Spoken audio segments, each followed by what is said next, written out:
there are just 4 players left and 3 matches until we finally determine who will be the winner here for the Quake World Championship. Live from QuakeCon 2023, I'm DJ Wheat, joined up here by Flea and Lethal. And gentlemen, Xenoku versus Wenger is our next matchup here on the main stage.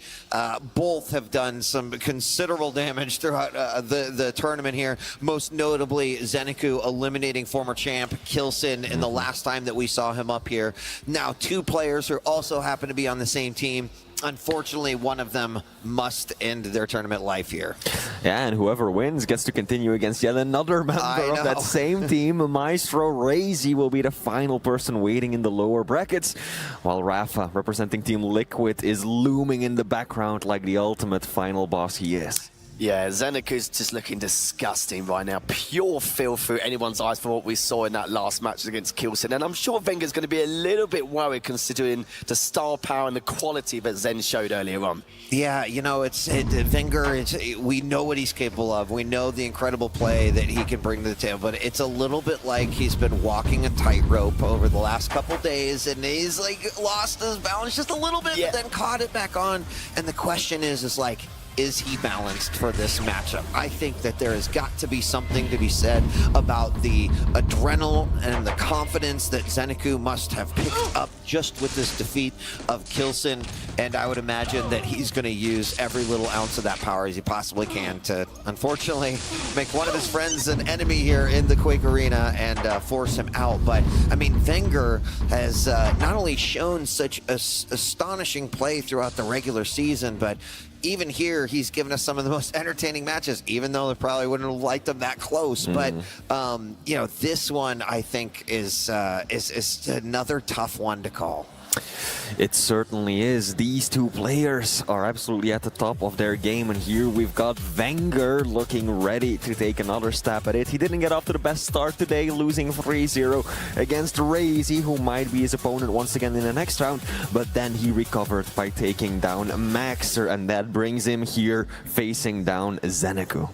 Yeah, it's going to be a tough nut to crack here, because obviously with the creativity and the fluid plays coming out from Wenger, it's going to be very difficult. But remember, Zen is known for his defense and his passive capabilities and how strong it is. It's really a tough nut to crack. So should be an interesting, close affair between the 2. Obviously with the picks of bans later, it's going to make things more interesting, because they're quite similar in terms of what they like and dislike with the map picks, as we'll go into it later on. But honestly, for Zen right now, he seems a lot more calm, stable. Yeah. He was quite nervous yesterday, but some reasons he seems a lot more confident about his output on how he wants to approach things here, and that's definitely been one of the key factors here going into this match. Yeah, I mean, he talked about a little bit up here during his interview, right? Like, my milestone was just make it to day 3. He did that, and I was like, hey, everything else is just kind of a bonus. And you know, what a bonus it would be to take out Wenger and continue on in that bracket. I mean, I don't think people would call me nuts if I said he still has a chance to take it all of the way. He's got 2 big giants right in front of him.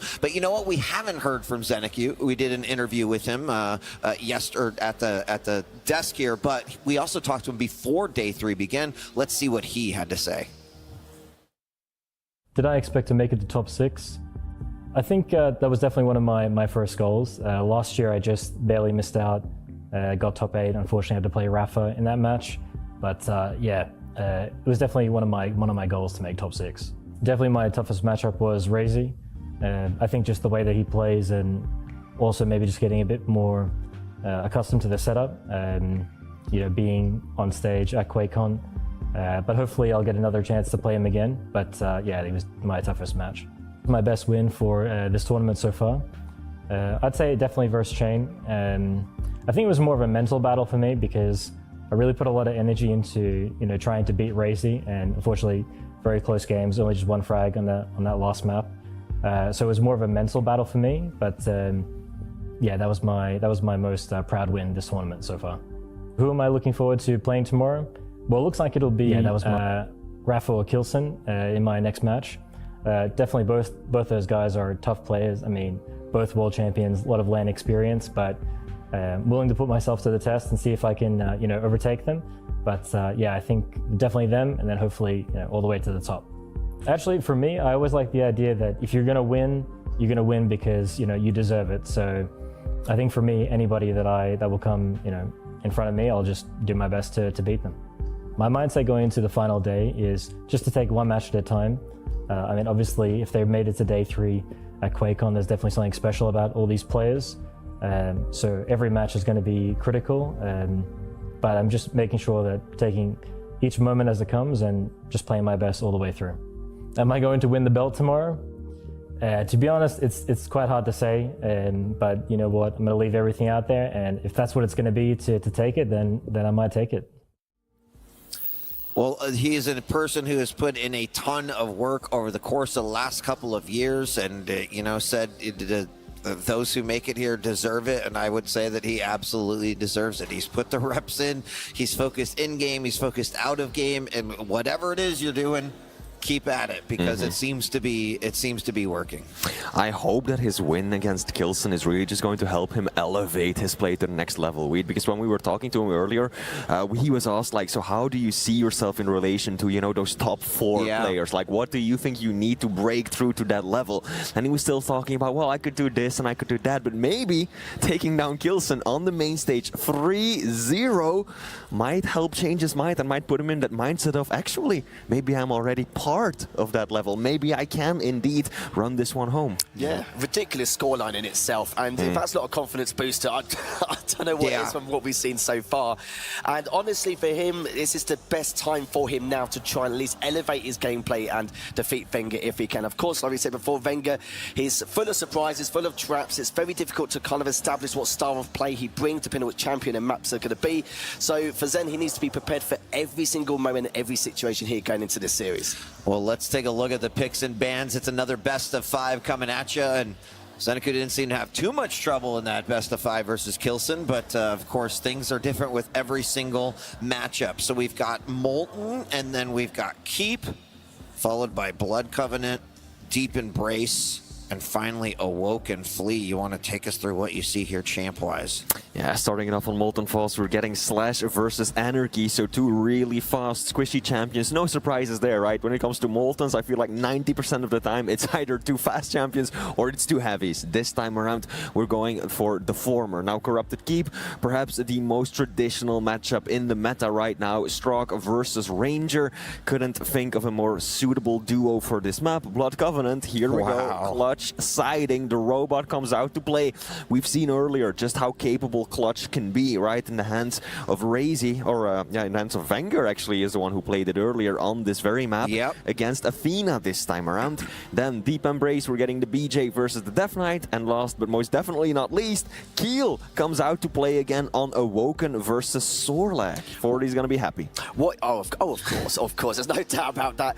Map number 3, though, what worries me is that with Zen, yes, he's using the clutch. It's great, a little bit unorthodox, but the problem is, though, Wenger is aware of how clutch works on Blood Covenant. We saw that earlier on today, and also the fact that with the Athena, he's currently going 8-1 in the Pro League from what we saw in terms of statistically. He's just literally almost won every single match as Athena, so it will cause Zen quite a few issues. Yeah, I mean, that's such an interesting third game to have, because to try to clench it 3-0 with that being the map, that's a little wild. But Wenger having played with the clutch on Blood Covenant, but then also the Athena, you're trying to work it out in my head as like on paper which one should kind of take this. It's like it's still a tough matchup with this with the shield and then the movement that clutch has, but that's just kind of a wild I at least like the Athena pick a whole lot better than I liked Visor earlier on, right? Because that's one of the things we were talking about, Wheat, is when you're playing Visor, you've got nothing to counter the shield, nor do you have anything to escape it with. Athena, she can very easily hook herself out of danger when that shield is popped. So I really don't think that it is a bad counter pick at all. But other than that, I honestly feel like the picks are very balanced across the board, right? I agree, Molten Falls, Corrupted Keep, Deep Embrace, and Awoken. Honestly, I feel like that third map is really the one that stands out to me, because other than that, it's very, I mean, as traditional as best of fives get. Yeah, right? literally. Standard, balanced across the board. Literally, yeah. Maps 1, 2, and 4 literally stand in terms of champion choices with the BJ versus the Deflon. Not something we normally see, but you know, we're running out at that stage to the later stages of that picks and ban. It's just maps 3 and 5. That's what I'm debating on the course of like how things are going to go. Of course, we know 40's going to be praying for map number 5 with the kill versus the Sorlag, but we'll have to see how things go at a later date if it gets that far. But honestly, I pray it does, because honestly, this is going to be a right banger to kick things off in this loser semis. Yeah, I mean, I kind of hope every match goes 5, you know. Yeah, Just, this is a little selfish as a Quake fan. How dare you. But that 5th map would be really interesting. I mean, like watching Rafa and the Sorlag, like he got a couple of spit frags in that particular map. And watching those two champs go at it with these two players, definitely something that I think would be a treat. They've both played some remarkable games. You know, would love to see kind of a back and forth, but we can't undermine just how much momentum does play into this. We've talked about it in a couple of series, and so far it's kind of been one of the keys to a lot of the victories that we've seen here today. So it's interesting. Wenger, I feel like he has talked about how hungry he's been all season long. Zeniku has that little bit different attitude where it's like, I just was trying to make it to day 3. Yeah. Did it, and now, you know, maybe that sort of, I don't want to call it carefree, but just a little bit more like, hey, I'm really proud of what I've already done, so I'm just going to give it my best, right? Yeah. I would say there might still be a little bit more pressure on Wenger's shoulders. There probably is, yeah. I think that going into this, Zeniku is probably feeling more calm. Just more confident. I'm not sure if confidence is the right word, but he's definitely feeling more calm, more laid back. But Wheat, you get to lay back yourself and enjoy the show from the green room. We'll see you all soon.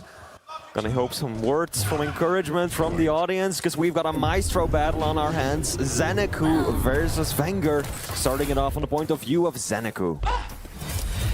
As we kick things off as well, Zen just pick up the heavy now with the shoddy, and now just getting all the weapons, all the treats in his arsenal here. And yeah, this is going to be a slobber knocker in itself, because we know that most of the Maestro gang have been practicing leading up to this event, so they're going to know each other very, very well. So a lot of mind games are going to be played here, and Molten Force is going to be a nice way to kind of ease ourselves into this series to see how things will play out and who's going to be able to dictate the pace this early on. Now, just to take a moment to talk about their recent match history, they've played each other 3 times throughout the Quake Pro League. Wenger has won 2 out of those 3, including the most recent 2 without dropping a single map. So it's been quite some time since Zeniku has been able to secure even a single map during league play. Wasn't too rough off. I waited for you to say 3-0 then at one point, so I was like, oh, okay. Hopefully we'll make that a 1 and maybe the win rate just that tad bit more, as we'll find out surely. But as I said before, just taking it slow, just easy things here as the LG does come out there. Teams are tied. From Wenger, as he's just now backing away, but again, just trying to at least contest these items, but they're not contesting each other's items as of yet. But you can see already Wenger flying on in, as we said before, he's got a lot of creativity, good rail there, Zen has to back off once again. Yeah, the defensive rockets just weren't connecting there at all. No damage dealt, and that is putting Zeniku right on the back front. Still around 10 seconds before the next major item spawns. Wenger knows he's got the advantage, but now finally the rockets are connecting. Still Zeniku, he's got to get out. He can't stick around for this next major item to spawn. Luckily for him, they're spawning at pretty much the exact same time. So as Wenger secures the heavy, Zeniku does escape and fall back on the map.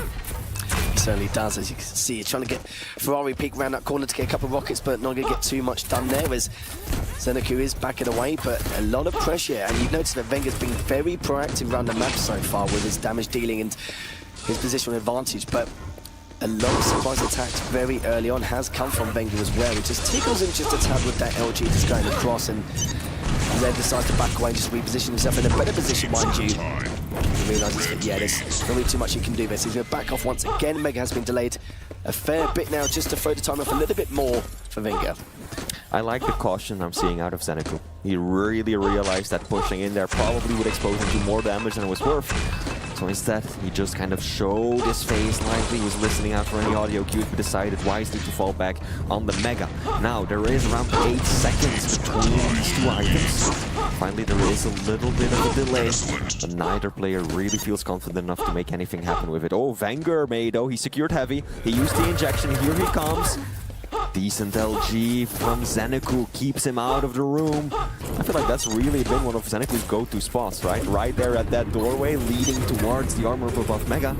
Oh, a lot of tribal damage, but the rail slaps right back, and Zeneku, this is what, second, third time that he's escaping with a sliver of health and has to go right back to the drawing board to restack. And you notice as well, Zen's quite aware of some of his surprise attacks coming out from Wenger, so he's making sure he has the LG in hand for the majority of the time. This is another great example because Wenger again making the same rotation to try and get behind him, so being a little bit predictable now of how he's trying to attack the premise of where Zeneku is currently, as Heavy will be up in the next 10 seconds. You can see already Wenger just on the other side making preparations for it. Yeah, indeed, that really feels like it's Zeneku's safe space, right? That's the spot that he likes to hold down. He's relegated to Mega, or Heavy rather, and that's very clear if you look at the split of the items as well. So far, Zeneku has picked up only 1 Heavy and 6 Megas. Meanwhile, Wenger is on the exact opposite. Only now, Wenger finally able to bridge the gap between the items in time. With little opposition, and he's stringing both of them together, but that is a good rail from Zeneku. Keep in mind, these are 2 light champions, and even though rail is 90 damage across the board, that 90 is gonna hurt a lot more when your stack is as limited as these 2 players is. Oh, Zeneku now in a bad spot. Heavy does spawn, he secures it. Can he get out of the room alive?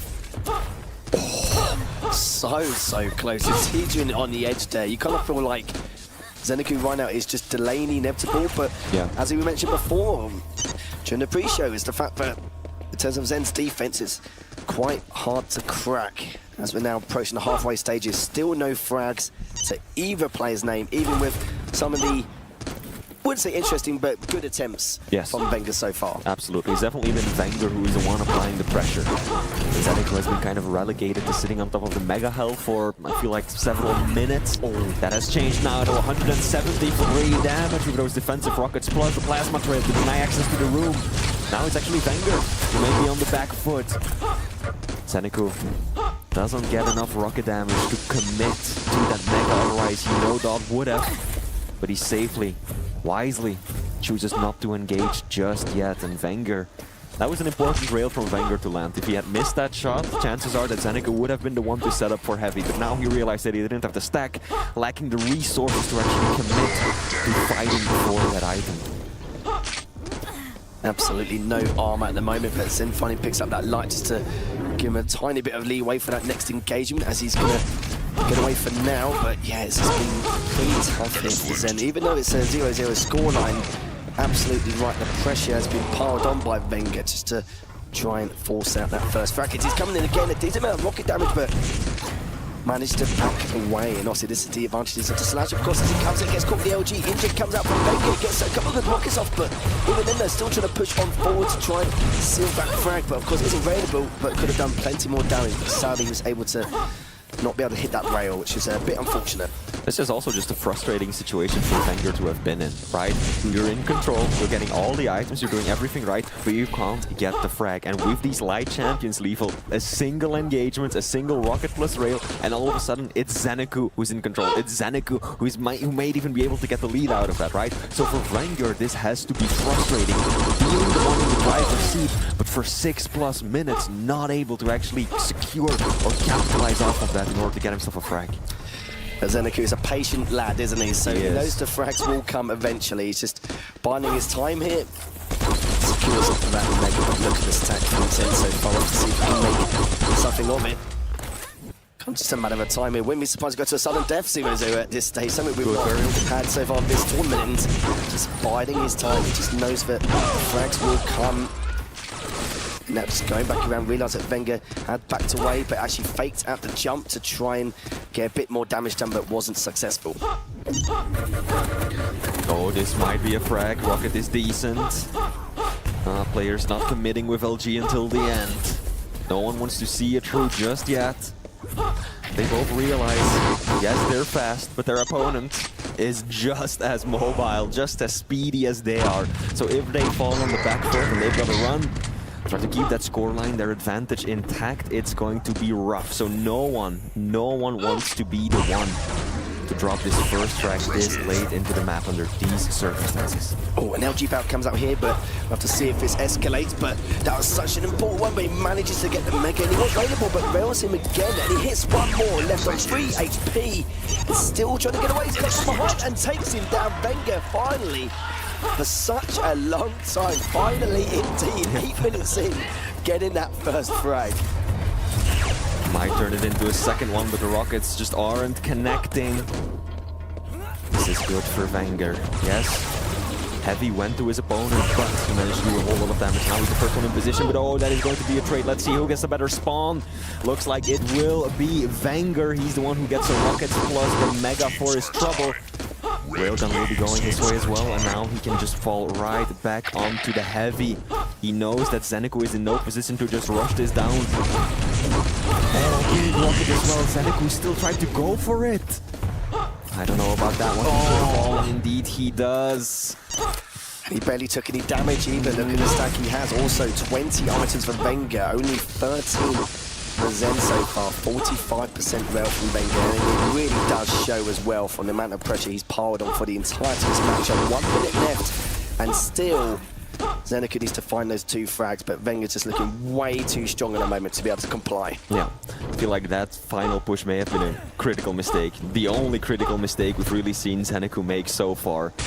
Right, he really didn't have much to work with, and yet he just popped the plasma trail and went right in hyper aggressively, even though he still had time. Defensive rockets are on point. Zeneku sacrificing a lot of his stack. He's gonna go for it. He needs to get the frag now, or this is gonna be GG, and that is indeed what that rail will spell. Wenger should be able to now drive this one home, especially after taking the Mega health. And here we go. The Italian player from Maestro Gaming is going to get himself a 1-map lead. It is over and done. Yes. 1 HP, just to add insult to injury there. My goodness me. So it's going to be GG's there in this series. First map does go to Wenger, and what a way to start things off. That was clean as anything you could ask for. Very much so. Now we're taking a look at the final stats on screen. Wenger around 700 points of damage over his opponent. Major items still favoring the Italian as well. And this is what I am happy to see, Lethal, because I've gotten to cast both of his previous games, and every single time, even though he would win a map, he would do fewer damage or less damage, and he would collect fewer items. Every single time. And I was talking about how frustrating that must be for him, because yes, you get the win in the end, but it's in no convincing fashion. It's nothing to really feel all that good about. And now, finally, he's starting to outdamage his opponent. He's starting to get that control and drive it home. So I'm glad to see that development on Wenger's end. That match against Razy has definitely triggered something, has it? Absolutely. He's got not just better timings, but better prep for these items as well, better control. How proactive he is, his accuracy is just incredible. 50% rail against an Anarchy, sorry, against a Slash Rubby. Can't really complain, honestly. No. That is just ridiculous in itself. So his aim skill, everything else is, you can see the passion, how much he wants it compared to when he was on the upper bracket. He's obviously getting a little bit fed up and he wants to try and prove himself. And he really has been. We've seen a different style of Wenger compared to what we witnessed against Razy earlier on. Absolutely, this is a much more confident Wenger. Nice little rail there at the end. That was the kill shot. That was the one that sealed the deal for map 1. Now map 2, Lethal is going to be a different beast altogether, because as important as the railgun was on Molten Falls, as irrelevant, as non-existent even, it will be on Corrupted Keep, the only map without a rail. So we're going to see Stroke being played by Zeneku, matching his tattoo. Zeneku has got a wonderful Stroke tattoo on his leg versus Wenger running the Ranger. Also one of his strongest champions, so that probably makes a little bit more sense. And you can tell that Wenger went for the Ranger as well, because with the Ranger, I think at the time, Zeneku was going 6-2 with the Ranger at one stage. So very, very strong with that champion. Probably stole that champion from him just in case, but it's kind of pick your poison at that point, because he's good with both champions anyway. It doesn't really matter too much. It just depends on what really suits your needs, especially depending on which your opponent you're up against. And against someone like Wenger, you probably want to take the Stroke away, considering how aerodynamic he can be and how efficient he can be, but also, like I said before, all those surprise attacks, the movement speed he will abuse in order to get some drive-bys in. But of course, no rail involved, but we know that Zen plays this very slow, very defensively on Corrupted Keep. He did it on Molten Full Zen, but there wasn't really any window of opportunity. There was no openings there. Wenger didn't really give too much away, and when he did, it was always him succeeding due to his aim skill complementing all these surprise attacks. So now Zeneku is a bit of a different beast this time round.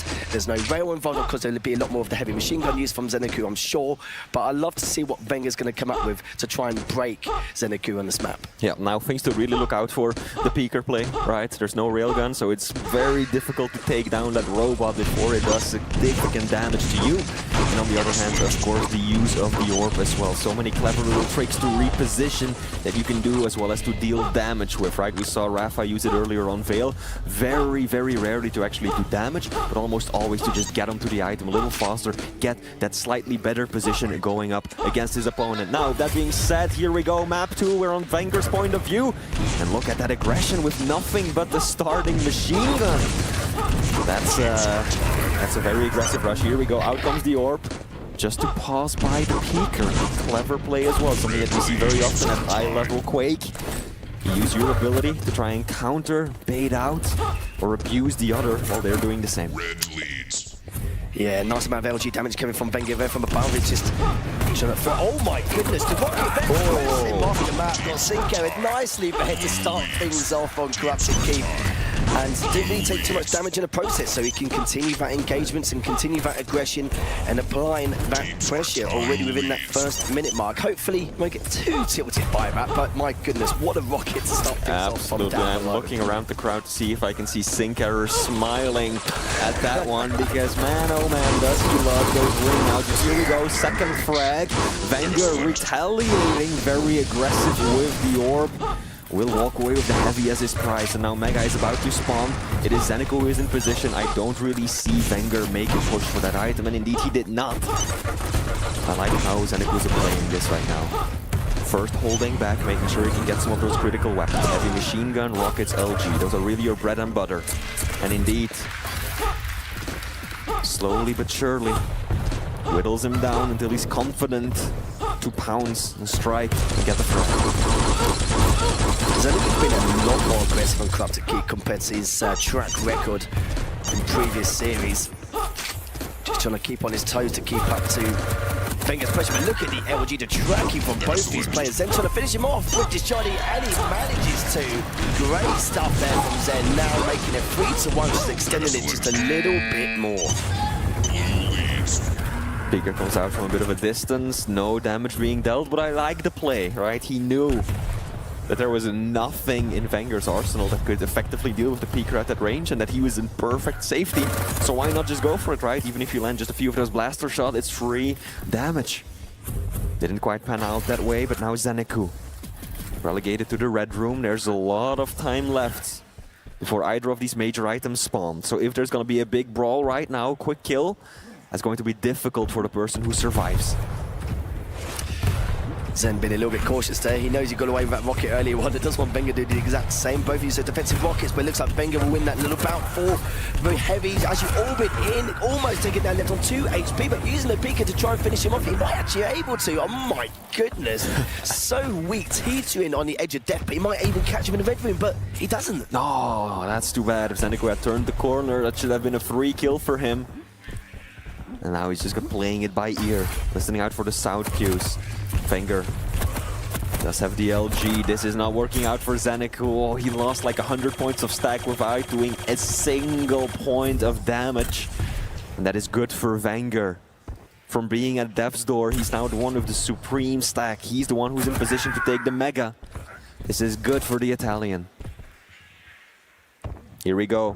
This might be another frag. The orb is ready if he needs it. Doesn't even need to burn his ability. Excellent play by Wenger. How is he gonna approach this? Nice LG. Zeneku is hitting back accordingly though. There comes the orb and the shoddy. Yes, indeed. Talked about creativity. That was just a great example of it there. Not something we normally see too often. It was a risk. It's definitely paid off now, tying that scoreline. Approaching the 4-minute mark. Oh, catch him a little bit flying with the LG. Heavy will be up next 15 seconds, so let's see how both these players are going to try and approach it here. Oh, that rocket's going to put an absolute halt to that, any kind of pressure onto the Heavy, and will need just to try and survive for now and just create that recovery process. Oh, he actually got, oh my goodness, the direct as well, but using that peeker to try and get something done. It's actually getting a little bit more unexpected. Let's stop something again for the Mega. That's the 1 HP. The Mega's just sitting there, but again, you can see Zeneku going straight for it and takes the lead 4-3. Didn't even connect with the super shotgun before dying, so that was no damage for Zeneku.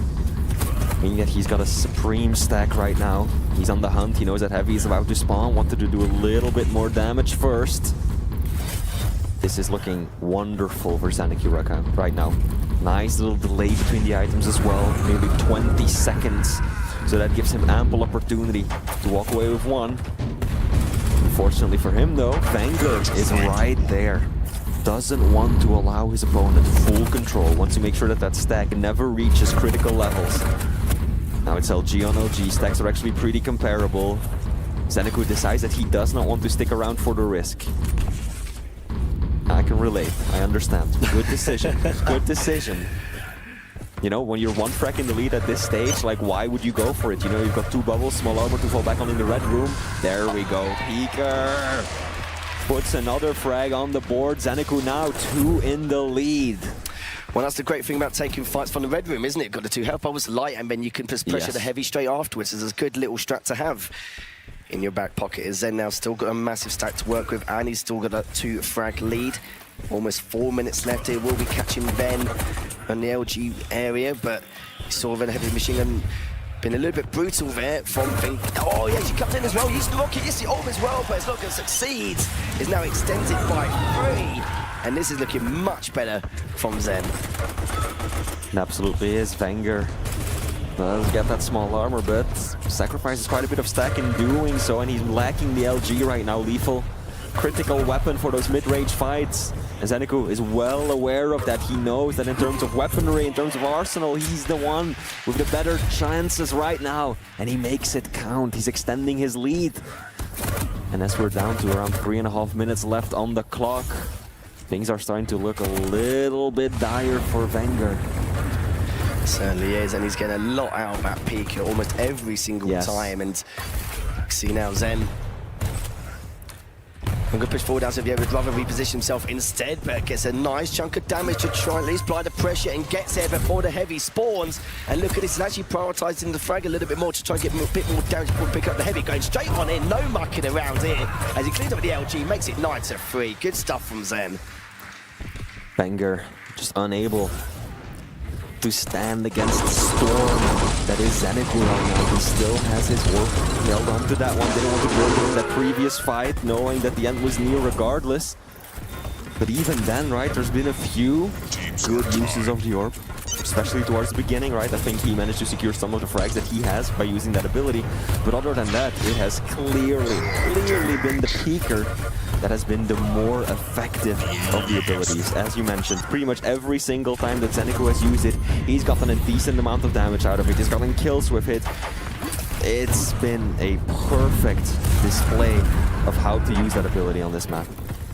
One of his strongest champions, and this is exactly why. As we've just got 2 minutes left. Oh, here we go. Wenger flying on in to try and secure that full frag, and he needs to take a lot of risks now, and he hasn't really got much time either. 15 HP, he has at least recover a little bit, but it's Zen's job now just to at least delay the time as much as possible, which he's going to continue to do here. The Mega is up, and Heavy won't be up for another 20, so wouldn't surprise me if Zen started playing a little bit more passively. 7 frags, the deficit, so they'll be pretty bleak here for Wenger to try and claw back from, considering the stack differences as well.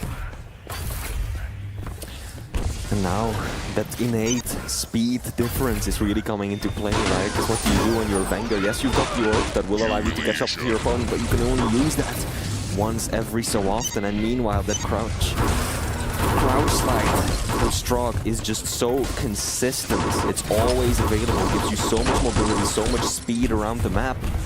That makes it almost impossible for Wenger to catch up with his opponent. Going to roll reversal to the stacks now as well. Oh, great direct, and that was such a clean frag coming up from Zen, just continuing to show his dominance on this map. And Wenger's been known to be very good on corrupted keeps, so the fact that he's created this much of a scoreline is pretty damn crazy. Again with the Pika, which is why he's one of the best of the game with Stroke. And now we've only got 45 seconds left. We've seen a lot of 0-3 games today, 3-0s. This is not going to be one of them. Things must change. Things must change, right? It has been Wenger versus Maxter. That was a 3-1. Now we're going to be tied 1-1. Wenger won map 1. Zeneku is going to tie up the scoreline map 2 with an excellent display of skill using the Strong.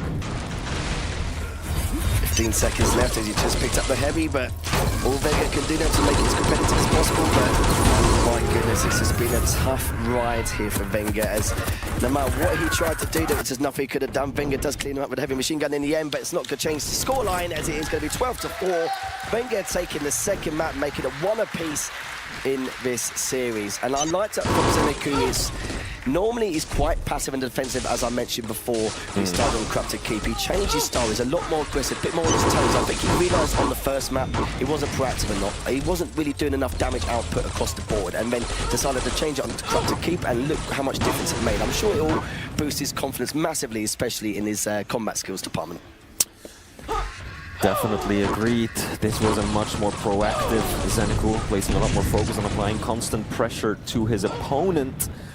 And indeed, things turned out beautifully for him, all tied up as we're moving into the third map of this series. Now this one, Lethal, is gonna be fun, because we are seeing Zeneku on the clutch versus Wenger on the F3. Now what are your thoughts on Zeneku on clutch? Because that is not one of the players that you associate as, you know, a clutch veteran, right? Yeah, we've never seen him use the clutch, but Wenger, we don't really see clutch on that often either, but he did use the clutch on Blood Covenant previously. Yes. So it means he does have the experience, maybe not the exact champion picks, but he has experience with the clutch in a tournament environment in terms of how he may pursue and try and get around Zen, because we know it's going to be pretty damn difficult. He's going to be playing around a lot of chip. He needs to try and avoid the shield, all the sneak attacks as well, and the traps he's going to lie, because we know players like Razor will sneak behind corners and Ferrari peek and then use the shield to try and get the most value as possible. Right, yeah. And just going back to that last one as well,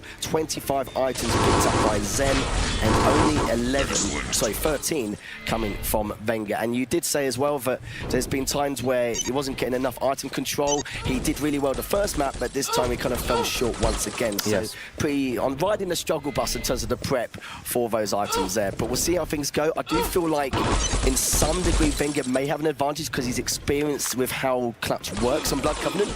But then again, I think Athena is a very good pick to fight against it.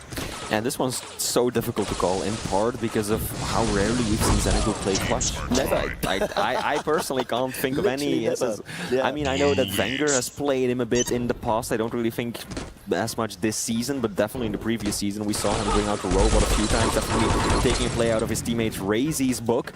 But Zeneku, indeed, this may be uncharted territory, at least as far as these official games are concerned. So that makes this one very, very difficult to call. I fully agree with you. Athena is a very solid counterpick to clutch, especially on the map that is Blood Covenant, because she's already so strong on here. Lots of verticality, lots of hourglasses, and that's also going to be important, right? You can use that hook to instantly deny those hourglasses and refill your own hook.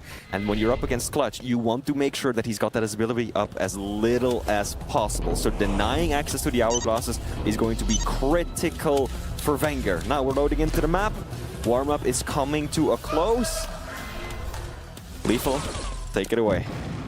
Honestly, mate, I have no idea how this is going to go, but I'm all for it anyway, because these are two champion picks you don't often see. The Athena, yes, but the clutch, we've seen it a couple of times now, but we haven't seen it at all in the Pro League, so do you know what? Why not? Why not? So as we're heading into this game now, from Zeneku's perspective, to see exactly what mischief he's going to be up to. He's got all the weapons in his arsenal already. That first rail, second rail coming up from Wenger. Was he taking a chunk of damage already? Now just looking to be on that recovery process once again. Mega will be up any second now. It looks like Wenger's also going to be heading towards it, but we'll find him down below. Hits him again. It's just constant attacks coming out from Wenger, going 4 for 4. I know it's as big as a billboard, but my goodness, it's hitting everything and using the shield just to try and stay alive. And Zen, after all the damage, he still took him down, and then gets to trade straight afterwards. It's a tale as old as time, right? Clutch pushes in with the shield, gets the frag, he's low, and then because he's so easy to hit, such a big target, instantly gets the refrag as well. Now Zeneku, yes, he got the first frag, but it's all tied up. He does manage to rebuild that shield of his, ready to pop it, but he doesn't have any armor to his name, so even if the shield comes out, is Vanguard gonna land a rail to start things up with? He might be in a good spot. That's one rail. Oh, there comes the shield. That's a very, very defensive shield.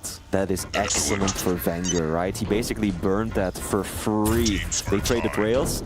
Zeneku popped the shield. I'm not sure if it was defensive to try and, you know, dissuade his opponent from pushing. Maybe he himself was considering going for the lunge across the map. I don't know, but ultimately it was a largely wasted ability, and that is giving Vanguard some opportunity to deal damage. But shield's already back up in just a few seconds. And that's what we were talking about as well. Venger's already played his clutch on Blood Covenant previously, so he knew this would be a viable option using that Athena, and he's really putting it to good use. He knows what would be a good enough counter to at least be able to do efficient damage. But you can see as well, he always keeps at least one hook in his back pocket in case something does come into a bad engagement or bad positioning. See, he's just hiding behind that pillar so far, trying to get around it. He's got the stack to force that engagement as he sees fit, but do you know what? He's looking to try and get that rail shot. He manages to get it, and now pushing towards Zen once again. He's looking to pile on the pressure. He hasn't got another hook, so sadly he can't continue that aggression as of yet, but again, using that shield for its defensive purposes, which is absolutely no-no. And here we go. Excellent play from Vanguard. Might be able to clean it up. He's just got to be careful for those rockets. Super shot. He doesn't quite deal the damage that he needed to. And Zeneku will escape. But that being said, Lethal, I have some serious concerns about Zeneku's clutch already. This is not how you want to see a clutch being played on this map. Using the shield defensively to almost no effect, constantly eating rails. Let's take a quick look at the statistics, right? Zeneku, 28% railgun versus 58 by Vanguard. Vanguard doing more damage with the rail alone than Zeneku with every single weapon combined. Now Heavy will spawn in time. Vanguard should be able to get out of this cleanly. Teams are tied. As we're still tied 1-1. Yeah, this is looking pretty brutal. It feels like it should be a lot more in terms of the scoreline, Yeah. but the fact that Zen's kept it one apiece is just a feat in itself, but needs to make better use of that shield. I understand why he used it. Of course, he doesn't want to give away free frags, but even then, though, it's delaying him by another 30 seconds approximately. We include those hourglasses, but Israelov trying to get away, manages to, still has another hook. But does pick up the light and does recuperate. Heavy is up, so is the Mega. Both players just delaying it a little bit here as he now goes back over towards the Mega, which is quite interesting in itself. I mean, the way you want to play clutch, typically, right, is you use your ability, the shield, close the gap, get the frag, while your opponent respawns and is, you know, finding the weapons again, getting their bearings, you pick up the hourglasses and you get your shield back. And that's how it continues. That is how you want to play clutch on paper, in theory. But when we're looking at Zeneku right now, it feels like we're miles away from that being a reality, Lethal. Certainly are indeed. Now Venger's just playing it a little bit slower than usual. Mega's still up, mind you, does find him, so he will have an educated guess with the timings, but gets a rail of his own. He's going to try and get away. Manages to. Does have another hook, but you can see already Zen being so aggressive. He sees that window to try and drop on down. Does have the shield on top of it and almost takes him down, but sadly wasn't able to. Looking to try and lead his flank back around, but isn't able to, which is a bit unfortunate. Indeed it is. Now Zeneku actually looking good. Look at the stack difference, Lethal. The robot is so stacked, plus he still has that shield available to him. Falls back on the Mega. I also like the restraint from Zeneku right there, not to use the shield to try and chase him down. He's really holding on to it now until he can actually make it count to secure that frag. Because he knows what Vanguard wants to do, right? Vanguard wants to bait it out, hook away, and here we go. Now Zeneku knows he's just got nowhere to run. Doesn't even get the heavy. That was perfect by Zeneku. He realized that he's so far out in the back, I can safely use my shield without him just hooking past me and just nullifying that ability again. So excellent push from Zeneku. And Wenger is going to be disappointed with that one, but oh my god, the stack that Zeneku had evaporates when faced with those rockets and rails. And of course, he didn't have that shield either, so that was an easy trade coming out there from Wenger. And I think that must have been one of the first offensive shield plays we've seen coming out from Zen early on. Of course, he's been using it defensively time and time again. It's probably his first main opportunity to actually be able to use it. And now Wenger's applying on a lot more pressure, better pressure than we saw compared to what we did actually halfway through. But at the very beginning of the game, his rails were just incredible so far. What a rail shot there coming out from Wenger. Hits him on spawn again, another two. My goodness, the man is on an absolute mission here. Goodness gracious me, all that damage, and now looking for one more. Trying to get a vertical angle here, misses those two shots. One more just to do it, and now he makes it that 4th frag to his name. Wenger, there we go, another one. Wenger, 64% railgun accuracy, make that 66. Here we go, Wenger extending his lead. Seemed like a minute ago everything was looking up for Zeneku, but now the tables have turned. Out comes the shield. He's so far away, Most of it is gonna be gone by the time he gets there. And Zeneku realizes the positional advantage, the stack advantage that his opponent has, and wisely chooses to disengage, but even then, he's opening himself up to these rail angles. He cannot afford to do that. 3 minutes left, 3 frags to go. Possible, yes, but against Athena, unlikely. Especially in Athena, that just won't bloody miss. 67%, 2,500 damage with just the railgun alone on the side of Wenger. You took the words right out of my mouth. I was going to say, Dunny, 2,600 damage. Wouldn't be surprised if it hits the 3K mark at this point. And using that shield again, more just to stay alive more than anything else. And it's just, of course, if he wants to try and get back in his matchup, he needs to recuperate and try and use that, put that shield to better use. But 2 minutes left, it's still possible, but my goodness, it's going to be a tall order as he approaches that final minute mark. Now Heavy will be up in just a few seconds. Now, how is Wenger going to approach these final 2 minutes of game time? Knowing him, he is not just gonna play the runaway game. He wants to at least be able to do some defensive damage here and there. Here we go, LG on LG, but Zeneku rather has got that shield to help him out. And Wenger has to be the first one to disengage. He's railable, not anymore after taking that bubble. Can he avoid his opponent for another minute and 30 seconds? No hooks. Nothing to save him there. Zeneku. Hello.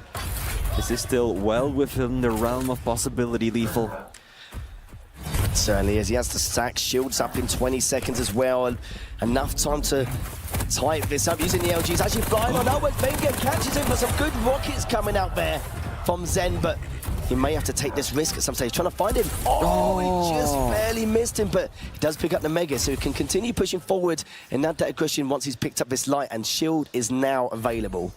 That would have been such a sick rail. Problem is that the hooks were available again too. Oh, I don't know what happened with that rocket jump right there, but it doesn't matter since Wenger drops down himself, and now just 1 point separating these two players. Zeneku, can he find Wenger? Half a minute to go.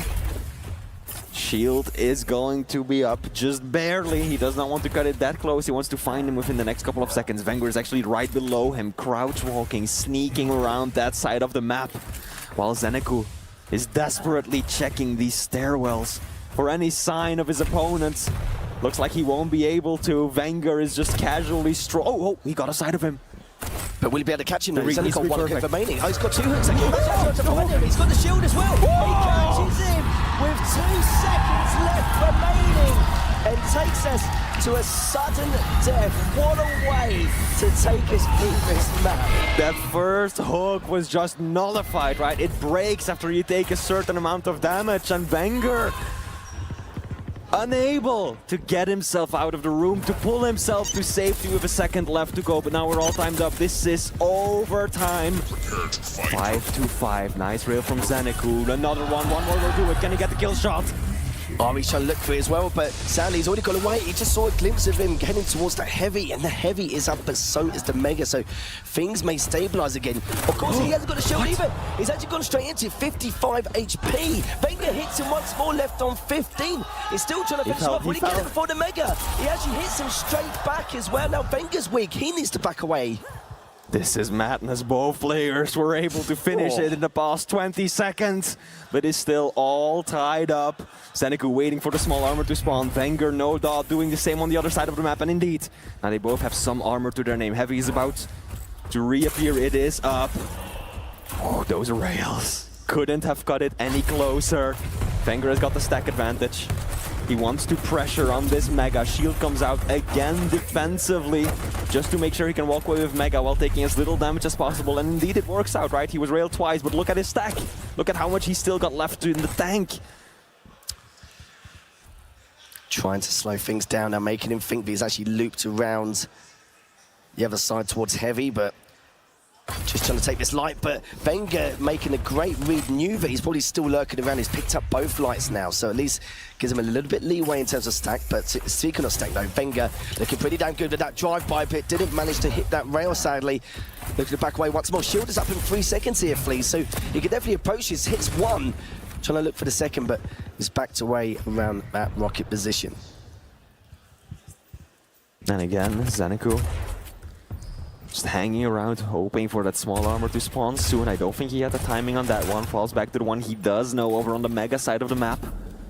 Stacks, relatively comparable. In a straight-up fight that favors Wenger, because he's got the smaller hitbox of the two. But he knows that the shield is up. He's only got one hook to work with. He's got to be careful. If that hook gets messed up again, that's a death sentence. Certainly is. You can see just biding his time at the moment. He's got eyes. Waiting to make that peak. That's the first rail. Wants to try and get a little bit more if he can. He knows he has the shield to contend with if he wants to re-engage, but he steals the light and manages to get away. He's just holding that position. He's just daring for Wenger, basically saying to him, you want me? Come and approach me. I've got a shield waiting for you. It's actually going to come towards him instead, but look at that. He gets to Heavy and manages to pull away. Wenger now has got to be fast, making his way over to the Mega. Oh, Zeneku was actually taking the high road right there for a moment, and now he's trying to slow things down. He's hoping to catch his opponent in a trap. He knows he's got the better stack. If the shield comes out, here we go. Kind of clips the side of the teleporter doorway right there. One rail. Misses the second. If he would have landed that, that would have been every sign he needed to push with reckless abandon and clean this one up. Oh, misses. A very important rail. Here we go, Wenger. Doesn't have any hooks anymore. Rails being exchanged, both players taking a hell of a lot of damage right there. Lethal, this keeps being so close. This is not good for my heart, I can tell you that now, as he drops down underneath to see if he can rotate around to get some recovery, but realizes that, yeah, there's absolutely no point. Wenger's just going to abuse the verticality if he goes that way. And now returning back. Mega's up in the next 7 seconds. Honestly, it's anyone's guess here how he's going to come. He's actually going to push on forward, but at the bottom, Mega trying to get some rocket damage on. Gets a little bit, but again, Wenger's getting for the drive. Wow. But see that, Zen manages to take him. He's trying to approach him, but it gets to Heavy already. He's still making that push, but backing away. The shield is finally ready, but looks like he's not looking to re-engage once more. He knew that Wenger still had a hook available, and that he would have likely been able to just hook out as soon as that shield popped. So Zeneku wants to again have him in a position where he can guarantee the cleanup, where he can assure himself the win on map 2, or map 3 rather. He knows that if he burns the shield and he's without it for what, half a minute, 40 seconds, that could be disastrous. And similarly, Wenger, I think, wants to make sure that he's always got one hook available at least. And now we're about to enter 5 minutes of overtime. I think we've only seen one game that had a comparable overtime on the Quake World Championships. I think that was last year. It lasted about 10 minutes. With 2 medium champions of no mobility, but it's not like these two are lacking mobility, which is quite crazy. We had Kilson Maxter. Oh yes, we did. Keep. I think that was around 6 minutes or so. So that's one that I was thinking of for this year at least. Still trying to get a little bit of damage done here, but both of them are playing quite patiently but aggressively as well, just trying to be proactive around the map here. He's going to turn around and then remember he's still got that shield, and Wenger now has his 2 hooks available. He's actually just going to try and sneak away. Oh, it goes through with that drive by rail as well. Trying to drop down, but he gets hit again. It's once more left on 19 HP. Wenger trying to find him, manages to get him, and the 3rd map will go in favour of Wenger. Those 3 rail shots, he's been waiting that for ages. Absolute time in anything. What a marathon of a map. And you could very clearly see that that was his game plan, right?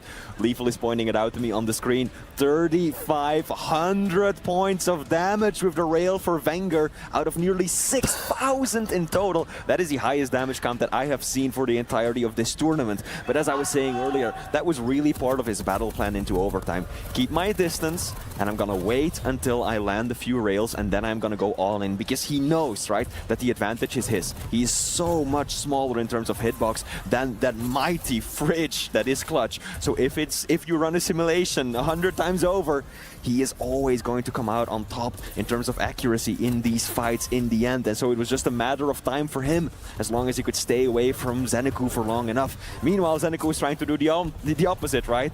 Land an opening shot, get close, and finish it off with the shield Rockets LG.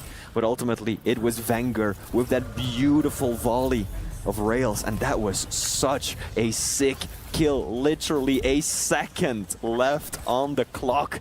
And that first zip, the hook, it got broken. If you take too much damage while hooking, it breaks and you fall right back down. My goodness, you couldn't ask for a more clutch play if you tried just to secure that map. But we were so worried, but if we go back into it now, nearly 60% rail accuracy for Wenger, nearly 3,600 damage, as we rightly mentioned. LG, 43.5% there again from Wenger. But we knew that was his battle plan the entire time. We knew it was going to be very rail heavy from Wenger's side, and he made it work. But there was a lot of instances during the first 5 minutes where it was very debatable how Zen was playing clutch. Yes. We were probably thinking to ourselves, right, it's just a matter of time where Wenger will get a few frags and then put those hooks to good use, keep his distance. But we knew that it was going to be a chip heavy coming from Wenger as well. But the fact that he was able to adapt and then rectify all his mistakes during those last 5 minutes, and of course that clutch frag with, what, 1.5, 2 seconds left remaining, absolutely ridiculous to take us that 5-minute overtime. But going to our next one though, deep embrace between Zeneku and Wenger, and both these players have statistically been very good throughout the Pro League in terms of their map scoreline here. So it's anyone's guess to see how this goes. Yeah, absolutely. And I agree with what you said about the clutch, right? There was a period more towards the beginning, the middle of the game, where I was like, I'm worried. This concerns me. What I'm seeing in terms of strategy, in terms of play, right? I was worried for Zeneku, and yeah, ultimately he ended up losing the map. But the display he put out with the clutch in the final few minutes during the overtime, that was so much better than what we saw towards the beginning. So he was really starting to come into his own with that champion. Now, the next map, Lethal, we've got it ahead of us right here on the monitor as we are in the lobby. BJ being played by Zeneku versus the Death Knight by Wenger on the map that is Deep Embrace. So that's a lot of burst damage by both of these players, Lethal. It certainly is, and honestly, anyone's guess. In this Pro League, as I said before, they've been favouring Deep Embrace to quite a large degree. I think the reason why it wasn't chosen straight away is because neither player were too sure who was better out of the two going into Deep Embrace. So if one of them was more confident with their best map, they would have chosen it straight away. But it seems to be the case it's going to be in the later stages here, going to map number 4. But yeah, it's going to be a tall order here with the BJ as well, using that dual to kind of scale off your opponent, but of course catch him in a decent open position. With considering how open this map is as well, it's going to be benefiting massively, and also using that flame strike, especially around heavy, in order to be a little bit of a nuisance here. Both of us just getting ready to get set up into the game, into map number 4. And we're going to find out exactly how things are going to occur here between these two titans here. With Zeneku now currently up, or going to go through and see how things are going to go here and see if they take us to a map number 5. Let's see. Starting it off once again on the point of view of Wenger. And he is already slow playing this. A cagey opening. Both players looking for a positional advantage to spring their ability. Flame Strike does nothing. So out comes the dual wield. Slightly more effective than the Flame Strike, but still Neither ability there gave their user any sort of significant advantage, or at least not an advantage significant enough for them to commit to a fight, to walk away with a frag or control. So it has been, and we know Zenecu hasn't been too pressured going into this series, but now Wenger only requires one more map in order to Teams are tied. take himself into the next round. Blue leads. To see how this goes, as Zen just directly underneath and trying to dodge his rockets, going back now. Both items are available. Teams are tied. And now just circling around, just playing Ring of Roses a little bit just to mess up with the audio cues. But still hasn't got any rockets to Zen's name yet. Red leads. Similarly, Wenger is lacking the LG. Teams are tied. So both of these players are lacking a critical part of their kit. A key tool on their belt.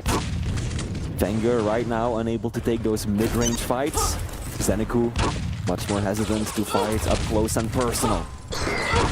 And I think that they are both aware still, even 2 minutes in, that their opponent is lacking a piece of the unholy trinity.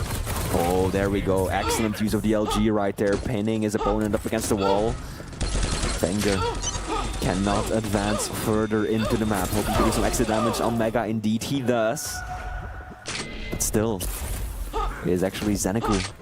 Slightly better stack.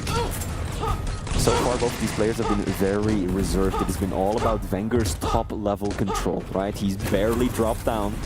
He's just holding down, trying to hold down that center area. There we go, 1, 2 rails. Can he find the third? Can he finish it up?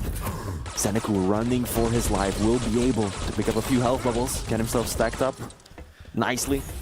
But this is good for Wenger. Finally he's got an LG in his hand. Finally he's been able to clear out of that heavy side of the map and to manifest himself more centrally around the map. The only problem is he's running out of rockets, hasn't got any rail ammo either, so it's that LG he needs to rely on, but does have a heavy machine gun, but of course, Heavy is first. He's finally going to pick up some more ammo to continue his engagements here. And the way he was railing earlier, I'm sure Zen's going to be quite cautious here, but catches him with the LG bit as he was going across. And still left on 5 HP, 1 tick of damage to get that first frag. Just being mailed to sort of glimpse of him as he was jumping over, still on 55 HP though. Isn't going to go over the jump pad, decides to back away and go for the heavy himself. Good rail. It's an important one. Wenger was railable. Now Mega up in just a couple of seconds. Taking a look at the statistics. Nice split between the major items. Damage slightly favoring Wenger. Not by an obscene amount. I think the biggest thing that stands out to me, Lethal, Zenecu, 14% railgun accuracy, has landed just 1 shot out of 7. Meanwhile, Wenger hitting around half, 7 out of 15. It comes down to these railgun fights. They have been favoring Wenger, but not that time, and that time is the one that mattered. Zenecu, 1 frag up, first blood on a critical map. He has to thank his best mate, the Tribe, out there with the amount of damage he'd done there. Wenger's still very weak, and Zen now makes it to a piece. He wants a map number 5. We do as well, of course. And it could be looking that way. It's already 4 minutes in. And now he's rotating back around. He knows the heavy's coming up in a few seconds' time, but trying to put Wenger off a little bit here. He's going to make that approach. But he hasn't got that dual wood. He will do in the next second, though, if Wenger wants to continue to engage. Tries to get a little bit more rocket damage, but has to go all the way back around as the Mega now up in 7 seconds.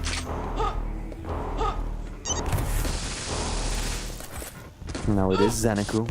He's got the better positioning right now. He's able to fall back onto Mega and try and make his way over towards Heavy. He's got a stack advantage. Wenger unable to punish the pickup. This should be free for Zenecu, the Australian. Now full control, nice split between the items. All that's left is for him to actually find Wenger and to extend this lead, because only 5 minutes into the game, you do not want to hang on to just the 2 frag leads. And that was a good rocket as well. He had to back away again. Mega's going to be up, but that was a great rail. Cut up for Wenger and goes 2 for 2 and finally gets his first frag. Gets the initial burst. Full rail, 2 for 2, 4 in a row now. My goodness, how things have just changed. Just like that in 10 seconds flat. 10 seconds and all of a sudden it's Wenger who's tied things up. He's in the driver's seat. Out come the flame strike.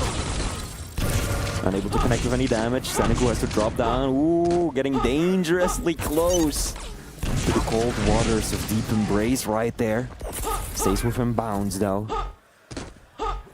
I like what Venger's doing. He's got Mega behind him. He's in pretty good position to deny access there too, or at the very least punish any attempts to go for it. There we go, that one rail, 2-2-2. Can he finish it off? Oh! He's going for it, he's going for it. Risky push, but it pays off. It pays off. And Mega is his prize. Now Wenger in the lead. Keep in mind, this is match point for the Australian. If he secures this one, he will move on to face Razy. Again. And again. Again. Just another repeat as Wenger now still just keeping that high control. It's going to be looking pretty tough here. Mega's going to be up any second now, so is the Heavy. Just a couple of seconds in terms of synchronization there, but going to have a gentleman's agreement to go for each other's items as he's now going back around. Still continuing on underneath, but even then though, it's going to be quite a difficult task here to try and get Wenger off this top mid spot. Even though Zen does have a slight stack lead, those defensive rockets could play a big part here. Gets quite a lot of damage done, and look at that again, a great rail coming up from Zen. Oh, actually catches him with the LG just a little bit. Knew he wasn't available, so didn't want to take too much of a risk there for extra insurance. Oh, that was a great rocket there, an 84, just to push him back a little bit more. Both items are up. Zeneku not falling back on Heavy just yet. Wants to apply pressure, but that plan completely backfired because it was Wenger who got off some decent rockets from down below, walking away with the Mega health. Now 2.5 minutes left to go. Plenty of time for Zeneku to secure a frag. And Wenger hasn't been able to control that top area of the map as much as he wants to, right? That was really his game plan. We saw that during the opening 5 minutes or so. At least for the last little bit, things have changed quite a bit. The map has been much more chaotic, much more back and forth. Nice flame strike onto his opponent. Zeneku going for an aggressive push right there, but instantly sent right back down. Well, players are committing. So close, but he's available, but wasn't actually picking up the Mega just then, but Zen just waiting for him. Oh, that rocket was so good. He still hits him, but Zen doesn't. Zen's just trying to run away the tail between his legs. Still with his one frag deficit. We've only got 2 minutes left here. I don't even know how that rocket connected. No idea, mate. I don't think Wenger knows either. That one came out of absolutely nowhere. Still though, looking at Wenger, 55% accuracy with the rail, 17, now 18 items here for Zen, and 13 items for Wenger so far. So not doing too well with the items compared to what we saw in that first map. Becoming a little bit of a trend. Wenger just being a little bit sneaky. Was hoping to see if he can try and play that Heavy, but back to straight away, but eats a rail just then.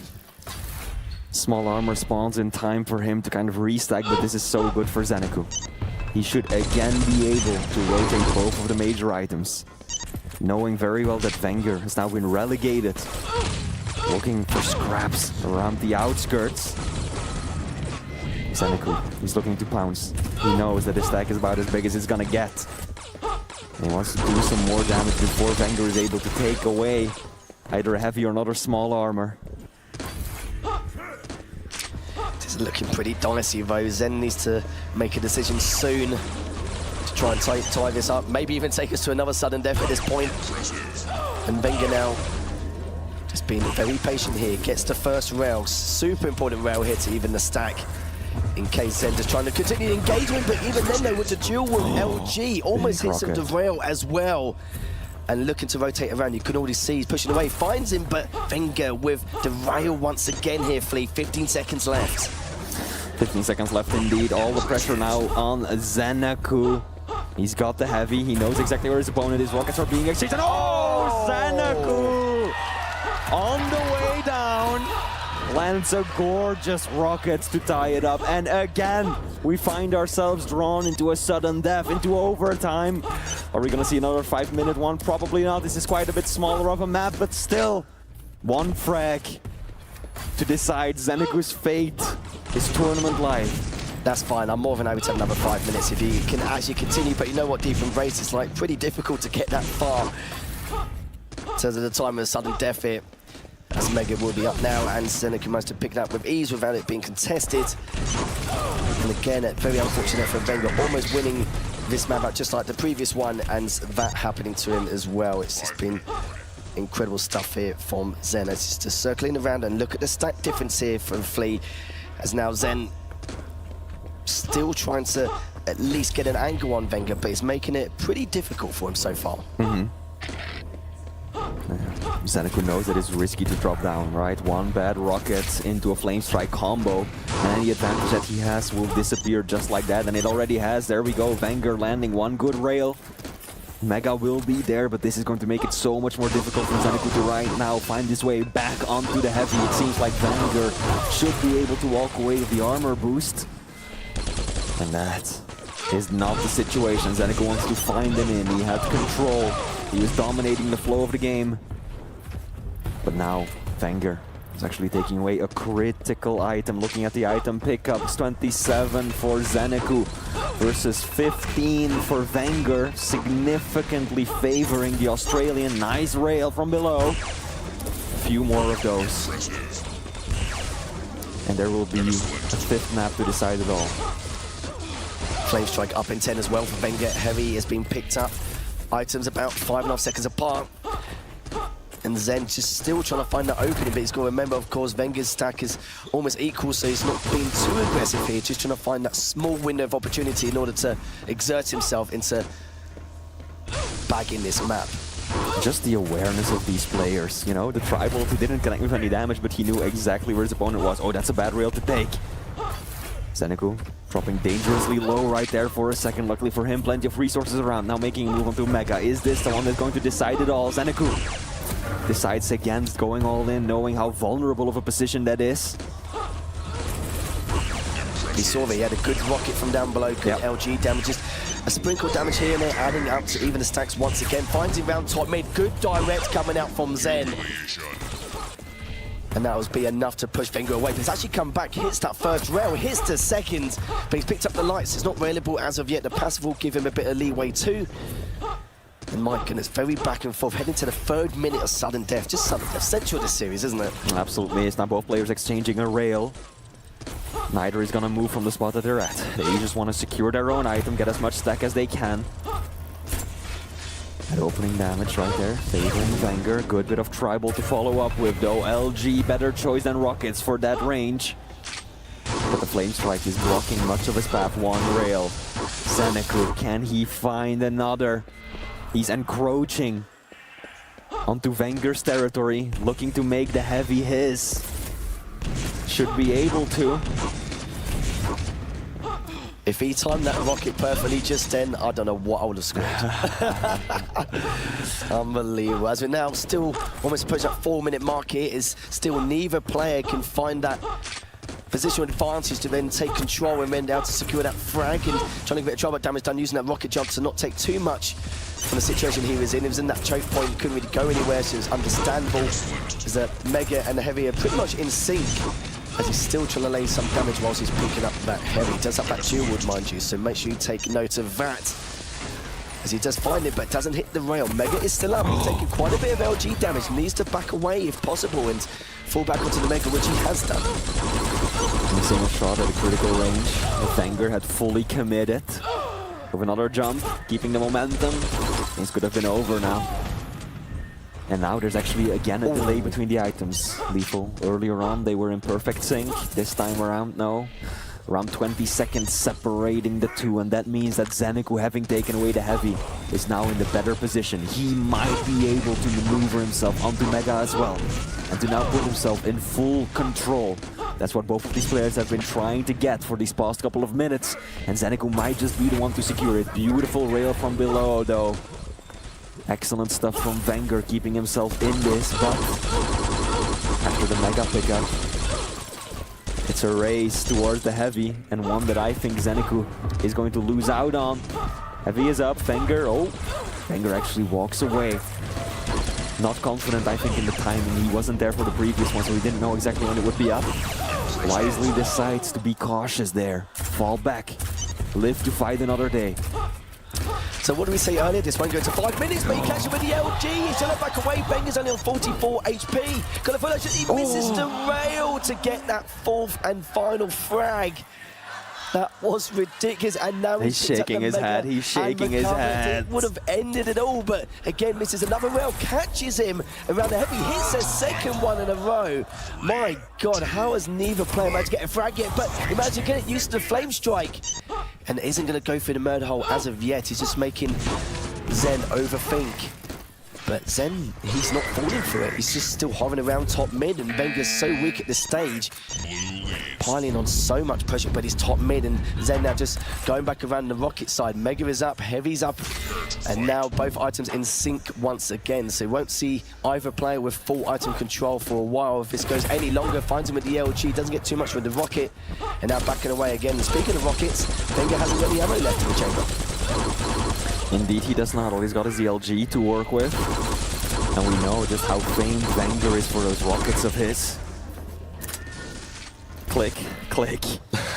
They're gone. They're gone. They're not just gonna reappear. Need to pick up some ammo first. Oh, big tri-bolt. That was a hell of a lot of damage right there. And then I did do the caster curse on this one.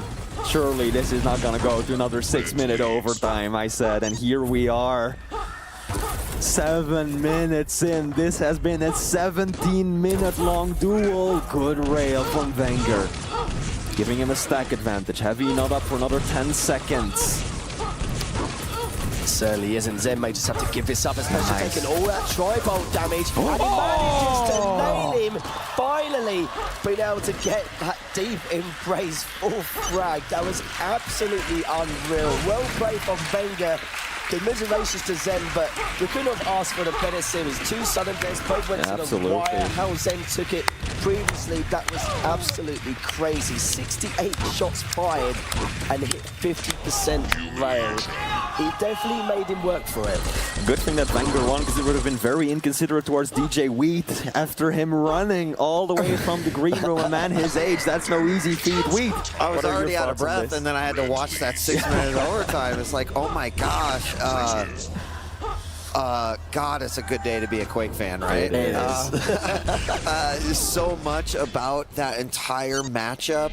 Even going back, I want to talk a little bit about Blood Covenant, because in the back it was, you know, batshit nutty, because that final frag, right? It seemed like Wenger had that, right? Clawed his way back. He had it. Clutch, definitely a difficult champion to have to deal with.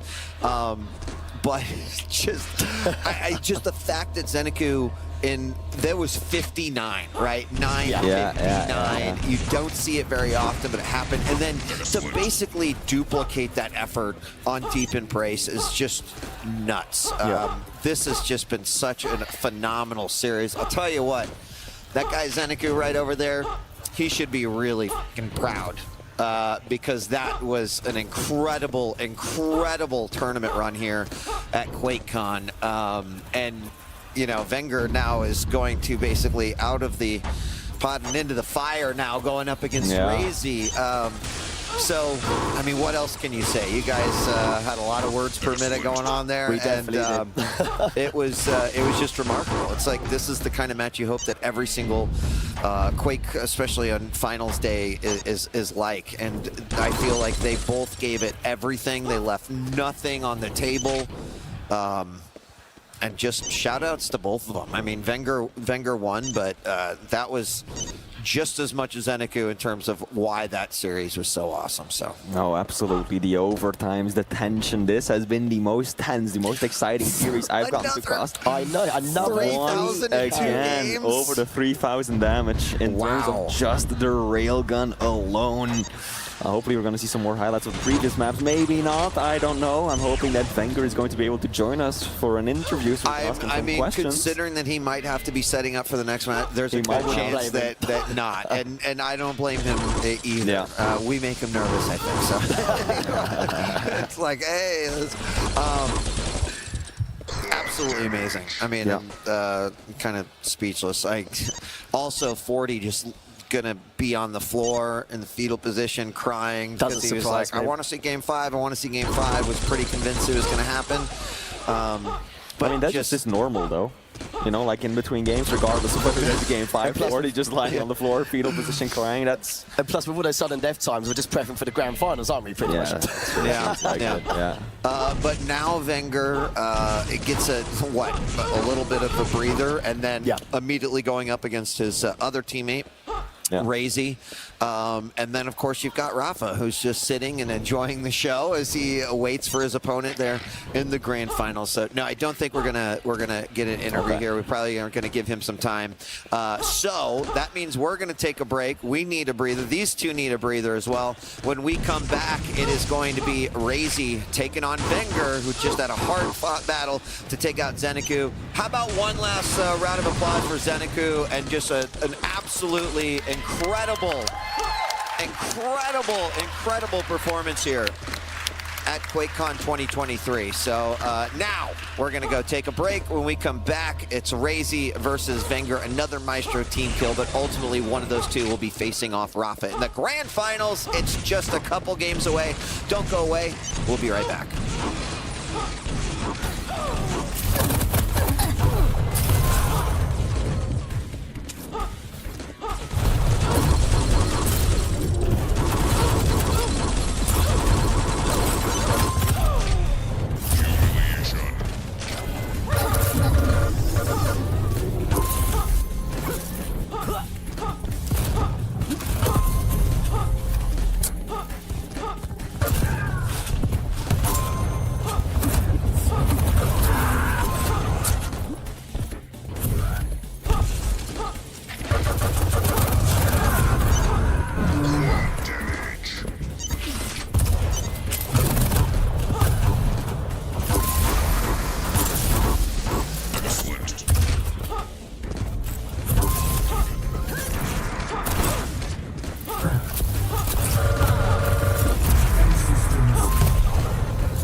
Ladies and gentlemen, wow, I just popped on the screen. That like jarred me a little bit. Ladies and gentlemen, welcome.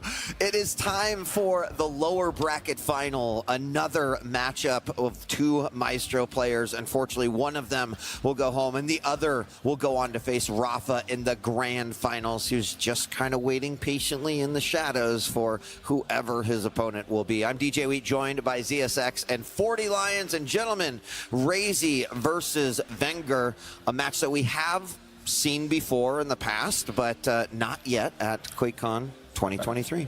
We just saw it this morning. What the hell is wrong with you? I mean, the rematch. Leave him alone. I mean, the rematch. Twice. The this tournament. rematch. We've Yeah. never seen it twice. It's been a long day. Oh, We're the sorry amateur about hour. that. Yeah. Yeah, it's okay. Let's get you in the Wow. home week. It was Maybe we should the get lack Quake of Where's the transition. transition to bring me wheelchair? up. Right. It was the Let's wheel him out of here. Dan and I can take over. We appreciate you, absolute legend. well, Let you know, me the fake remind you. goldfish memory. Let me remind you that Wenger got trashed this morning. Thank you. That's what it was, a setup for that. Yep. Yeah, that Wenger got trashed. I deleted it out of my memory the way that I hope Wenger did. I like that. But no, he does look like he's warmed up a little bit now. And on the flip side, Razy is the one that has to mentally reset after his trouncing from Rafa. So they've both been trounced today, and they maybe will both bounce back. Just kidding. Yeah, I mean it's gonna be action packed, but yes, I mean this is where we were talking about endurance, because you got 20-minute break if that, and Wenger's right back into it, best of 5. So yeah, and it's against Razy, someone who kind of dumpstered him a little bit earlier, and he's got a little bit something to say about that, but he's got to be running on fumes. And even if he wins this, what's your prize? You get to go against Rafa in a best of 7. Running on fumes or a little bit of adrenaline from that last matchup with Zeneku. Like, he did come out as a winner. He fought very hard for that one. I'm sure mentally a little bit exhausted, but also got to be on a little bit of a high from just like, okay, one step closer. Here's the next one. We see Wenger right here, and for as consistent as Wenger's play has been throughout the QPL Season 4, maybe that isn't how I would label his play here at QuakeCon, right? But he's still had these moments of brilliance. He's still come back from games that looked like he wasn't going to be able to. Some of his own forced errors, and others just that, because he was able to claw it back. So, Wenger's still got it, still think that he has the potential to be his opponent. But, Razy, I would imagine after the 3-0 loss to Rafa, wants a little bit of payback there too. So, I don't know, motivations on both sides to take this one. And I think the hardest part is because they have played today. Thanks for reminding me. That's all right, my friend. And they and Razy did win that one. How do you reapproach this one, right? Do you do so in the picks and bans? Do you do so just like mentally resetting, going, okay, we've done this before? But I think, the picks and bans are obviously critical. And we saw Razy actually, in my opinion, getting pretty much outpicked by Rafa. So, Wenger should have put some concentration on that, on, can he 5D chess him? But in all honesty, put that match behind you. It was that bad where it doesn't actually have a reflection on anything. It wasn't, it wasn't really any circumstantial. It's just Wenger didn't turn up, and he self-admitted that, and he clearly reset that. And to your point, I think he's one of the most flow state players in the league. When he's feeling himself, you can feel that rhythm coming into his play. That's when he really plays his best. He reminds me of someone like Cypher back in the day. And so, off the back of that Zeneku victory, you saw how relieved and happy he was. Right. You can see that confidence beginning to flow a little bit more, and he definitely needs that momentum, that good start. Similar to the analysis we had from Razy Rafa, if Wenger gets off to a bad start, it's like, oh no, not again. It's not the second time today. Right. So that map 1 becomes crucially important, especially for Wenger. Like, he's going to be in a better headspace if he takes that first map. 100%. Yeah. What are you reading over there, 40? I mean, I'm not taking a peek at anything. Don't worry about it. But yes. No, I'm very excited to get into this one. But again, as you said, I mean, Wenger showed great discipline in those overtimes. I mean, it's got to take a lot out of you. But he was making the right decisions. Arguably got caught out on Blood Covenant, which was unfortunate and led to that sudden death. But still, he had the grit to grind those maps out. It takes a lot out of you, but he still did it. He's still here, and he's still fighting. I mean, 12 minutes of overtime in 2 games, that's kind of nuts. That's the one where it's like, if you do make a mistake, the game is over. So I don't know. Are we ready to look at the picks and bans? I think we are. You're already looking at him, you son of a... Me? No, All right, never. all right. Let's know people. Let's take a look at our picks and bans here. Oh my What? gosh! Off the Starting bat? off with Deep Embrace, Awoken, Ruins, Blood Covenant, and Molten Falls. Who wants to talk about this? I can just tell it's. We could call out the clutch Dan. real quick, can't we? Yeah. I mean, yeah, that's the big talking point here. Is that clutch pick? You know, Wenger starts with the slash. He didn't have the ban, so he knows it's going to be on the board, and Razy just straight up picks it before it could get banned. Now, one would assume that Wenger had an inkling it might be coming, but it's still, you know, it's a difficult map to play clutch because it's so intense, high octane. You know, something like a Blood Covenant that we've seen it on Awoken, where you have those separation of rooms to hide away when the shield isn't up. I think we have seen on Deep Embrace before, but few and far between because of the pressure that can come out, and we've seen the speed that Slash can play deep. So that's a really interesting dichotomy of how that is going to balance it out. Honestly, across the rest of the maps, it feels like everyone's got what they wanted, I would suggest. You know, like Awoken, Razy got his pick, he got Ranger, and you know, Athena is an S tier pick on Awoken. Similarly, Ruins, we love Strog, and Razy has often played the Sorlag there as well. And then we get to the latter end of the draft, where there isn't any great mobility champions left in the pool because the Doom was banned, so we have the BJ against the Galena. I would rather play the Galena on that map, but Razy had the option, and he's gone for the BJ. Time will tell if we get that far, which I hope we do. And then Molten Falls literally is we're scraping the barrel. And we haven't seen virtually, I don't think I've seen a single Ison apart from maybe first map on Veil in the whole tournament. He comes out, and then Death Knight is left. So wait, you're saying we're scraping the barrel. I still don't even see Keel on here. So where's he? He's just not even in the barrel? Just There's a reason why I don't how talk mid he actually is. right? Yeah, just super mid. Look, silver analysis, it's fine. Okay, whatever. So in terms of these matchups, you feel like everyone got what they wanted. Yes. But in terms of energy, again, we keep talking about Wenger just got out of a grueling set. Do you think that's going to play into a factor here?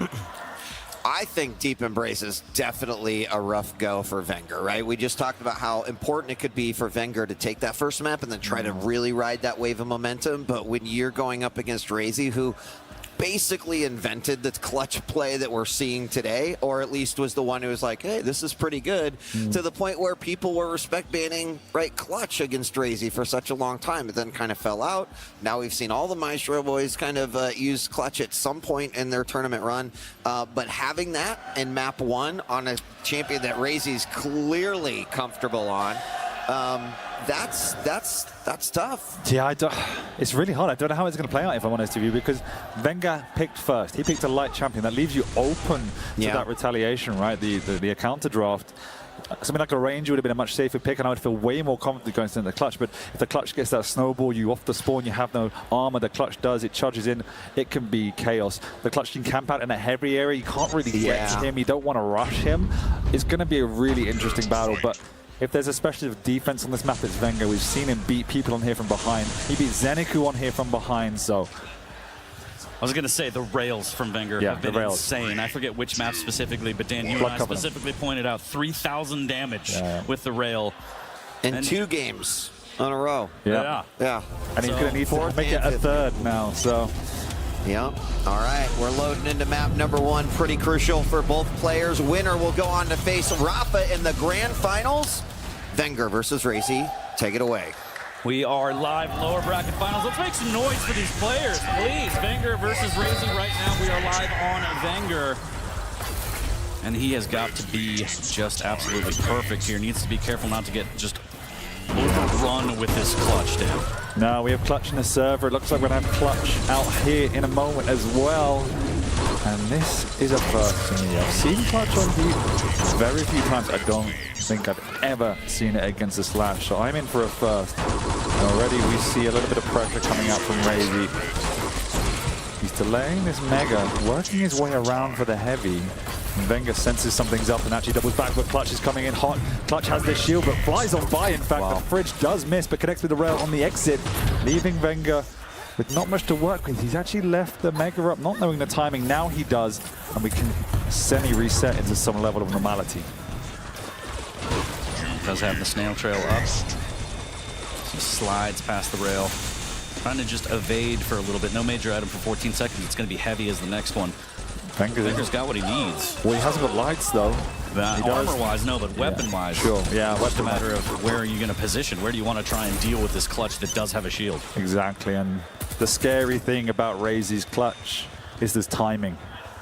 He is incredibly patient, as we can see on his POV right here, just scouting out like a turret, surveying the area and checking for what he would suggest to be the best route of attack. And I don't even know how he is hiding his broad shoulders here, just camping out on the edge. Whilst Wenger is owning the low ground right now, which is where he has to live. He cannot challenge the top ground. As long as that shield is up, as long as he's done no damage, as they do me down here, shield's up and rocket out a second. 3 to boot. Razy opens it up, and this is the problem we were worried about, the pressure off the spawn. Saying that, Wenger does an immense amount of damage with just a starting machine gun. We can reset, but Razy has got 2 frags already.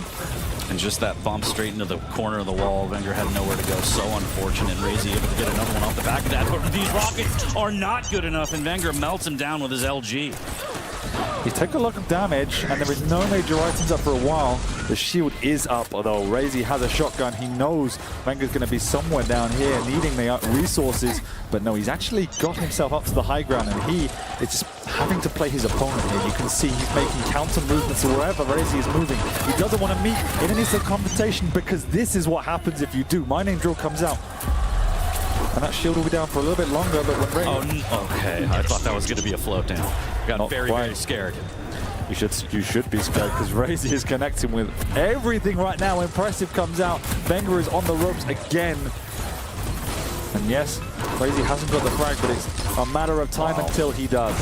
Very clean rails. It's not that easy to hit that slash like that, but Razy making it look easy here as he has the shield up yet again before this heavy. That's going to make it insufferable to try and push in on for Wenger, so he might just keep his distance. No snail trail as he's playing low and slow, trying to live off the lights again, Dan. He is, and it's very hard for him to get on the map at the moment in time, just down to the fact that Razy's not showing himself until he feels the right opportunity is there. Wenger has to manufacture an angle, and he does, but he eats one to the teeth as well. Knowing that pressure, Razy can continue to aggress. You can see him just owning the high ground. He's gone in aggressively here again, once again, and the shield comes out, and that's the strategy of Razy. Just Razy things. Another day at the office right now. Wenger taking a rail off the spawn as a light, just doesn't have anything to do. A little bit of a tickle, but it's only a matter of time before he goes down right now. So you want to know why Razy's so good at the moment? Why? He's hitting 100% rail you on can't call that out, Dan. You're just going to jinx it. Oh, damn it. It's unfortunate. 5-1 though. Still, Razy looking so in control right now. Wenger sitting on virtually nothing. He has missed one now. He's 8 of 9, 88%, but he's going to go in with the heavy shotgun, super shotgun here. He meet in the mud hole. That's not where you want to meet that robot. Yeah, that double barrel. Absolutely brutal. And Razy just, it looks easy. I hate to say it, but it does right now. He's just very comfortable on this clutch, very comfortable on this map. Off the spawn after he gets the frag, he's usually hitting some damage, and oh my god, rockets like that just to the face. Wenger has to try and slow this down. We're getting close to the halfway mark here in a 6-frag lead for Razy. He's on a mission right now, Dan, it looks like. He is on a mission, and the question is, how do you slow this down, right? The clutch is just all over Slash at the moment. Wenger's trying to keep his distance. He's trying to play around that rail, but the challenge is the fact that Razy is hitting blow for blow. Yes, Wenger's also hitting his shots, but when clutch hits one too, there's not much you can do. You just have to try and run and keep away. But the patience from Razy is showing true. Another rail comes out, nearly knocks him down. Has to rocket jump up, but he's got so much stack. The shield hasn't been used for a while, so it is up if and should he want to use it. Look at this. Setting the trap right now is Razy. And okay, he has to reposition because of that rocket right there. He's going to grab some more rails before he goes, potentially for this heavy. He doesn't have the shield up, not up for another 9 seconds. And Razy, similar to the last 5:40 of this map, he's dictating what he wants to do. Sure. It's on his terms, Dan. And we're already in a territory, whereas even if Wenger does get a frag and some control, it's going to be difficult to rack these frags back to back. Considering the starting stack of the clutch, considering the shield is going to be up at some point. Wenger needs to start with the ABC. He needs to get these items on rotation. They have that big split. I mean, the Mega's been up for a while. He wants to keep the pressure on. He knows that time is a ticking, and that's why he's trying to catch this clutch down below. But the maneuverability of the clutch means that even though Wenger's playing Slash, he's finding it so incredibly difficult to lock this clutch down. There's the second frag, but Razy will have a Mega to fall back on. He's wasted so much time. Yeah. Or not. Okay, yep, doesn't even want it, but that's okay. That's good for Wenger right now as he has to make 6 frags up. Flipping the bird a little bit of the snail trail as well. He's going to double back and he spots out Razy. He might catch him, drops on him, and then double back.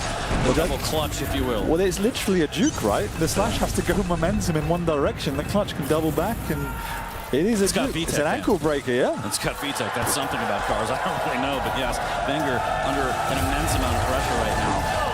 310 on the board, 6 frags to make up. That's a good rail right there, but he's going to need a lot more than that. Here's a good cutoff, decent rocket, right into the shield, and that's part of the problem in dealing with the clutch. But he does have it popped. He has rotation on the Mega and the snail trail for that extra burst of speed and damage. The pressure's on, but Razy is already in wasting time mode. Playing keep away once again. Another rail comes up to nullify the stack advantage of Wenger. Still have to keep pressing on. The shield isn't up, but the angles aren't there either. Wenger has to open this window to try and manufacture some more damage coming out, but Razy's made his maneuver to the other side of the map to try and keep away from Wenger, and now he's playing on the low ground, and that's a difficult area for Wenger to actually chase. And this is a little bit of NASCAR for Wenger, all right? And that's fine. That's what you have to do. And after all of that, 2 rockets just cuts him down, 9-2. Is there any way for Wenger to get back into this one, Dan? It looks too impossible right now. It kind of feels hopeless, but there is a frag. He's taking some damage. Razy will get the heavy side of the map, and the heavy is up. He does see it, he does take it, so he is stacked. And he's just, again, exploiting the one weakness of Slash's speed. She's not can't stop. She can't stop. She can't corner. Gotta go fast. 6 minutes. Or excuse me, 6 frags in less than a minute 30 to get those. Oh my God. It's like that, but Wenger does hold on. Sync doesn't claim his life on that one, so he could double back for the Mega, but with a minute 30 left, I mean, time's ticking. At this rate, I don't think he's going to make up the frags, but we've seen crazy things happen before, Dan. It's been a day of absolute madness. There's a time and a place where it will happen. It will be now, as Wenger knows where Razy is, but no, how do you get that angle through the floor? 100 damage to Wenger's feet will knock him off that area. No items up, and Razy can say, hey, you can come at me, I still have my shield. And as we saw before, it's not where the Slash wants to take any sort of fight. There's the shield mitigating any tickle damage that Wenger is putting out, but there's nothing of any significance at the moment. There is a rail, but Razy's quite happy to back on through and do even more damage. And the problem is, yes, there's a frag coming out, but look at the time, look at the stacks. It's just wasting more and more time for Wenger to forge any hope of a comeback. Just trying to force it, does force him through the telly. The LG has to be perfect, but it's not going to be enough because the stack again from Clutch, even off the spawn, is too immense to overcome, Dan. 20 seconds, 5 frags. Wenger calls the GG. Yeah. And we talked about momentum. We talked about this first map and how we were scared because Razy on the Clutch is deadly, and that's exactly what we got. 10-5, the official score. Razy looking very comfortable. Wenger just kind of shaking his head, I think, on that one. There's not much you could do, and then that matchup is just very difficult. Yeah, and then kind of Wheat said it as well. He was fearful for Wenger's chances. He had the first pick again, going off on the Slash, which is generally a very, very good pick for this particular map. Have to question how much he did really expect that clutch, and if he did, what the game plan was going to be, because we knew how Razy was going to play that, and it played out exactly as we expected. Nice and slow, picking his opportunities. Obviously, something we did not talk about was the fact that when the Slash is trying to catch the clutch, that maneuverability actually plays against her a little bit, and that's what we saw towards the end as well. So it definitely felt like an uphill battle from everything we saw here in map 1. And I guess the only condolences you can put out from this 140 is, well, there was a champion differential, so... Look at that, yeah. I mean, I can't think of anything more terrifying than being that close to a clutch with a shotgun out. I don't know. I don't know. But map number 2 awaiting us shortly here. going to be awoken. We're going to see Ranger and Athena. Wenger with the Athena, Ranger for Razy. In terms of that matchup, I mean, a little bit better, I would say, in terms of the overall matchup for sure. But again, I question kind of the endurance and the kind of the stamina you have. You have to be exhausted at this point. Your opponent has already beaten you before 3-0, contrary to what we think. God bless his soul. But yes, you've gotten knocked down by this person you're playing. You're down a map. You just played the set of your life, best of 5. It was just absolutely grueling. It didn't even have to go to all 5 to feel like it. And now you're down a map, and you know, you're staring down the barrel of elimination right now. Previous champion as well. There's a lot of pressure mounting right now for Wenger. 100%. And he's going to win Quake. You've got to go through everyone. They've always said this, and if you're in a situation, you've got to deal with it. And that's the fact of the matter, right? And I think fatigue plays a little bit of a part, but there's nothing in map 1 I would suggest that would resemble anything of fatigue just yet. I thought the decision making was good. The aim looked strong. It was just an uphill battle playing against that clutch. And now we're going into a map with a completely different set of champions. There is still the challenge of he's going up against a Ranger. We've seen the theme of this tournament, which is that orb into shotgun play, blowing up the lights. And that is a situation Wenger has to be wary of as well. But it is a far more balanced playing field now going on to Awoken, where both these champions can be considered a really tier 1 pick on this map. And so this is far more just about pure execution, pure skill than playing around what would have been champion difference. Yeah, no V-Tech here. Do you think Wenger's a Swiftie? Because he's going to have to shake it off, Dan. Oh, nice. As we get map number 2 here. Don't punch me, please. Alrighty. We're going to be live on map number 2 right now between Wenger and Razy. And immediately, big opportunity here as Wenger goes straight for that rail and kind of has Razy trapped. Razy does have the dire to try and get out in case it goes all horribly wrong. That's a free rail, almost 2. Ooh, just missing out on those opportunities there, but you can see Wenger not phased at all. He has a game plan, he's going to stick to it. Yeah, he has the position here now as well. A second rail would have been absolutely lovely, but it wasn't to be. I've taken away that stack of Razy though to put him a little bit on the back foot, but Razy's made his maneuver over. And we have to be careful with that burst potential as we talked about. Razy actually gets a free pickup and is able to exchange unreturned damage again coming out from Razy.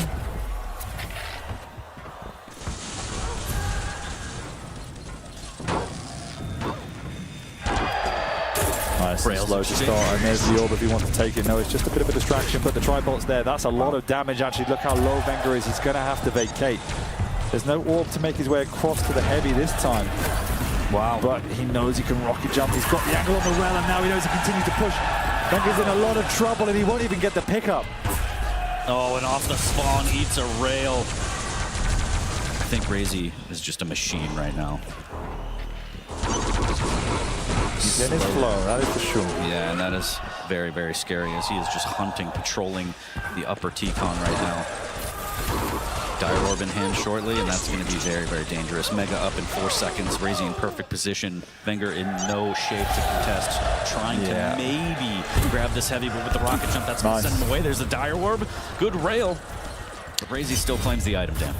He does, but that defensive play of Wenger almost smacked of that he understood what Razy was going to do off the bat. Positioning on the far side of heavy, defending that angle, coming over the rail area. So decently played by Wenger, but I definitely want to see him put a little bit more pressure on these pickups as well. He can't give too much license for Razy to play them out, but there's some good aggression going over on this light armor, connecting with a couple of rails and keeping Razy away from the Mega. So that is exactly what I wanted to see. He needs to assert himself a little bit more now, get onto those lights and control the mid ground. Not too shabby. 71% rail for Razy, 58 for Wenger. Still very early in this one. That might be a key weapon here. That's a big rail from Razy. Dire Orb again in hand with Tri-Bolt rockets, LG, whatever he wants. As the crowd loves weaponry, Dan. Every time you describe it, they go crazy.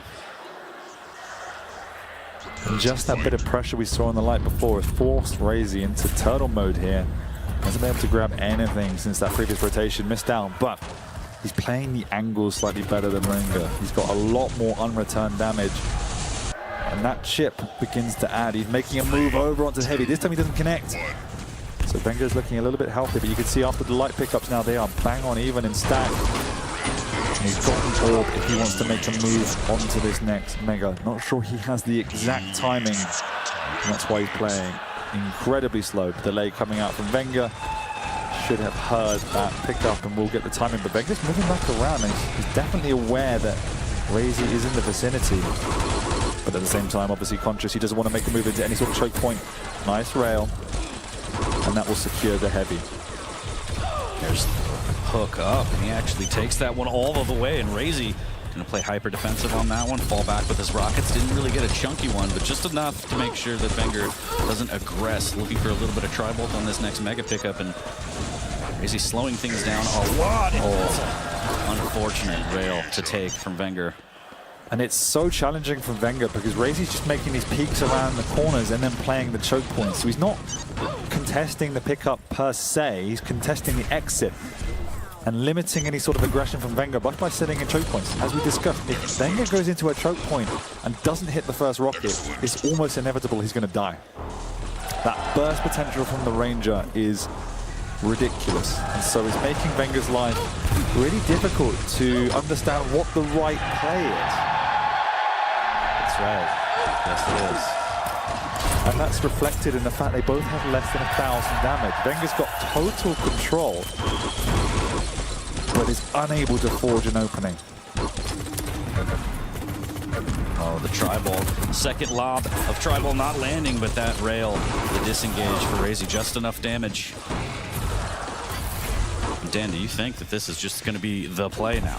Razy's going to play hyper defensive. If he finds an opening, great. If not, he's okay with this one frag lead. Yeah, he's playing the long game until Wenger overcommits, until he gets probably 2 uncontested rails. And at the moment, neither one of those things have happened. Saying that, he does work his way onto the heavy, gets hit on the rail just prior to the pickup, and a second on the exit. So that actually is exactly why Razy hasn't been committing to these items.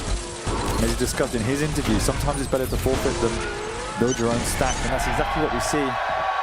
By taking that item, he leaves himself vulnerable, and now he's stuck in an area he doesn't want to be in. So he works his way back around towards the LG, his safe zone. 4 minutes and 30 seconds. Plenty of time as the rails are exchanged. Nice. Razy needs to grab some health. Does have a light armor to work with, and that's been his lifeline this whole game for the most part. And that's a position he's taken 2 or 3 times now, so it's predicted by Wenger, which is why he's eaten that. And you can now see this game of chess unfolding as Wenger is understanding the traps he's trying to set. He's working out the positioning that Razy is taking. And the momentum continues to build, the pressure continues to build. What was a safe stack for Razy? He's now struggling to get the lights he once had, and there's another rail. Wenger continues to plow. Oh, wow. That can't connect. Razy's the magic man right now as he's, again, living off the lights. But yes, you're absolutely right. I think Wenger has a read on exactly what Razy's trying to do, and it's just a matter of the execution of breaking into that safe house. He doesn't have a read on this, 40. He doesn't have a read on this as he's sneaking around, and he rocket jumps across, steals that away. Wenger took the risk to try and set a trap, and it wasn't to be. Now, this is important. This next item, they are both healthy enough to commit, and that's exactly what we see. The orb comes out, the rails comes out, but this time Razy has to, again, retreat as Wenger connects with his rails. And we do go back to that game of chess. But Wenger says, enough of this game of chess, Razy. I want blood. I want it now. He makes a big move across. He's going to continue to press. He knows he's got the frag to tie this one up, and there we go. 1-1, 7 minutes in. He had to work so hard for that, but now with that frag, he can still maintain the control, and now Razy has to kind of be worried as to, well, I've been figured out. I'm also locked out of the map. He did swipe a couple items here and there, but mostly it's been all of Wenger in terms of control. So now Razy has to try and find some damage. Otherwise, this could be real bad news. There's big LG catching Wenger off guard. Swaps those around, but Wenger finds those cheeks.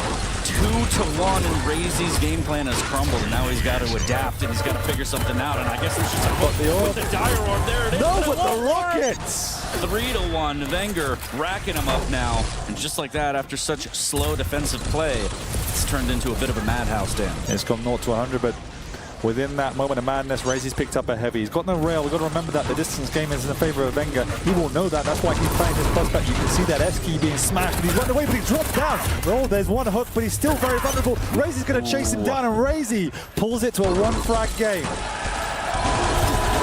Great timing on the Mega. almost finds the rail opportunity, but he knows he's towards LG, and wow, it's a big rail. Unfortunate miss there for Razy. Will fall back to the heavy. Less than 2 minutes remaining, trailing by 1. Dire Orb in hand as well, in case he wants to get a little bit crazy. Here's the jump head towards Tribolt. Razy, how are you going to approach this? How are you going to get this tying frag? No rail in Venger's hands now either, so you have to be careful. And he obviously doesn't want to play the choke points, but he wants to try and defend himself.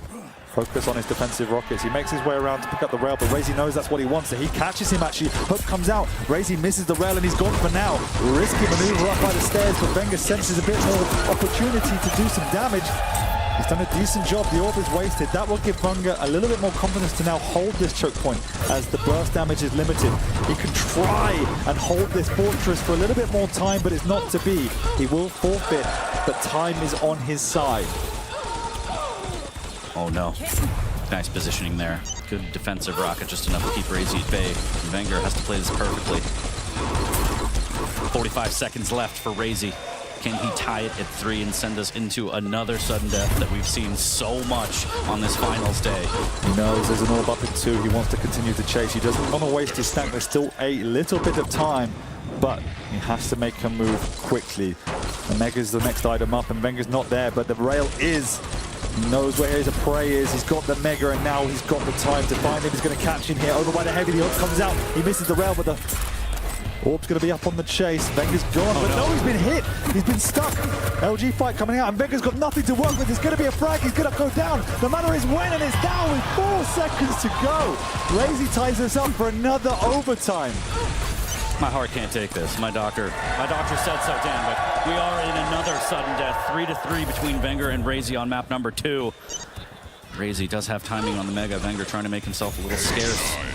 Such a split between the Does items have a for rail.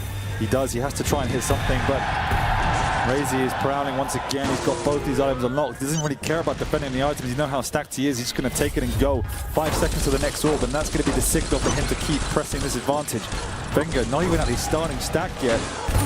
And Razy knows how weak his opponent is. He's going to barrel on through, try and take this fight. A hook comes out, 1 down, 1 to go. There's the second. 3 seconds to Wenger, but Razy's already there, and Wenger cannot fight. Silver lining, I suppose. Dire Orb is down. Razy doesn't seem to really mind. But there's no hooks. Yeah, and Wenger knows he needs to stay away. Gets the LG tickle. Heavy is up, but it's too risky to try and drop down, so Razy will claim that one. He's done a lot of damage, though. One more rail will actually equalize the stacks, and Wenger picks up a light to pretty much do the job for him. The Mega is next up. Wenger wants to try and do some damage, but Razy once again just standing and posturing in the mid-ground. So Wenger has to make the long road round to try and hit an exit rail. Razy, knowing where his opponent is, goes low ground, takes the light away. He knows exactly where Wenger is, and that's why we can see him making his path into the high ground now. Wenger moving, plus back, trying to do some damage. But this pathing from Razy is absolutely unbelievable, limiting any potential rail angle for Wenger. He's taken 2 of the lights, he's taken the majors. Mega's up next, and Razy just needs to catch him out. And Wenger needs to run for his life. 1 hook in the pocket, 13 seconds until the next one. And Razy is a man on a mission on the hunt right now, but doing a good job of making sure he's still maintaining item control over the map, not allowing Wenger to stack back up. Checking everything. You see that flip? This is just pay attention to how precise his movement around the map is. He takes the perfect angles to make sure that Wenger cannot hit any sort of entry damage. As I say that, he drops into his face. He has to move, but he can't make it. doesn't matter. When perfection turns to disaster, yeah. That came out of nowhere. Wenger says, I see your angles, and I disregard them completely. No, Razy made himself, vulnerable in that moment, and Wenger just hit the shots he needed to, as he has time and time again throughout the day. That match was so fascinating. You could feel the momentum shifting like a pendulum. That whole mid-game where Wenger had the control, and Razy, he didn't want to overcommit and give away any needless damage, needless frag. He tried to go Wenger into these choke points, but Wenger understood he could not take that fight. As soon as it blew open, Razy just dominated the map, and Wenger absolutely on the ropes. And I want to see that final frag again, because he read that to perfection. I was just praising how perfect, Razy was moving around this map, and Caster's Curse. Good job. Exactly. Good job, Thank you. I ended the map, but just dropped straight on with that read. Slight delay on the heavy from Razor. That's all it took. Perfect situational analysis from Wenger. And once again, we look at these statistics and you can see how even it was. Bang on even in terms of those item pickups. Damage not too far apart either, but the big point of difference, that rail from Wenger just playing a little bit better, and the defensive rockets as well. 800 damage from Wenger being deciding. Absolutely insane. Absolutely insane. And you know what? We were questioning, I was questioning at least. I was kind of wondering, endurance, stamina? No. Pure adrenaline right now. He's hitting the clutch shots that he needs to. Wenger still has a lot of fight left in, and we're going to get into map number 3 here shortly. It's going to be Ruins of Sarnath. And I believe it's going to be the Sorlag versus Straw on this one, Dan. And in terms of this matchup, how do you see this playing out? This one is probably the most even of the ones we've seen all day. Obviously, we have a heavy and a medium champion, but the stack difference isn't as big as it was in previous encounters, and the speed is there for both sides. This one's much more just about strategy for me. You know, the crouch sliding strong, the air control is strong. They've got champions they want to play around, and so I think the area denial from Sorlag's going to be pretty big. We saw it earlier today how impactful that can be when it's used situationally. When your opponent can't get away or when they have to run away to get the bubbles, that's going to be a big factor. And just the brute force that Sorlag spins is going to be important. Are there going to be any big peekers? We'll have to see, but at least the scouting and distraction is going to be useful as well. But ultimately, this is going to come down to who plays better. We've had some phenomenal games so far. This is just going to add to that repertoire. Absolutely. It sounds like the crowd is ready for some big peekers indeed as we are loading up map number 3 here, Ruins of Sarnath.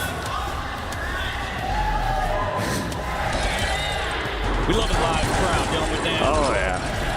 That's what we live for.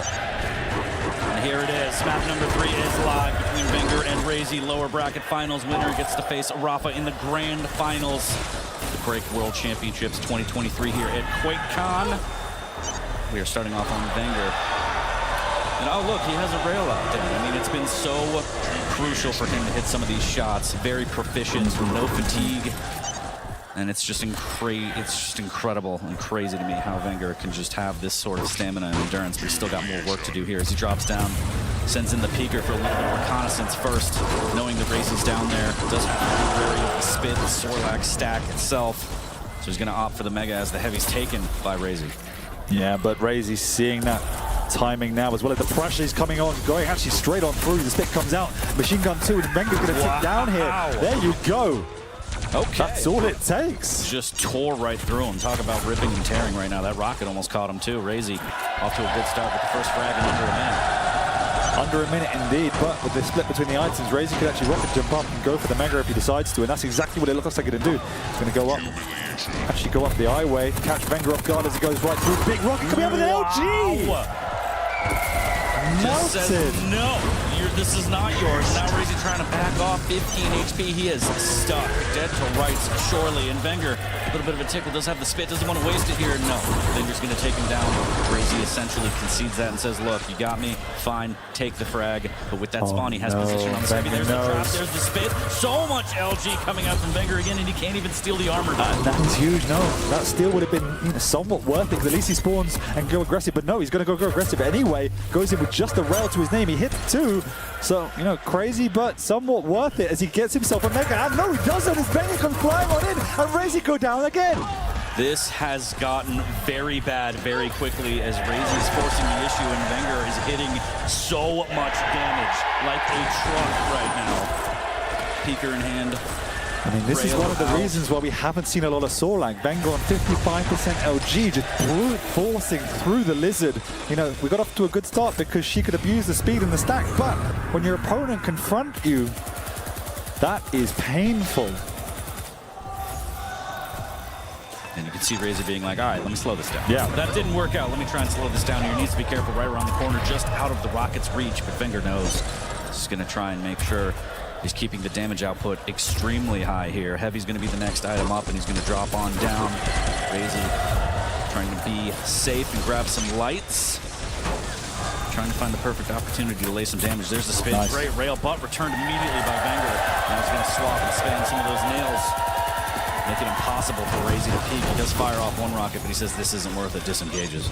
No, and Razy's in a bit of trouble now because of this split between the two and the constant pressure coming out from Wenger in terms of the rail. 70% rail at this moment in time, 15 seconds to split between the major items. So the question remains, what can Razy do to now halt the pressure? All series long, pretty much both series long. Razy's been the one on the front foot for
Prepare to fight.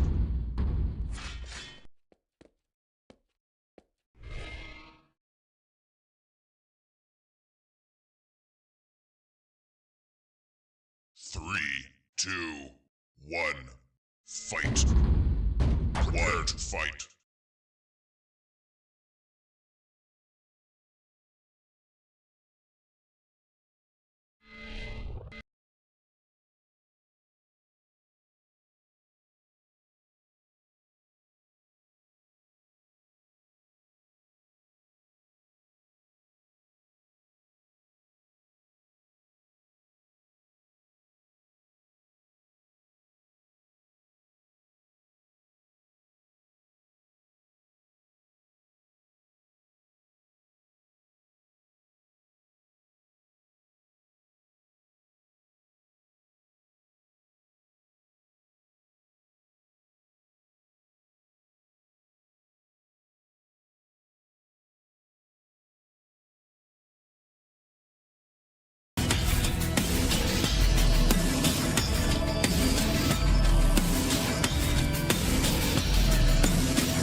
beginning, the start of that map.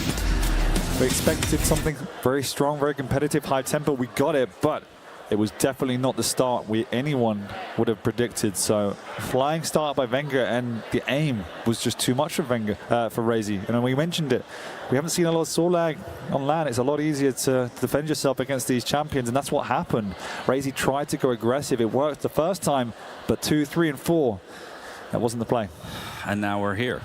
Now we're here, and this could be the last rodeo, so to speak, for Razy. I mean, always the bride. Maybe he won't even get to that point this time. He'll just be the bridesmaid as he's struggling. Speaking of last rodeo, I do have a little thing here, Dan, that I found in the shop that I'm going to wear for our last cast because I think it's important. So.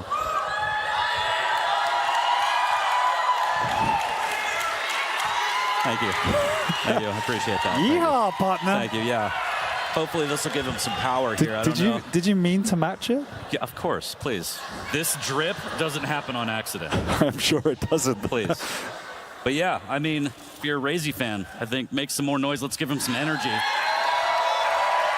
Because this could be the last map here. Again, if Wenger takes this one, he goes back to the grand finals and he gets to face Rafa.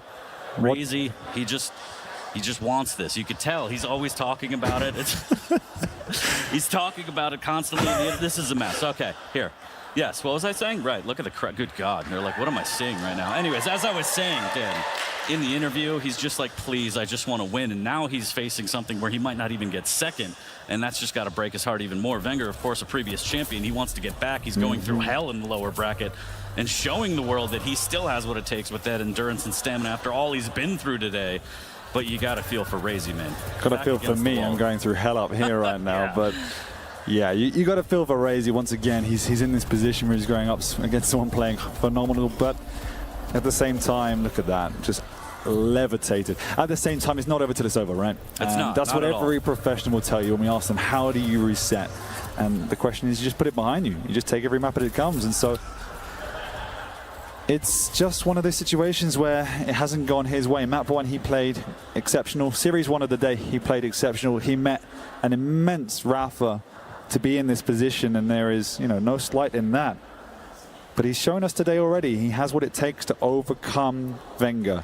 The question is, does he have the stamina and the fortitude to do it after these back-to-back losses? And that's another thing that's got to play in your head a little bit. I know at this level you got to be able to cleanse the palate, so to speak, but you're thinking to yourself, what happened, man? Earlier, I kind of smacked this dude 3-0 into the lower bracket. Now he's coming back at me after going through hell, and how am I in this position? You know what I mean?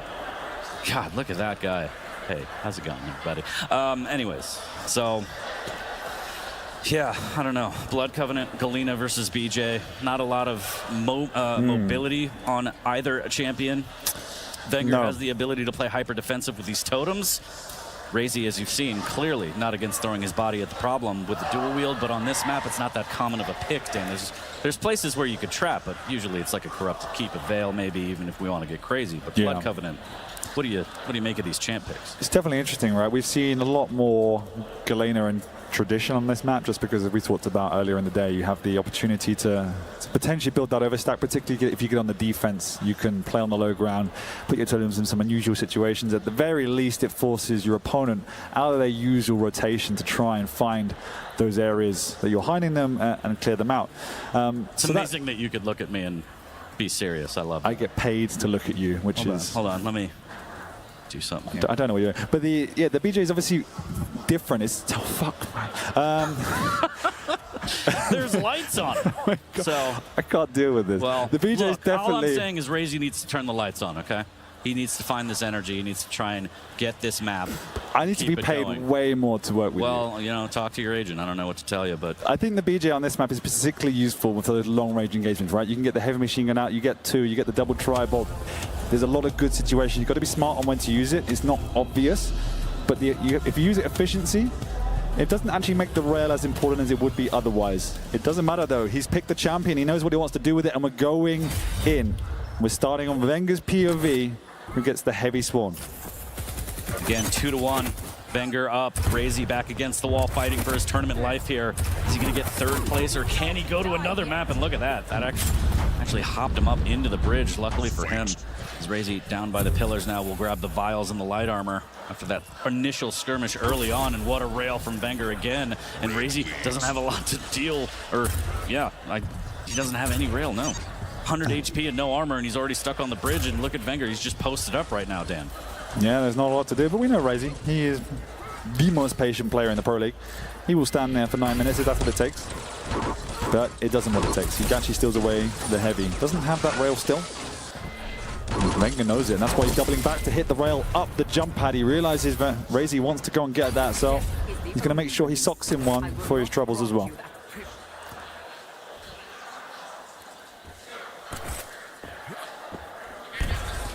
Razy scouting out down below, does find a couple of those totems. Wenger will obviously see that information as well as one disappears from his UI. And a second. And they're gone. So 0-0, minute 30 in. Very cagey, as you would say, Dan. Did I take the words right out of your mouth? I mean, you did, and inevitably it will be. When you're playing this map with a lack of maneuverability, it is obviously difficult to close the gap on your opponent. You're going to be more reliant on these distance engagements, but at the same time, even if you do the damage, how do you close the gap? How do you finish the job? Not sure, but how did he sidestep that rail? As Razy almost found some damage on there, but he's going to drop onto the heavy way early, 8 seconds early, and he's just a sitting duck, but Wenger's nowhere to be found to deal any damage. No, and we're in that decided territory in terms of maps as well. This is where the pressure begins to mount. Neither player honestly wants him to make any mistake, no matter how small it can be, game deciding. And this may even be a map that's decided by that single frag, so it is monumental that players make perfect decisions from start to finish. 10 minutes of perfection is never easy. Oh, they're going to run right into each other around the corner. Did he Didn't spot him? see. He does now. He hears the rocket stumping by his feet. Moves across to try and do some damage, but Razy's partner once again is exceptional as he gets out without even being seen. The jump pad is heard though. Rocket comes back out. Big rocket to rail combo. Razy's there with a double heavy machine gun, and that's what I expected him to use it for. And a double rail, in fact, and Wenger actually responds more than in kind. Razy's trying to defend away, but no, another rail to the butt. And Razy, what's he going to do to get out of this one? Wenger and the railgun. Let's talk about it. Absolutely insane. Heavy is up in 1. Wenger just lying in wait. He's going to take the jump pad up. Is the cutoff going to be enough? He should be able to deal damage on this one at least, Dan. Now just gets more rail instead, but could have been a bit of a trap there from Wenger, but he didn't feel comfortable pushing on that one. Mega up behind him at 1, and he's just cutting off the map now, playing for sound. Yeah, exactly. Just hoping that Razy comes around that corner at the very least to get some observation on him. He's going to meet him up on bridge now. But this is the choke point that neither one can pass. It is almost enemy territory on either side of the door. Wenger has an opening with the rail. Actually going down the long way. Lack of mobility, no, not if you have a rocket jump. So steals away that heavy. Perfect time. He's going to make his way the long way around the map. Razy knows it. He's gone up top. Wenger luckily doesn't take the jump pad that could have spelled his doom. He's going to try and beat away at Razy before he picks up that Mega. He sees the timing. Big rail coming out. Also, significant split between the two. And there's the second rail. Wenger fine at this last angle. Razy going for the lower light, making his way back to the pillars to try and get another lower light. And just like that, all that work cut in half by that rail. And on the way out, Wenger so patient, finding the angles yet again with the railgun, getting so much utilization out of it. He's able to drop down onto the heavy for free. Still totem in hand. He doesn't even care about the stack. He wants it to fight another rail onto the Mega after the pickup here from Wenger. Utilization and efficiency is the key. 17 rails fired by Wenger, 7 by Razy. Wenger's done 10 times as much damage with the rail as Razy. That is insane. The amount of angles he's finding, the amount of opportunities he has to use that weapon. Razy needs to find stability to even up that usage in order to maintain his presence on the map. And he also finds himself a frag down. We've seen how difficult it has been to even get a single frag, so Razy, step 1 is obviously keeping control of at least his items. Step 2, make sure you go toe-to-toe with the rail, and that's a good start. That tri-bolt was so disgusting, Dan. Wenger drops down. Heavy's going to be the next item here. He does have a totem in the pocket temporarily. Just Playing nice and slow, doesn't want to make a noise. Staying out of harm's way. Over the halfway point, grabbing a quick light armor and making his way back to the pillars before the Mega spawns. Crazy goes low ground. He's got the timing of the Mega as well. Now there's a big split between the two. If he can maintain this control now and get that high ground, he can really build his way back into the set. He needs to be careful. He pops the jewel early. He catches Wenger, does an immense amount of damage, and actually just melts him to tie this game. Yeah, and I don't think Wenger expected that at all. The drop down the dual wheel LG was so brilliant from Razy. Ties it in one machine gun from both players, and Razy is just gonna almost fight this to the death. Wenger disengages finally as he had the better position to disengage. Razy was ready to die there. Dan, that rocket, a little bit of damage from Mega. Make Wenger all okay. That rail angle would have been absolutely fantastic. Defensive rocket is so good, so chunky. Yeah, Razy loses his teeth after that encounter and has to run to the heavy side of the map. Wenger doesn't have a rail though, so he cannot aggress even if he wanted to. He has to play this slow. See him try and trap Razy up here. He knows the rocket jump's going to come, but without this rail, he just have to pray that Razy pushes his way through. He does actually try. It's a big rail, and there's huge amount of heavy machine gun, and Razy can't do anything. Wow. So passive healing him back up to 25. There's another bubble for 50, but yeah, Wenger just tore through him with that machine gun. Razy not really ready for it. Takes a ton of damage, drops down for the light. This fight for the heavy might be a little one-sided here, but Wenger actually nowhere to be found. He's going to take the telly to go across the bridge here. Rail angle for Razy. Opportunity here. So Wenger trying to press on. He's going to eat one, and that's going to say, okay, I'm good. No need to risk it from that angle. No, he still can't get across to that side of the map to pick up that rail. And that is a problem. That is definitely a problem. Look at this attack of Razy now. 2 seconds before this Mega. Razy's going to make his way across. He's going to make his way in fact. He has 2 LGs to go up against it, and the rockets are just not enough. Yeah, that dual-wheeled LG. Pinpoint precision by Razy there on the Mega, using it as a bit of bait, a bit of a trap there to get a second frag. 2:30 left. And Wenger taking a rail through the telly. Needs to be careful here. He wants to do damage on this heavy, but he just cannot risk it, Dan. No, and Razy's done a good job, even though he hasn't been active in preventing the rail pickup. The way he's played this side of the map means Wenger has not had any sort of confidence to go out. And every time he has made a maneuver to that side of the map, Razy's either been there or done enough damage where Wenger can't. Finally, he gets a rail, but he's taken 1 rail. He knocks Razy down. He eats a second. He's railable himself. He drops the totem, pushes himself up to 100, but he hears that clip. He hears the double weapon, and he has to get out.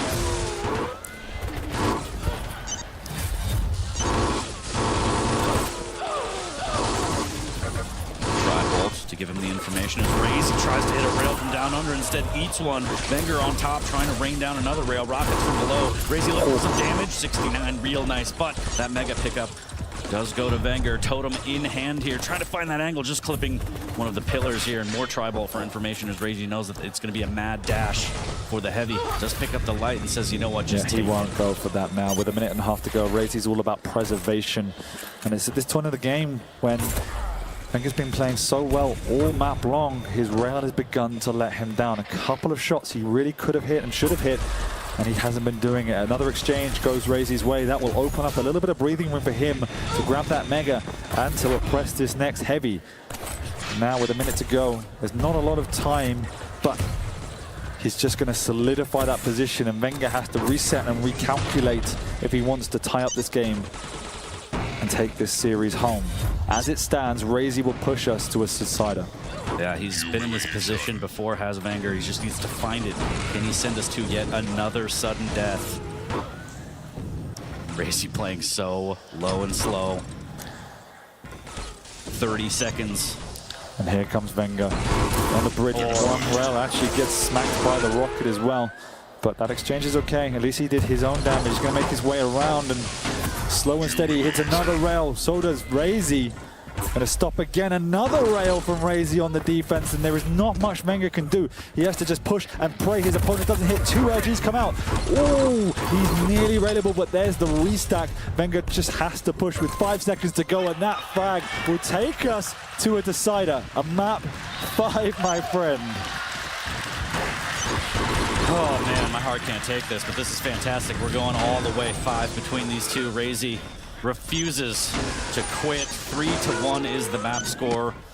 Look at those rail percentages, 55, 54. Nothing too crazy, but just enough. I mean, the damage output was pretty fantastic for both players on that, but Razy did what he needed to get done. The dual-wield LG traps. That was kind of the name of the game there at the Mega. Lots of frags, lots of traps, and yeah, I mean, in this map specifically, again, we talked about mobility and the lack of mobility on both of these champions. Playing that hyper defensive and eating away at the clock is actually very, very easy in this regard on this map. And you saw there, Razy did it. The corridors, easy rail shots, playing defensive, and he made it work. He made it work, dude. We did, and you can see here from the highlights that Razy found good opportunities to force the issue. He found opportunities to close the gap and to get in and force a fight with the dual wield, which is exactly what he wanted. At the same time, one of the deciding factors for me was that when Razy was out of control, he was able to maintain a presence because he had better usage of the lights. He got, I think, double the lights to Wenger across that map. And that was fundamental for him to keep his foot in the game when Wenger had all of that pressure in the opening stages of that Don't you laugh match. at me. Molten Falls, map number 5. And let's talk about how crazy that's going to be. Death Knight versus Aizen. I mean, yeah, we don't really see a lot of Aizen, so it's... He turned on the lights, so to speak, ladies and gentlemen. Razy, really bright future, this guy. We'll see, we'll see. But there's one map left, and the winner will face off against Rafa. Doesn't feel like much of a prize, does it? But both players really want to raise that belt. Wenger looking for his second title. Razy looking for his first after a string of consecutive second places. Yeah. The most consistent player, but again, kind of the most heartbreaking in that regard as well. Yeah, it would almost be a surprise if he wasn't in the final. And he's got one more map to make it come true, whereas Wenger's got one more map to complete his successful run through the lower bracket. Grueling run out of that. He's taken out some big names and had a long road, but it doesn't matter. He's got 10 minutes to make that all count. Deep breaths. Deep breaths from everybody. Absolutely. Here, you want to put this on? Good luck. I got a big head. Is it going to fit? I'm so offended. It's because of my big brain. Look at this. There we go. Yeah, can we give it up for ZSX? He never does fun stuff, so this is fantastic. Thank you, thank you. I bring out the best in Dan. I'm very proud of myself. Oh, definitely not. Yeehaw. See, it's hard with the thing, but yeah, okay. Anyways, we did it. Last map of the lower bracket final. And I mean, this is kind of one of the sets that you want to go to all 5. I know we saw some blowouts earlier, and we were like, what is happening? We expected some of those to go to 5. But out of all of them to go 5, this is going to the final map to see who faces off against Rafa in the grand finals. Wenger versus Razy again. There's got to be a lot going on for both of their heads, but they got to clear their minds the next 10 minutes, potentially plus, figure out what it takes to beat their opponent, get into the grand finals here. We've had some blowouts today, 40. We've had some blowouts, but this makes it all worth it. Map 5, loser bracket finals. Here we go. Live on Wenger right now, and again, Aizen versus Death Knight on this Molten Falls. Be interested to see the usage of the turret. At the end of the day, as we know, it's not always going to be about maximizing damage. There's a lot of good utility, information, entryways. See how Wenger decides to use it. Whereas that Flame Strike, again, situational, but good for zoning, good for burst, good for this area, absolutely. And he does pop it. Wenger has to stand and fight. Wenger's got the aim, actually, and he takes frag number 1 of this map number 5. Does not care. Burning alive, I'm still going to get the frag. No fear. Great rail as well. Wenger off to a great start here. He might get another one through the telly. No, he hears it. He plays great defense here, falling back. Razy's just going to keep pushing. Testing Wenger's defense and his rail early on here, Dan. Yeah, fortunate Wenger did miss that rail. That would have been worth it otherwise, but what will be will be. He does miss. He now wins himself a heavy in the process. Wenger doesn't hit the rail up the jump pad. That will signal the aggression as that Flame Strike is on. Nearly gets knocked off the map, but he has the Mega to fall back on. Rocket jump up, Flame Strike as well. Wenger standing his ground, but this time it isn't the play as Razy does tie us up. Tied at 130 in. Razy has an LG of his own here now. Wenger lying in wait, does have the LG, but doesn't have it out. Not quite yet. Wants to set the trap. Has the Aizen, the Timmy around the corner. I'm not sure about this play. He's only got an LG and he's just going to drop, and Razy respects the drop. Instead, trades with a rail, does hit it, but Wenger doesn't have a lot to work with. He's going to have to double back and just completely forfeit this Mega. Razy respecting that and wanting to take any undue risks. Only 2 minutes into this map. Wenger with the aggression in terms of that drop, and it does pay off for now. Still needs that rocket though, but with 10 seconds before the heavy. He's second guessing how about to play this. Got Timmy if he wants to go up. And there's Timmy from behind, so he's going to have to turn and shoot. Second rail comes out and impressive, and now he's so low. And he also wasted the Flame Strike 40. That's unfortunate. Yeah, Death Knight without a Flame Strike. I mean, now you're just kind of stuck being a normal champion, Dan. Nothing special about you here as Wenger does take the frag lead, 230 in, and looking to add more here, just positioning here. Again, that rail has been so good for Wenger, getting so much damage. LG not too bad either. He's actually going to get knocked down the rail. Oh no, does hit it on the way out, but Razy's able to tie it at 2. Yeah, and it's getting messy down in the heavy area here as Wenger drops, connects with nothing, and Razy does get away with a frag and with the armor. So, trying to reset now as Razy has a clean sweep of the items. 10 seconds to split. And spotted out Wenger as well with that rail, so any work has gone to boot. Oh no, there's a 100 rocket though. That will stop Razy in his tracks. 7 seconds before this next heavy armor, and he's trying to defend it. Flame Strike comes out, but it's just to force away the issue. He's pushing on, he knows that Wenger can't defend this, and Razy continues to aggress. And how does Wenger get out of this one? The answer is he does not. Literally just pushing him back into that corridor, and there was nowhere to go. Razy able to finish that one with great LG. And this Mega is going to be free as Wenger can drop down with rockets here. Close-up rail shot as Razy gallops on by with those hooves up 1. And there's This is nothing. insane. Dan. There's nothing on the map. The lights have gone. The items have gone. This is a troublesome situation for Wenger. He's going to have to try and use those audio cues just to play the other side of the map. He's missed out on the LG. Don't think that was deliberate. But at least he's got himself a light now. And once again, those items are so split. Wenger drops a little bit late, misses out on that rail. That's problematic. He now can't really contest this heavy unless he catches Razy prior to the entry, which he's done. Razy's gone the long way around. He'll have to go TP. And he'll play it safe as well. So Wenger retreats, gets his second light. And now he feels a little bit more confident to maybe make a move on the next Mega. He'll go up and try and defend from high.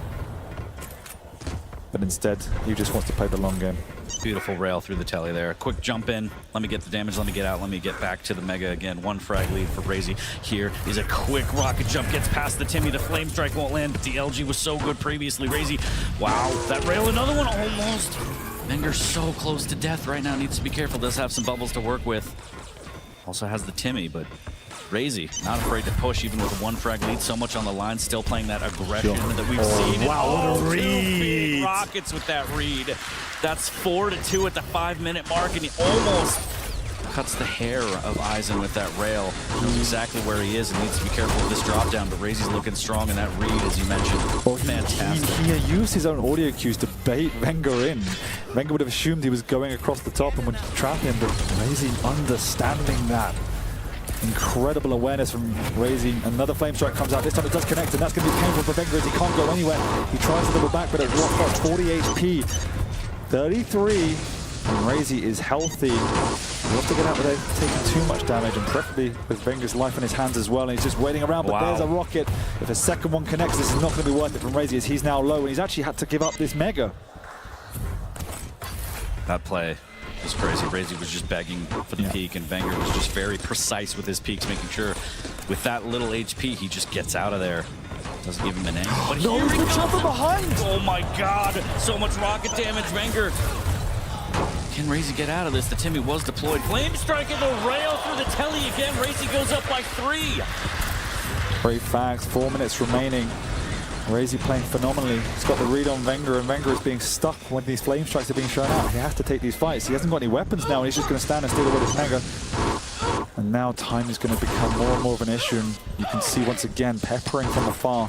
Razy's beginning to get that understanding and the read on Wenger, and you feel it on the pressure that he's putting out. Deals with Timmy, doesn't have to worry about that. He has to worry about Wenger's LG as he pushes in, but Wenger takes so much damage back. Razy misses with the rail, but the follow-up, he makes it look easy. And Dan, 4 frags separate these two. Wenger pressure mounting right now as time is ticking. The only saving grace for Wenger at the moment is he has a Mega to fall back on, but Razy's playing around this Flame Strike, he's playing around this heavy, because this is where the Flame Strike becomes valuable. Once again, it goes on out, and Wenger can't move. Wenger is stuck. Turret comes down, but it's not doing anything. Crazy doubles back. He's going to forfeit the Mega, but he's probably just going to drop down and try and do a bit of chip with the rail. There it comes, but Wenger responds in kind. He takes that away, and now he has to try and chase. There's a big lifeline now. If he can lock down the map in these last 3 minutes, 40, it's going to be a hard road. It's going to be a long road, but it is possible. Mega pickup is pretty good start here. Needs to be careful not to drop straight on down Razy with good defensive damage. Mega just trying to find an angle to do any kind of damage, and Razy is just like, yeah, push these choke points. That's fine. Great flame strike after the rail, and Wenger, is he stuck in the corner? I think the flames, he's walled him in. And oh, Wenger, okay, he says, you know what, there's not time for this. He's just going to tactically take himself out. Now he's down by 5, and the time is still ticking down. And Razy's playing this so smart, just playing around that choke point again, just using the flame strike, maximizing the value of his champion. Now, time is really the issue for Wenger. With 2 minutes and 5 frags, it's, you know, frag every 20 seconds or so.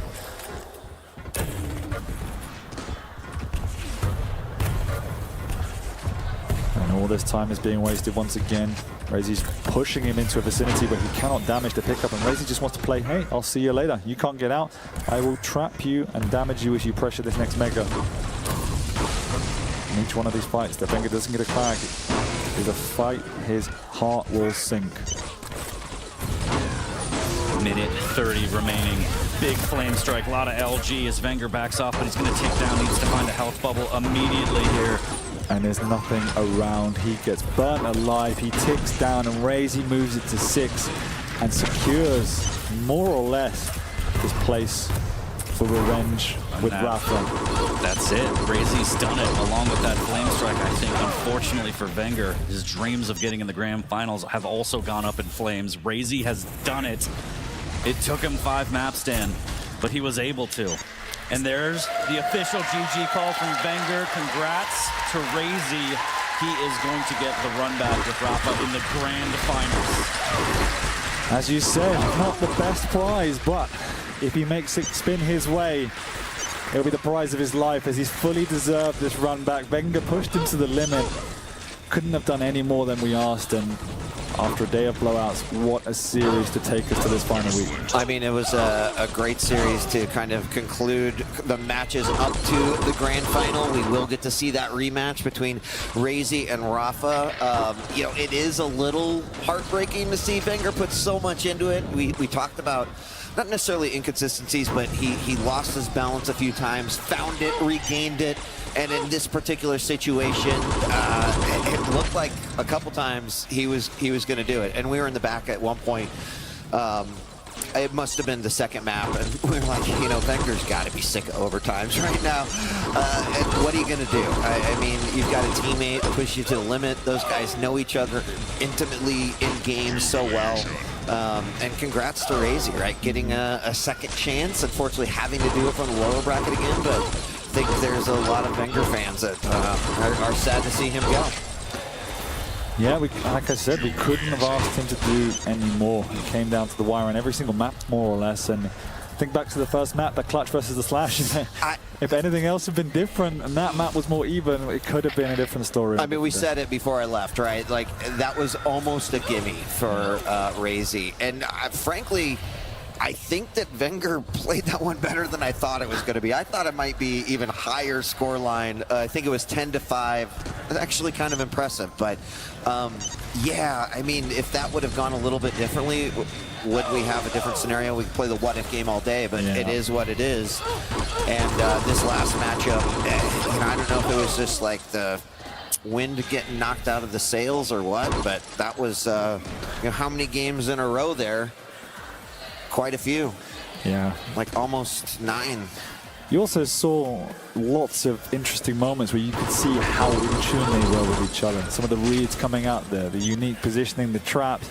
But that final map, as you just mentioned, was just a much better usage of a champion versus another champion, right? We saw Timmy being thrown down in desperation to no avail, whereas we saw the change in play style from the last 6 minutes of Razy playing around that heavy in the choke points, because he knew with a little bit of a lead, you have to come to me. And so it was a great strategy from Razy in the end. So we are going to go to a break. We're going to probably take a little extended break. Razy needs an opportunity. Players need to get set up, pick spans, all that good stuff. But before we do that, just talk a little bit about it. You know, what do you think here? We've got Razy versus Rafa. Rafa sitting in the winner bracket, going to have that one map advantage. Going to have a little bit of pick ban advantage. If I'm honest, some of the Quake I saw from Rafa today was the best Quake I've seen. Like, I'm talking perfection to remove your opponent of someone as good as Razy from the map entirely. Yeah. Absolutely insane. And you give that player an advantage and a fresh pair of eyes, you know, some rest, any more advantage you can throw at them. It's more than an uphill battle for Razy. It's an uphill battle with low fuel. And if he pulls this one through, this is the miracle run. Yeah. Absolutely. I was just going to say, this is the last way that he wanted to do it. He talked about the upper bracket in the interview. He just wanted it so bad. Well, it's going to be the nightmare way. This is the nightmare mode for Razy, kind of like the speed runs that he's done in Quake 3. But yeah, this is it. He's got to come from the lower bracket again. The picks I want to be a little bit better. We've seen his picks before, and they were a little sketchy, a little suspect. So hopefully he can clear his mind and get better picks going into this best of 7. I mean, I guess worst case scenario is that he's going to be the most accomplished second place player that Quake Champions has ever seen. But in all seriousness, right, like there's a Cinderella story in the making. Same for Rafa, right? A champion who potentially could be bringing it all back home to Rafa here at QuakeCon. So, all right. Camera's on me, apparently. That means we need to take a break. Ladies and gentlemen, QuakeCon 2023 Day 3 continues. The Quake World Championship Grand Finals between Razy and Rafa is coming up next. Don't go away. We'll be right back. Yeehaw.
Good evening, QuakeCon 2023. What is up? Welcome to the Quake World Championship Grand Final between Rafa and Razy. I'm DJ Wheat, joined by ZSX and 40 Lions. And gentlemen, the storylines have been plenty this entire weekend, but these two actually have their own story to tell. Rafa looking to clinch yet another championship, potentially his 5th in the Quake World Championship, and then Razy looking to actually avoid 2nd and take a championship of his own. Gentlemen, good evening. What is up?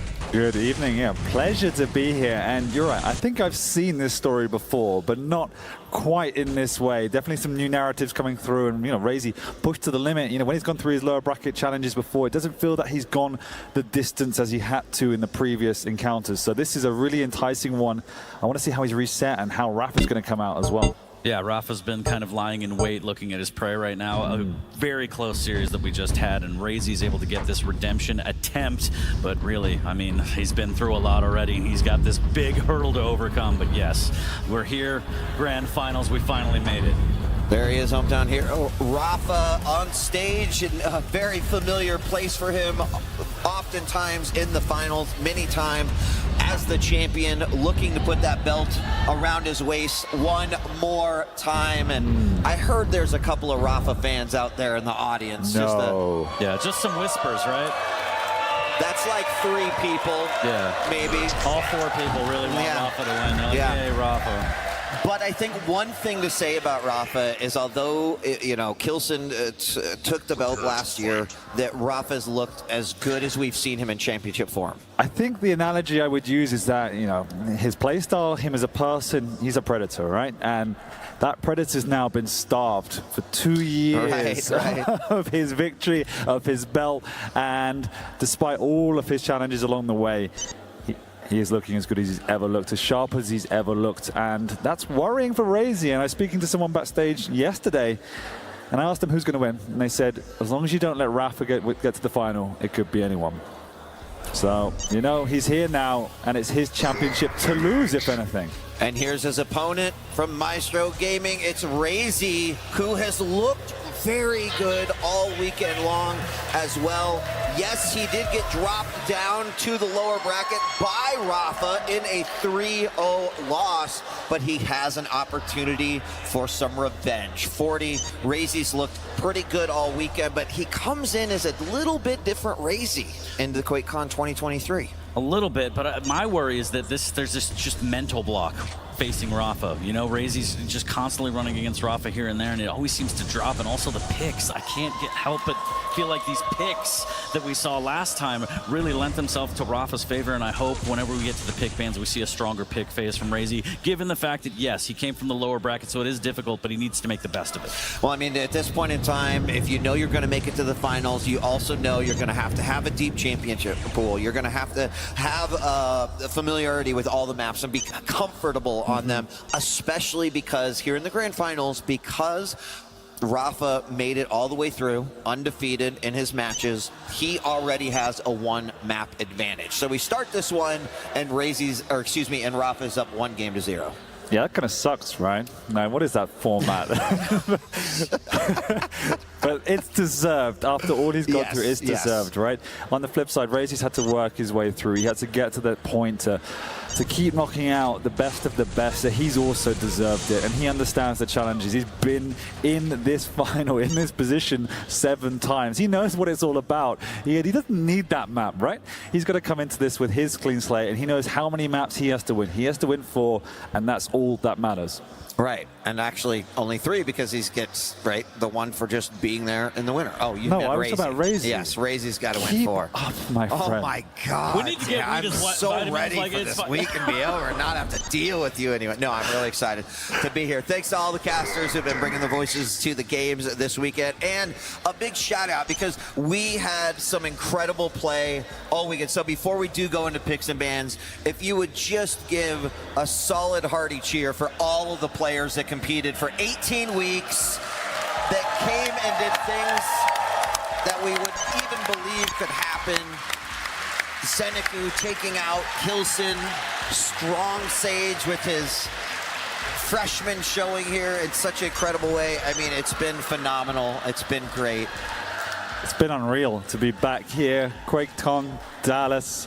What a crowd, what an atmosphere, what an event, and it all comes down to this. Yeah, feels really good to be able to do this. Oh, But yes, the matches in the Quake have been fantastic too, and the crowd has been absolutely wonderful. One more set to go, and it's going to be fantastic. Well, I think without further ado, let's take a look at the picks and the bans. A lot going into this, and this could say a lot. So Deep Embrace is the game that technically will already be going to Rafa, which means that we've got Veil, we've got Keep, Ruins after that, Awoken, Blood Covenant, and Molten Falls should it go to the 7th and final map. Dan, you want to take us through these champion picks? I just want to take you through the theme I see. I said in the previous series these two met that I generally enjoy the way Rafa wants to approach this because he likes to pick the combat heavier champions to, manage Raze's aggression. That's went out the window, and they flipped it on the head here. We obviously start with that clutch on Veil, and he just wants to pick that out as soon as he can pick it. So he bans out the keel, sorry, 40. Yeah, takes I out feel the clutch. slighted. That's okay. And it's a difficult map for clutch. It's very combat heavy, and it can be utilized exceptional. But if you do get on that back foot, Rafa will put that pressure on with the range, with the orb, with the aggression. So this is going to be super interesting. It could be the case that Raze ends up turtling down in that little green room, just waiting and biding his time.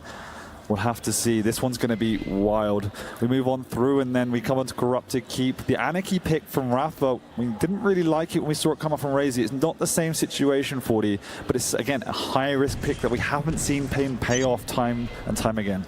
Yep. And then we get into Ruins. It's going to be Nyx versus Scalebear, getting thick on that one. On Raze's side, I know, you love it. Awoken, BJ versus Visor, Blood Covenant, Doom versus Galena, and then the Eisen versus Death Knight on Molten Falls, and we saw a little bit of that earlier, just saying. I like this better from Raze than we saw it last time, right? The role reversal on Ruins is interesting, but it is a challenge because the Nyx can play around the scale on that map in particular. So Raze, like Rafa on Molten earlier today, has to play calculated and careful because he can be picked apart if not. Yes, the stack is huge, but at the end of the day, it's quite broad, open map, so he has to slow it down a little bit. He can't just go full throttle. Yeah, I think one of the really interesting things is Raze having that clutch in the first map. I think that could be huge. Now, clutch is a champion that is not played as much in the QPL, but Raze was the player that tried to convince people this is a viable pick, right? To the point where some players were just banning it outright against him. So an interesting scenario, not saying it is a free win on any level, because I think that would have been a stronger pick on a smaller map, but on Veil, there's ways and tools for Rafa to be able to deal with that. But if Raze somehow takes that first map and a comfort pick like Clutch, I think that's really good for Raze in this situation, right? Because my biggest fear is that Rafa comes, he sits in that chair as a champion, and he just takes 3 games and shuts it out, forcing Raze into second place he's comfortable with. He'd like to get that championship, but I think that game 1 will be huge for momentum. Yeah, it will be, and I love the fact he's gone in the clutch. It's a high-risk, high-reward play. Veil is a hard map to play it on, but it also does play into the strengths of clutch as well. Through those corridors, you can pop that shield. You're not getting out of the way of that clutch. That's going to be... It's going to be combat heavy, it's going to be a brawl, but it gives Raze that stability, that layer of confidence, and I think this one's going to go the distance, Sweet. Yeah? Oh, yeah. I'm putting that down. All right. Lock it in. Yeah, essentially, if he takes map number 1, it's a reset, right? Then it's just a best of 5, even Steven. But yeah, map number 1 is going to be very, very important, Veil. I mean, admittedly, Rafa's favorite map, as he said before. Probably not favorite to go against Clutch, but he's got to be ready for the task. Yep. Well, we're going to get started here in just a moment. The players are getting ready. The server is launching, and the grand finals here of the Quake World Championship at QuakeCon 2023 is about to begin.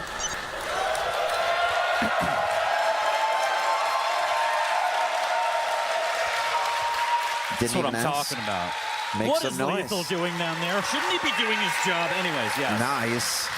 He's loving the games just as much, so. It's true. All right. Who am I casting with her? Oh, it's me. Bye, Dan. Yeah. Bye. Sorry, Enjoy the game. You're stuck with me. All right, 40.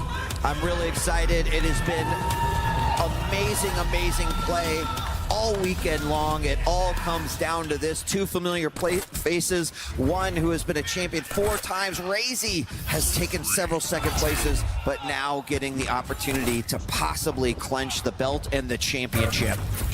This is it. Big start here for Rafa. A lot of LG damage into the machine gun here as he doesn't have rail yet, but he wants to keep that damage up from a distance. He's going to go through the Thunderdome and grab some rockets, making his way through the telly, and this could be, ooh, if he was a little bit faster, maybe a shotgun blast. And there it is. And that's going to be one of the things, at least, that Razy's going to be looking to do, is try to utilize the movement of Clutch in the best way that he possibly can, make it a little bit harder for Rafa to be hitting some of those shots. But gosh, Rafa, it cannot be understated. He has really been playing phenomenally this weekend. And the last time that they met, which was this morning, Rafa won 3-0. And Razy has to just put that game and series out of his mind and try to make something happen here. Inside the room, this is a great spot for him to be, and Razy's going to get the first flag. He is hurt. It was not clean by any means, 40, but he put one on the board. Yeah, did what he needed to do. Now it's a little rough. He's just hanging on. He's going to grab a light armor. He really wants this Mega. Rafa wants to rush, and he's just mistimed it. Couldn't get there in time. Luckily for Razy, he's going to be able to stack back up and kind of stabilize after that first fight. Still so early in this game, and both players are probably going to be playing at a pace in which they're kind of feeling one another out. You know, Razy playing from somewhat of a disadvantaged position with Rafa already up 1 game because he made it through that upper bracket. Razy also has had to take out one of his own teammates in order to get here in what was a grueling matchup versus Wenger. And now trying to finally grab that championship belt. So very quiet for the last 50 seconds.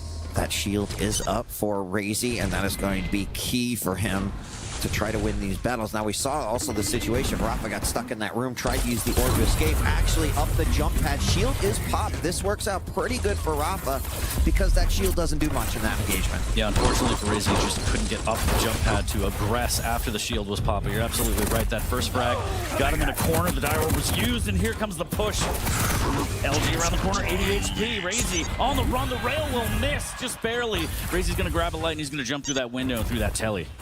That was a good escape by Razy. He did not want to turn and fight, especially because that shield was not up, but it is now. Orb is down, shield is up. This is a window of opportunity for Razy, but you just can't force it in a championship match like this. So you got to take it. Big rocket bounce, second one, and there is frag number 2. The shield is popped. It's a bit of assurance, 40, but he gets the job done. He's all about it. It doesn't matter. 2 frag lead here, and he's actually going to contest, and this is a little crazy given he doesn't have the shield. The rail up close, but the shotgun switch is going to net him his 3rd frag. Razy is looking very good here, Week. A very solid beginning and start for him, as you mentioned, right? If he wins this first game and can somehow kind of equalize it with another nicely placed rail. Shield going to be up in about 16 seconds. Orb is there, but you know what?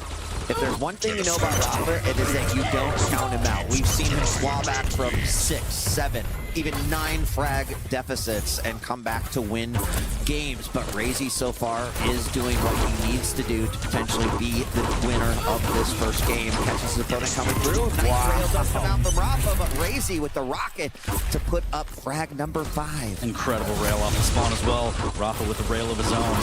It's Razy stack back up again. The light armor in the window room. The rocket, he jumps over it. Rafa wants more damage. There's another rail in the orb to get the frag. What a play from Rafa there.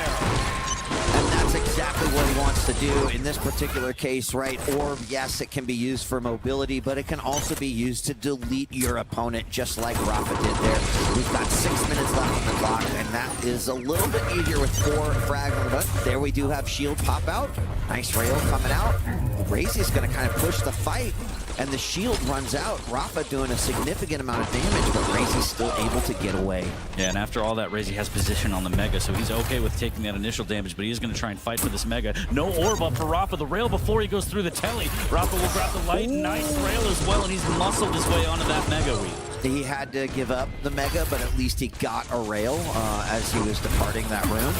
Nice orb by Rafa. Again, for positioning, puts him there in a spot to be able to grab that heavy, but actually decides to push on Razy. Got some good damage in. He's got an opportunity to grab frag number 2. There's a shotgun blast coming around the corner. All he needs to do on the chase. Wow. Oh, kind of caught on the call there. And the shield pops at the perfect time to save him once again. Razy still on the run.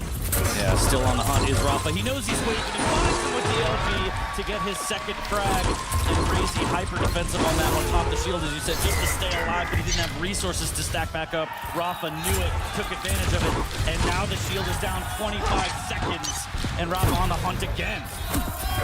And there it is. LG out, catches him just a little bit off of that jump pad. He sees his opponent grab that heavy, and honestly, Razy kind of needed to disrupt that control coming out by Rafa. So Mega is going to be up here in just a moment, and I do think Rafa's handling this well. The shield is going to be back up for Razy here in just a moment. Orb is up, and let's see what happens. Now, Rafa's looking for opportunities to force Razy to pop that shield, so then he can go in and damage. Of course, that's going to negate some of the damage incoming from Rafa. A huge rail coming out. Immediately, we see the pop of the shield, and Rafa down to nothing. The orb kind of misfired there, and Razy takes frag number 6. Oh no, he's going off the spawn as well. The rail doesn't land for Rafa at the last minute, 7-2. Oh, just over 6 minutes, and oh look, there's a Mega weed. Right now. Oh my God, and again, a rail in a shotgun, and Razy's running away with this. And, you know, this is impressive, right? We are seeing Rafa with more damage. He's got about 2,700 damage to the 2,500 of Razy. Rafa right now shooting a 63% rail out of 19 shots, and both players with a 40 or above LG, with, of course, Rafa with a ton more damage, but very interesting. These two are really putting on quite a show, and they're hitting their shots. Absolutely, so much damage from both players, but Razy coming out a little better off. 6 frag lead, 7 minutes in. Big buckshot up close. Rafa really wants this one. Razy closes the gap. Wow. 9 HP after the shield pop and engagement. Rafa trying to clap back, and he does in the Thunderdome and makes a quick frag back. And he needed that one if he's going to try to bring this one back, right? He needs to stop that momentum of Razy. He was able to do so. He knows the shield's down, but not for long. It's going to be back up now. And that, again, you can just see once Razy pops that shield just how difficult it is to take out your opponent. Now, if you're looking to make back 6 frags, that is going to be tough, especially if Razy is hitting defensive rockets like that one. You can't really chase. In fact, he's going to go in on it. Shield does pop out yet again. He hits another rocket, and although Razy is so low, there's not much that Rafa can do to chase. Yeah, couldn't really risk it. That was pretty good damage here. Heavy will go to Rafa, and Razy trying to stack back up, and now it's a matter of time. 6 frag deficit for Rafa. He's got to start making things happen, and Razy, if he just keeps the damage high and makes sure to prioritize the files, he will have the shield for any kind of engagement. And right now, he has got to be on the hunt for Razy. Rocket jump up to that Mega. And just not able to find him. Oh, nice! That rail was huge. Razy trying to go for that teleporter to get back in, but that rail caused him to go completely off trajectory.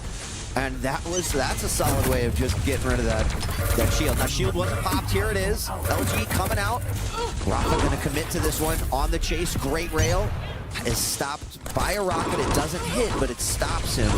And there is 1 minute and 30 seconds left for Rafa to try to come back with 5 frags. At this point, that's looking like a pretty tall order. I don't know if that's possible. We've seen a lot of things happen, but this one is going to be one of the most difficult here. Razy's going to definitely stay away from that window after what just happened and just maintain this 5 frag lead. He wants to play defensive. He's going to have the shield back up, and this is all Rafa. He's got to aggress. He's got to play smart. He's got to do so much damage. And look at that defense from Razy. Just unbelievable on the rail, and one more maybe. No, Rafa gets the rail instead right before the Mega. 5-9 with a minute left to go, and just to put it in perspective, there's at least one more shield here. With Razy's movement, I think he's able to just play defensive at this point. Rafa's going to do everything to try to track him down, but he may just have to be setting his sights onto the next game, which will be Keep.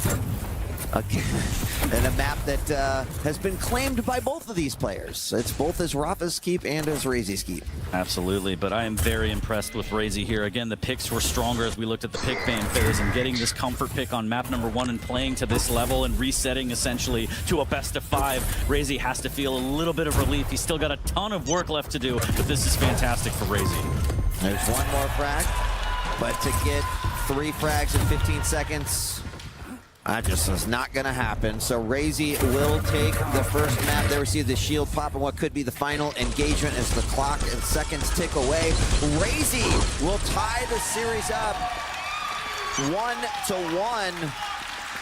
ZSX is back at the desk, and we said how crucial that first map would be for Razy to kind of negate that advantage that Rafa has, and he has done it. Now, let me ask you this, because Rafa's a smart guy. He knows Razy on clutch is going to be tough to deal with. Do you think that that was maybe an outcome that he expected? Getting off to that start was incredibly important for Razy, just to set the tempo, set the aggression, and show the confidence as well. Even within a minute, you're just getting the frag. And there were some elements of fortune to get there, but I think Rafa would have expected that, right? That's what a clutch brings, and the problem is, clutch breaks the methodology of the duel, right? There's very little Rafa could have done in many situations to be able to combat that. And so we get the reset, baby. We go back, and it's a square game, a square best of 5. It's a beautiful way to start. Again, sigh of relief, but still a ton of work on Razy's plate, but that does give him a little bit of cushion, and it kind of even things out. And again, his pick phase was actually a lot stronger this time, as we look deeper and deeper, it's only going to get better for him as we take a look at the stats. We talk about the ability to play all the champions, play all the maps. You know, maybe Rafa should play clutch. He had the first pick, and he could have taken it away from him.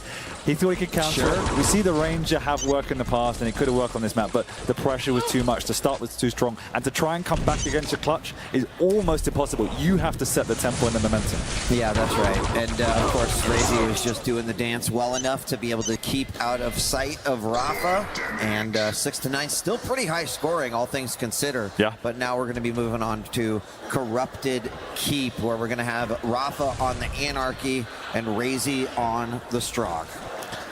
Really interesting. Rafa again picking the Anarchy this time, and it's a champion where you have to snowball. The Anarchy wants to be in front, and he wants to set the tempo. It's incredibly strong if you can do that. You have the injector boot, but at the same time, I like the Strogg as a counter because it is a solid medium champion, good stack to his name, spawns with some armor, has the health vials if he kills his opponent. So then he has that snowball potential too. The Pika for the burst. I think that Razy can stabilize it. If he can slow that tempo and stop Rafa from getting ahead early, he's going to be in a really good position on this map. If Rafa gets a strong start, then it becomes worrying. We've seen Rafa play, I think, twice against an Anarchy and Corrupted Keep. The game plan has always been keep away armor. I want to see Razy implement that same strategy. Try and take all the armors off the map, let him have his mega health, let him have his inject, and just leave him armorless. And just shotgun damage is so big against an Anarchy with no armor. It is absolutely incredible. I mean, but when you think about denying someone armor, like Rafa is typically one of the best at that, right? We've seen him start out. And all these, it is no small task against someone who knows how to do that so well. But again, like these two are here in the grand finals for a reason. Who they had to battle through, how they approached and played each game, some of them in overtime, some of them clawing comebacks. They both deserve to be here. So that's definitely a tall order, but it's possible. You do get that frag, you get an advantage, it can happen. We've seen the best players completely lock down and control map versus other players all the time. Absolutely, and Razy has the potential to do that against Rafa. Rafa has the potential to do that against Razy. It definitely comes down, once again, to that start. It's going to be critical. We are in a position now, tied up. This next game is going to be crucial. Taking even a single game lead, ZSX can help swing the momentum, and it's not all about the momentum, but there's a big opportunity here. Flea's not up here, but I'm sure he's got some stat about, Razy's never been in the lead by more than one game in a grand final series, so we'll have to see how this goes. Well, he's not in the lead yet either, as he has to fight through Rafa on Corrupted Keep. He's got him pinned in the corner to start with. He's down below, he's used the Pika, but Rafa's also got the inject in reserve if he needs it. Gonna take this fight knowing he has that resource available. Big Rocket just missing the head of Razy, but still doing enough chip damage. Yeah, and our major items are going to be very, very close to one another. They're going to swap it up. Actually, big LG damage. And Rafa has an opportunity for that first frag. Razy only 8 points of health. Rafa knows he's just going to constrict Razy's movement, and Razy's going to decide to go for it. He has to double back, and that's confidence from Rafa right there, saying, okay, I'm going to let you live. Oh! Huge rocket coming out, but Rafa's still getting that first frag. He's up on the board. Amazing awareness from Rafa to understand that Razy was so weak he wouldn't commit for the heavy, and that gave Rafa the opportunity to take the map away. He's also got his prey locked once again. The inject's coming up in 3. The Mega is coming up in 5. Rafa wants to delay. He wants to take it, and he wants to kill his opponents following all of the above. He's got Razy trapped there. Big rocket coming out. Razy has to push into the room, but nothing to work with. Rafa's going to strip this map away, and that worst case scenario we talked about, it's happening for Razy. And you know what, even grabbing that light on the way out through the red room as he was making his way over to the heavy, that was huge. You can see Razy has 0 armor stack right now. Not great when you consider what Rafa has at his disposal, including another inject in about 10 seconds here. And now Rafa on the hunt. He definitely has the control right now. There's another Mega picked up. And this is Razy now in a rough spot, doing everything to try to find himself a single light armor. There's a shotgun blast. Razy is now on the run. Rafa's got his target out. Yeah, but Razy did a lot of damage. He's also delaying his pickup massively. Look how much damage he's done. The heavy machine gun as well. And this is one of the things with the Anarchy. If you get caught out in the open, you can get stripped with that heavy machine gun with the hit scan. It's about the trades, it's about the tempo. Rafa dropping down below. He doesn't want anything with that. He wants to push in for this Mega. But Razy's got it as well. Rafa steals it, bounces away, in fact. And that is the second frag. I was nicely done by Rafa doing the dance, but keeping himself in a safety spot. He's going to go in on it. Whoa. And that was risky, but you know, in these situations, you do have an advantage. He decided to go for it. That could have turned out worse, but it actually put him up by another 3-0 lead with 2 minutes and 46 seconds on the clock. Oh, no, drops down. Actually gets away from the Pika and strips his life. I thought that was the right play, but Rafa is on another level to all of us, going the long way around. And now these aggressive pushes from Razy, they're appearing to become reckless very, very quickly as he's in the ropes and will give up a 5th frag within 3 minutes. I mean, that becomes danger zone, right?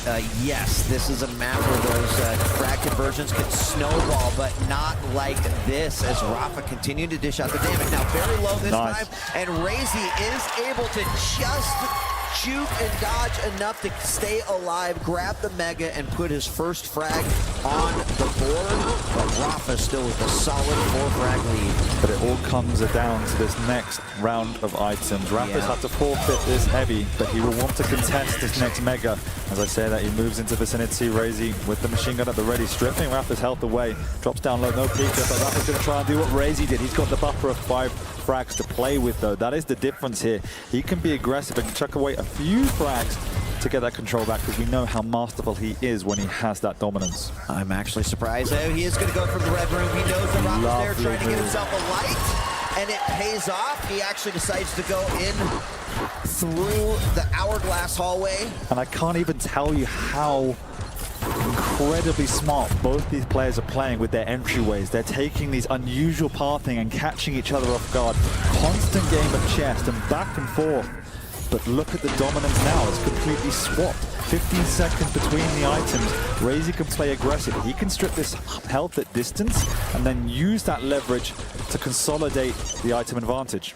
And there's what 40 was talking about, except being done by Razy, going through that red room, taking away that light, and you can see Rafa has no armor stack at all, which means that's a big clue for Razy, knowing like, well, I picked this one up, the other one is right over here, and if he can kind of guard it, if he can kind of deny it, big shotgun blast, but not a ton of damage. Rafa in that back corner. There's a big opportunity here for Razy to try to bring this one back. Timing wheat, and that is massive as he has to vacate. He knows it's up at some time now, but Razy's up to double back. He's going to catch him. Rafa's going to go the long way around, and he gets caught with a heavy machine gun. And he gets the heavy, and he might be able to head on over and grab the Mega. That is big. Grabbing control of both the major items. You are absolutely right. And why knowing the timings is oh so important. You drop in there too early, and you are just a fish in a barrel. Easy to be able to take out. He has no idea. None. Yeah, he has no idea when the timings are. And that is worrying. I've never seen Rafa this disorientated on a map before. And it's the pressure from Razy once again, forcing him away. He's pushed him away. 30 health. The heavy's up, but at what point? The peak is there. It hits him in the face. He's got enough to survive. Razy's got the mega, and Razy's got the momentum. He's going to continue this push. No LG for Rafa. If Razy catches him out in the open, he could be in trouble, and he knows where he is. You can see the X-ray. He's pushing round. He knows he's going to push. Big rocket under second. What a big frag. Also getting that light. Catches Rafa off the spawn. Is going to get him once again. Doesn't know the timing. Has to go through the teleporter. It is taken out with that last tick of the lightning gun. And suddenly we are tied. We talked about momentum, and Razy has it in abundance.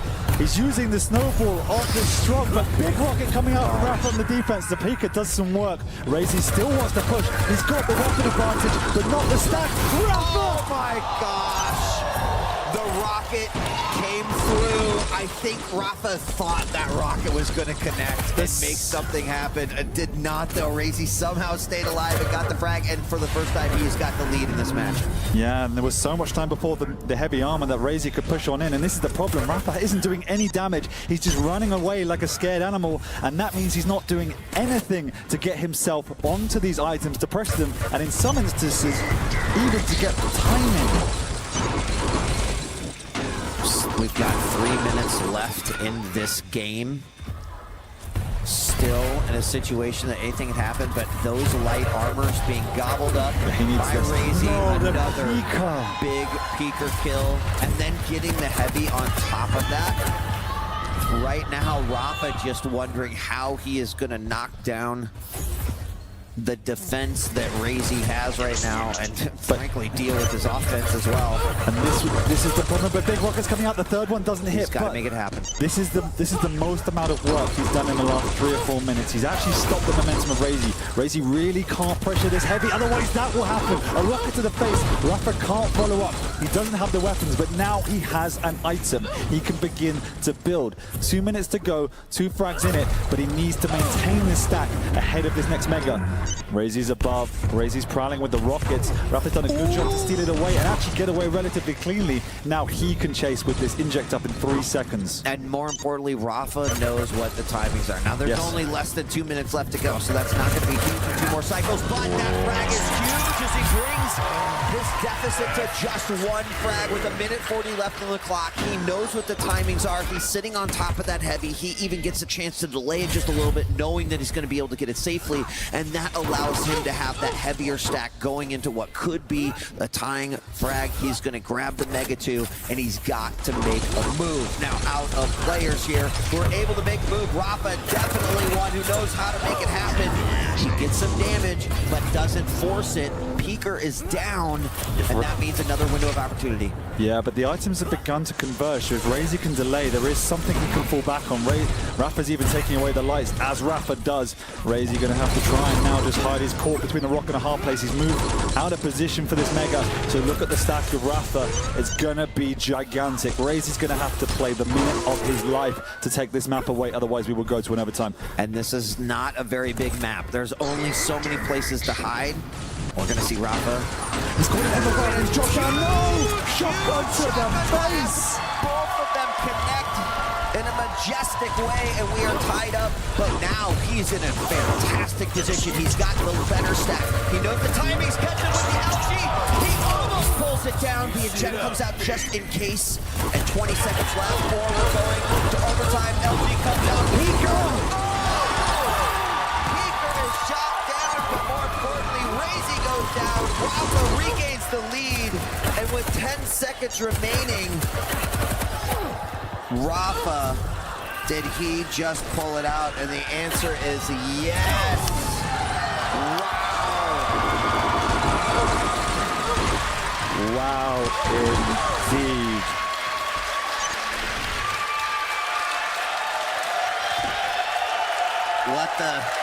Let the cheers kind of tell the story.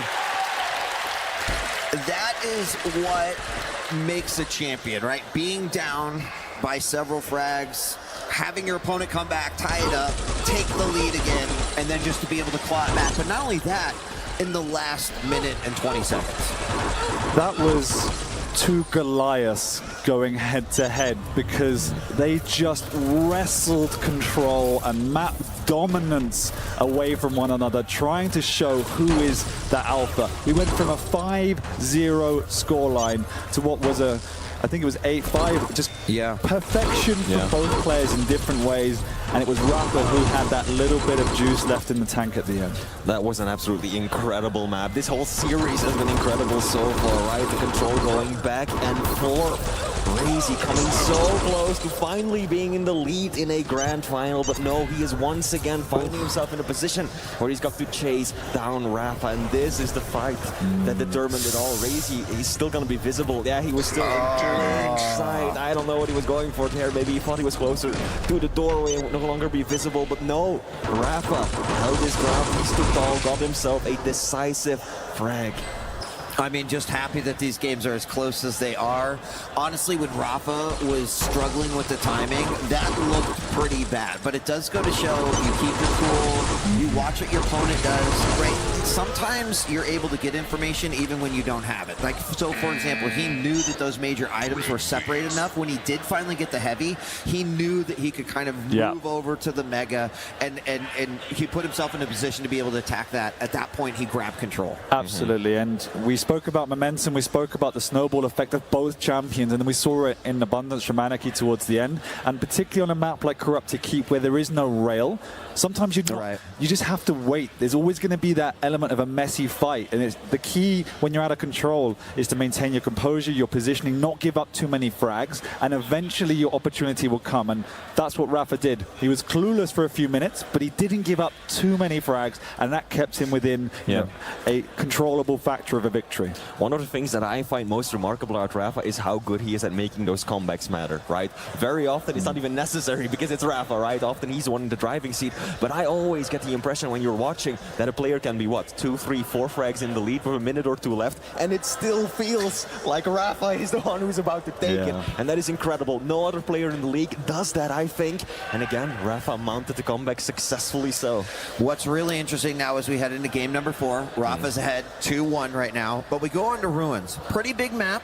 We're going to have Rafa playing on the Nyx, and we're going to have a Razy playing on the Scale Bearer. So the style of game that we just saw in Corrupted Keep is going to be so far from what we are about to see. What are your thoughts?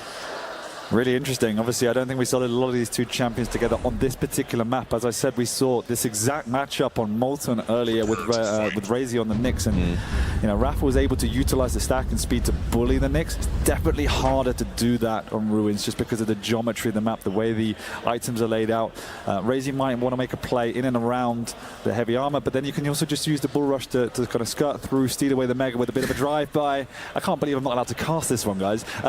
This one, I honestly don't know what it's going to play out. I was speaking to some of the pros. They said they didn't know it was going to play out. I'm pretty sure these guys on stage don't really know it's going to play out. It's going to be more of a, I'm going to evolve into the game. I'm going to see how it's playing. If I'm hitting my shots, I can be more aggressive. I think this one's going to be a bit more lucid, a little bit more flexible, and they're going to be more adaptive than more of a strategy. Yeah, a lot of different scenarios here to potentially that could unfold here.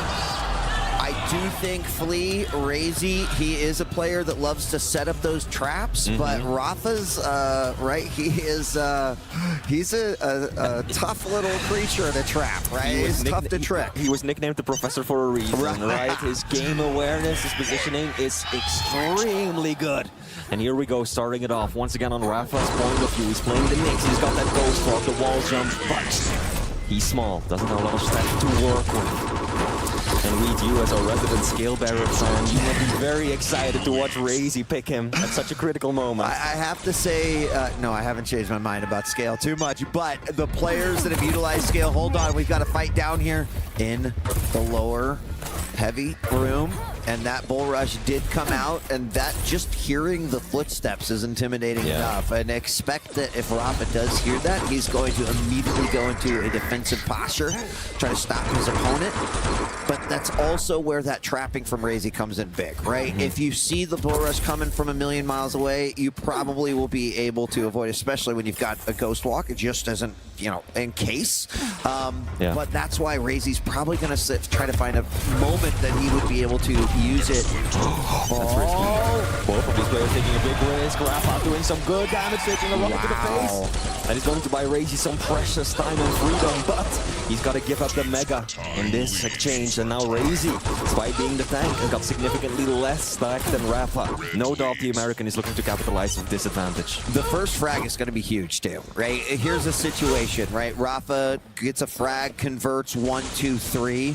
Razy trying to kind of outpace the Knicks and catching up. That is real tough to do. But if you're the scale and you can get that first frag, maybe convert 1 or 2, it's just as tough for the Knicks to bring that back. But I would say that if Rafa can pick up an early lead here, which is not easy, but if it happens, that becomes a more difficult game for Razy later on as the clock ticks away. Yeah. Now something else to consider, Reed, you were talking about setting traps with the Scale Bearer. The Bull Rush deals more damage the faster you're going. So if you get a trap close by and you run into him from pretty much point-blank range, you're really not going to be doing all that much damage with the Bull Rush. So that's another element to consider here. Now Mega is about to spawn. Razy not sufficiently confident in his stack to stick around. Razy has got to make a run for it. Rafa's trying to chase him down. It's pretty rare when you see the Scale Bearer running away with a huge rail, a perfect rocket on the exit from the teleporter, followed up by a rail, and Rafa is up in the lead, takes the first frag. Razy to secure the heavy this time around, though, rushing around the map, getting himself critical weapons. LG on LG, who's gonna take it? Oh, Rafa! Overcoming the stack advantage, taking down his opponent with the LG. It's one of those moments, Flea, where Razy's too early, 2 seconds too early. Mega doesn't spawn yet. I talk about the reason that I have a dislike for Scale is because it could go really wrong, it could go really right. And this is a really wrong scenario right here. Nothing is really worked out. You think you're this big burly Scale that can then just go in and bully the frags away, and we've seen players fall into that trap. Absolutely. And then what happens? Your opponent's up by 4 suddenly. Now he's gonna keep at it, and it's, you know, it is good read if it works out. Wow, what a rail defensively. And I think Razy's just looking for a frag, stop the momentum, maybe convert 1 or 2. But you just cannot let Rafa have too many freebies like that. Speaking of freebies, completely whiffing the Bull Rush, giving your opponent a hell of a lot of opportunities to do damage. That is just serving it up on a silver platter. And now Razy already down by 5 frags. We're not even at the halfway point of this map. Yeah, this is already boding well for Rafa now. There's still a lot of time left, but this is one of those scenarios that we were looking at the picks and bans and looking at the map. I was thinking about it, and this is kind of my biggest worry for Razy. Yeah. You do not want to be in a position where, you know, Rafa can just kind of run away with it. Because I'll tell you what, as good as he is at coming back, and as good even as Razy is, with this particular setup with the champions and on the map, it's going to be tough. And another frag, and Rafa speaking some words of encouragement to himself right there. See him mouthing, come on, come on. And another one. Yeah, and another one. 8-0. Wheat, I can't help but wonder whether that pretty devastating loss on the previous map did something to Razy's mental state. He seemed devastated after losing the previous map because he came so close, and now Rafa is absolutely steamrolling him. And maybe one of the reasons was because he was not confident about the map and the picks right here. I mean, halfway through, 10-0. This, ladies and gentlemen, is why I struggle with Scale Bearer. Now, Razy does bring it back. Cheer. Definitely, he needs it. The problem is, it's like to do that 9 more times. Really tough. His track record with the Bull Rushes. Not exactly ideal either. I'm He's gotten concerned so little use out of it. that Razy's just not playing his game, right? Is relying maybe a little bit too much on the bull rush, and Rafa's playing around the bull rush, right? I'm gonna dodge you, then I'm gonna LG you in the back. If I need to, I can ghost walk, then I can surprise you. How does, you know, Razy approach this? Yeah. I mean, I think another important thing to consider is, of course, control of the hourglasses, right? You want to deny them as much as possible when you're up against Nyx, because she's so dependent on her ability. But what are you going to do when you're Scale? Are you just going to keep rushing around the map just to deny them? No, that doesn't work, and that engagement doesn't work either. Rafa was caught out in a very, very hard place, but still retaliates. Now, we did see something that I think needs to be a staple if the last 3 minutes and 30 seconds will be miracle, and that is, you know, opening up with those rails and then going in. If your opponent has Ghost Walk, yep, they might get away. But, right, that was, I think, the first really clean rail hit that we've seen come out of Razy, and I wish that he would rely a little bit more on his fundamentals, because I'll tell you what, the ability of Scale is not really working out for him right now. Indeed, it is not. Oh, that's juicy though. Point blank being propelled into Rafa by the rocket behind him. But wait, can this even be done? 8 cracks in 3 minutes. Keep in mind you're up against the Nyx, so first you've got to break the Ghost Walk and then find your opponent again. And I don't know if that's in the cards for Razy at this stage. Oh, good. Attempting command shot. Oh, Razy's so hesitant, dodging his own aim. Yeah. Wanted to line that one up perfectly, but in doing so, he lost a lot of stack and didn't even get off the kill shot. Yeah, he didn't. His look on his face was one of disappointment as well. Now does manage to do a little bit of damage there, but not enough. Rafa is going to be able to get away, and like Rafa's confidence level in his aim, in the engagement that he's choosing to take, it is incredibly solid. And we mentioned it before, Rafa is hungry. He is looking for that championship again, and he is playing at beyond even championship level. He most certainly is, and I think with 2 minutes left on the board and a 10 frag deficit, we can safely call GG on this map. Also, this is just really not a scoreline that you'd expect in a grand finals. Wait, 13 frags? You know, this is also one of those situations, right, where Rafa let that clutch through in that first game, right? Knowing very well, like, that's going to be a tough matchup for me. And, you know, it did set up a situation where if Scale was going to come out, right, in what map, how would that work? This was probably a situation that Rafa was going to be pretty happy with. He had a game plan for dealing with the Scale. 15-3, you're right, considering that we had a 6-9 score where Razy won, an 8-7 that Rafa won. This is a little bit more akin to what we saw this morning when Rafa defeated Razy, 11-3, 6-2, 5-1. This is that championship dominance. It most certainly is, and that does mean that Rafa will be on match point, on championship point after this map. Yeah, 1 minute left to go. At this point in time, there is mathematically no chance that Razy could bring this back. He's got to be putting his eyes on Awoken, where he will be playing the Visor, and Rafa will be playing on the BJ. That is a whole different beast, much smaller map. Perfectly balanced champions, at least as far as stack goes. Visor, slightly higher mobility, he's got the piercing sight, able to look through walls at times. But then you've got the BJ. Rafa has got that burst damage to work with, and I think that at this point, Razy is hopefully already thinking about what he can do differently in the next map. But I'm slightly worried about his mental state.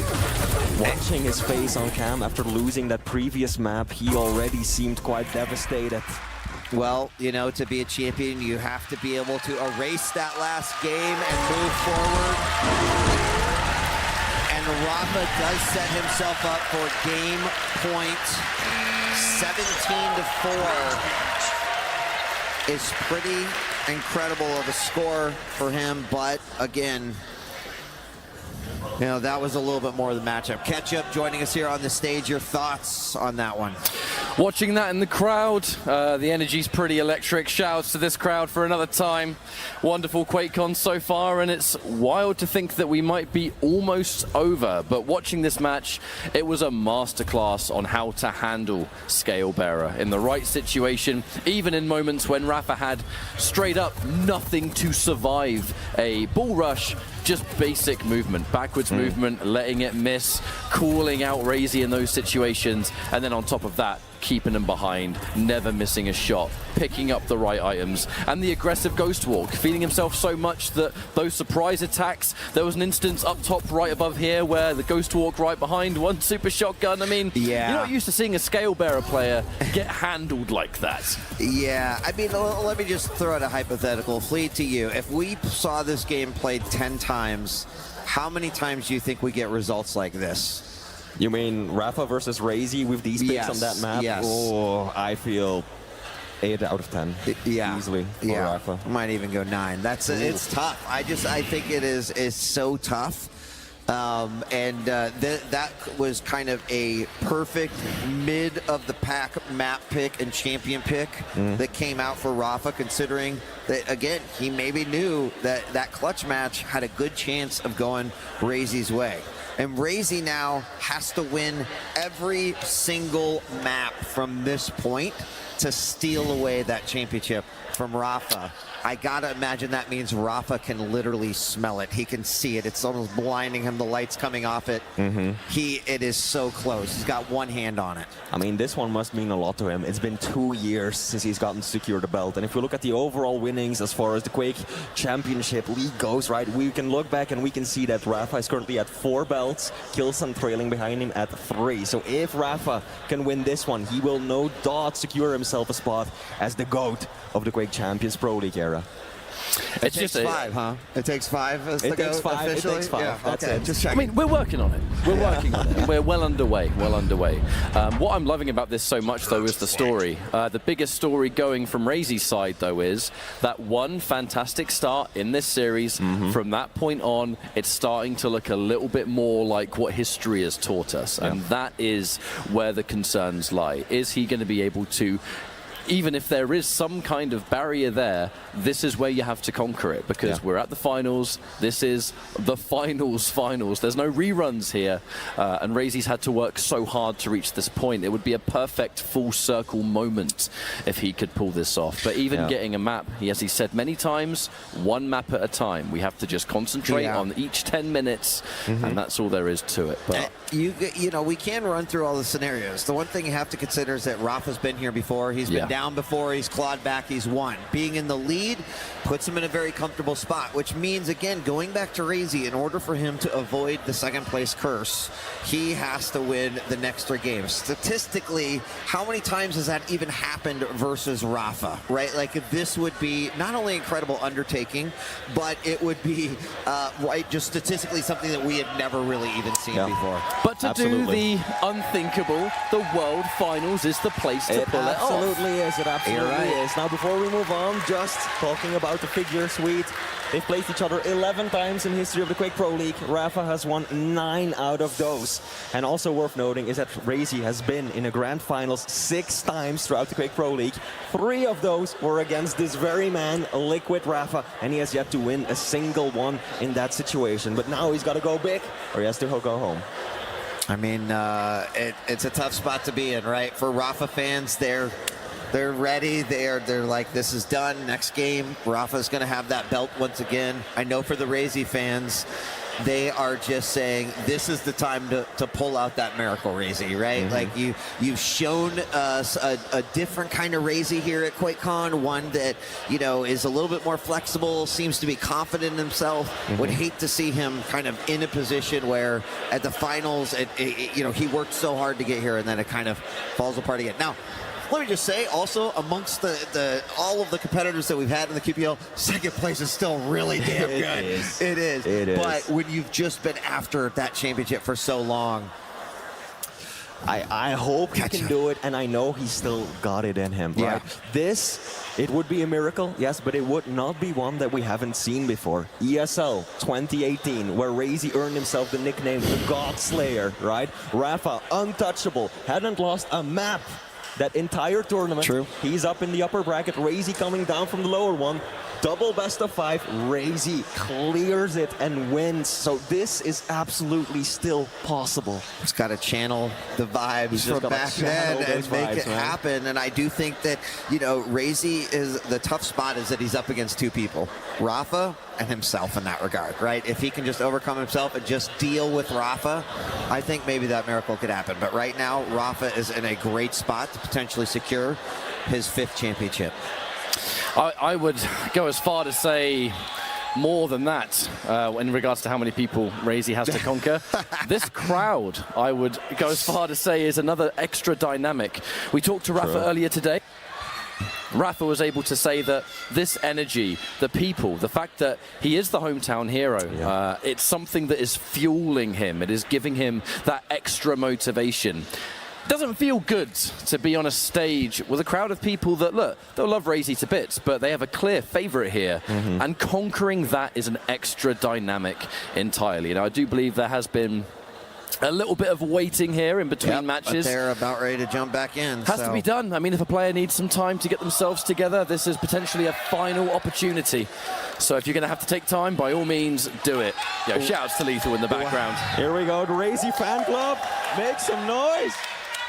There they are. There they are, the Maestro boys. Flea, before you exit here, we are on Awoken. It's Rafa with the BJ and Razy with the Visor. Any thoughts on this particular matchup before? A Visor on Awoken is a bit of a contentious issue. I know that there's players who really are like, oh man, I love picking him on this map and it's worked really well for me in the past, but that definitely doesn't always work. It's a relatively small map, so that piercing sight is going to make noise. Your opponent is going to hear you pop it more often than not. Plus, relatively small map, so you should always have a decent idea of where your opponent is at. So I think that the BJ, with that burst damage, especially with Rafa's general awareness, his ability to pop that on time before the fight starts, this one is favoring Rafa. Well, for Razy, the Bucks got to stop here. He needs to win the next 3 matchups. Every single one is one step closer. But that is a tall, tall order when you've got a 4-time champion in Rafa. And it is amazing still throughout his career that he is just devastating as he is and as dominant as he is. And here we go. What could be the final map in our Quake World Championships? Quake on! Make some noise! Checking things out from Rafa's point of view first. We're going to find out who's going to score this first blood and the motivation to continue in this 10 minutes. Rafa, a decent selection of weapons, has basically everything he could want at this point. But now the game is setting up that first fight. Razy, the piercing sight, ready to rock. Hasn't used it yet, though. And I feel like there's a reason for that. Is it going to help the fight later on? In this position now, knowing the advance could happen. Oh, no, a little bit of self-damage on the pillar. That is not what you wanted, as Rafa is going to get the first frag here in what could be Wheat's our final match. It could be, and oh, no. Rafa is going to get that second frag. And yeah, you mentioned that he didn't pop that piercing sight right away, something that sometimes we'd see right out of the gate, right off of the spawn. It didn't happen, not sure why Razy decided to do that, but Rafa just decided to get aggressive early, knowing that getting that first frag can be crucial, right, to the momentum of this matchup. To then follow it up with a conversion frag, that's a hell of a way for Rafa to start in what could be the championship game. And Razy, yeah, gotta say, a lot of patience, but almost hiding in the start of this matchup. I spent a good 15, 20 seconds in that LG room, not even moving, just desperately listening to where his opponent could be, because I'm going to be honest with you, I think he does not want to have to spend that piercing sight unless he needs to. In this instance, he will pop it, but he's early. You can see just how important this item's going to be for him. Yeah, I'm really curious what Rafa's going to do. Immediately popping that dual wield over near the Mega. LG comes out. Rafa actually taking a fair amount of damage while Razy's able to pick up that Mega. But he's zoned him. He kind of knows exactly where he's at. And Razy down is caught by the LG, hanging in the air, catch matchup. Rafa was low, but he got himself the heavy, and already 3 frags up 2 minutes in. That's the kind of fight that you feel in your bones. Razy takes a unorthodox angle towards Mega there for that fight. Does catch Rafa off guard, but defensive rocket's enough to force it away and just disengage the entire thing. This next major item, Razy looking for it, and Rafa kind of doing what he's done all day long is, if it's not worth the risk, it's not worth the risk. He's going to back off there, prioritize that heavy, has been able to take it away from Razy now, and has been able to escape with his life, maintaining a solid lead. As now, Razy, we have to go for a new plan. There's still no rocket launcher in hand, mind you. Yeah, I mean, Rafa is scary as you know, just any time you're playing against him, but a comfortable Rafa, that's even more scary. And right now, I feel like Rafa's got the game position. He had that game to start off. He got the first initial frags, and this is the best possible scenario for Rafa to clinch this championship. But in doing all of this, Razy has been able to secure himself the heavy and is looking extremely chunky for this next fight. Pushing forwards towards the health now. Rafa forced on retreat, and Razy using this opportunity to know that Rafa is not going to be around for this mega health. In this instance, we're going to take that light. We're going to shut that away. Rafa left with basically nothing. And in this position, Razy opening rail, but the return rail from Rafa. Rafa's still not healthy, and he's still going to have to give up this main area of Awoken.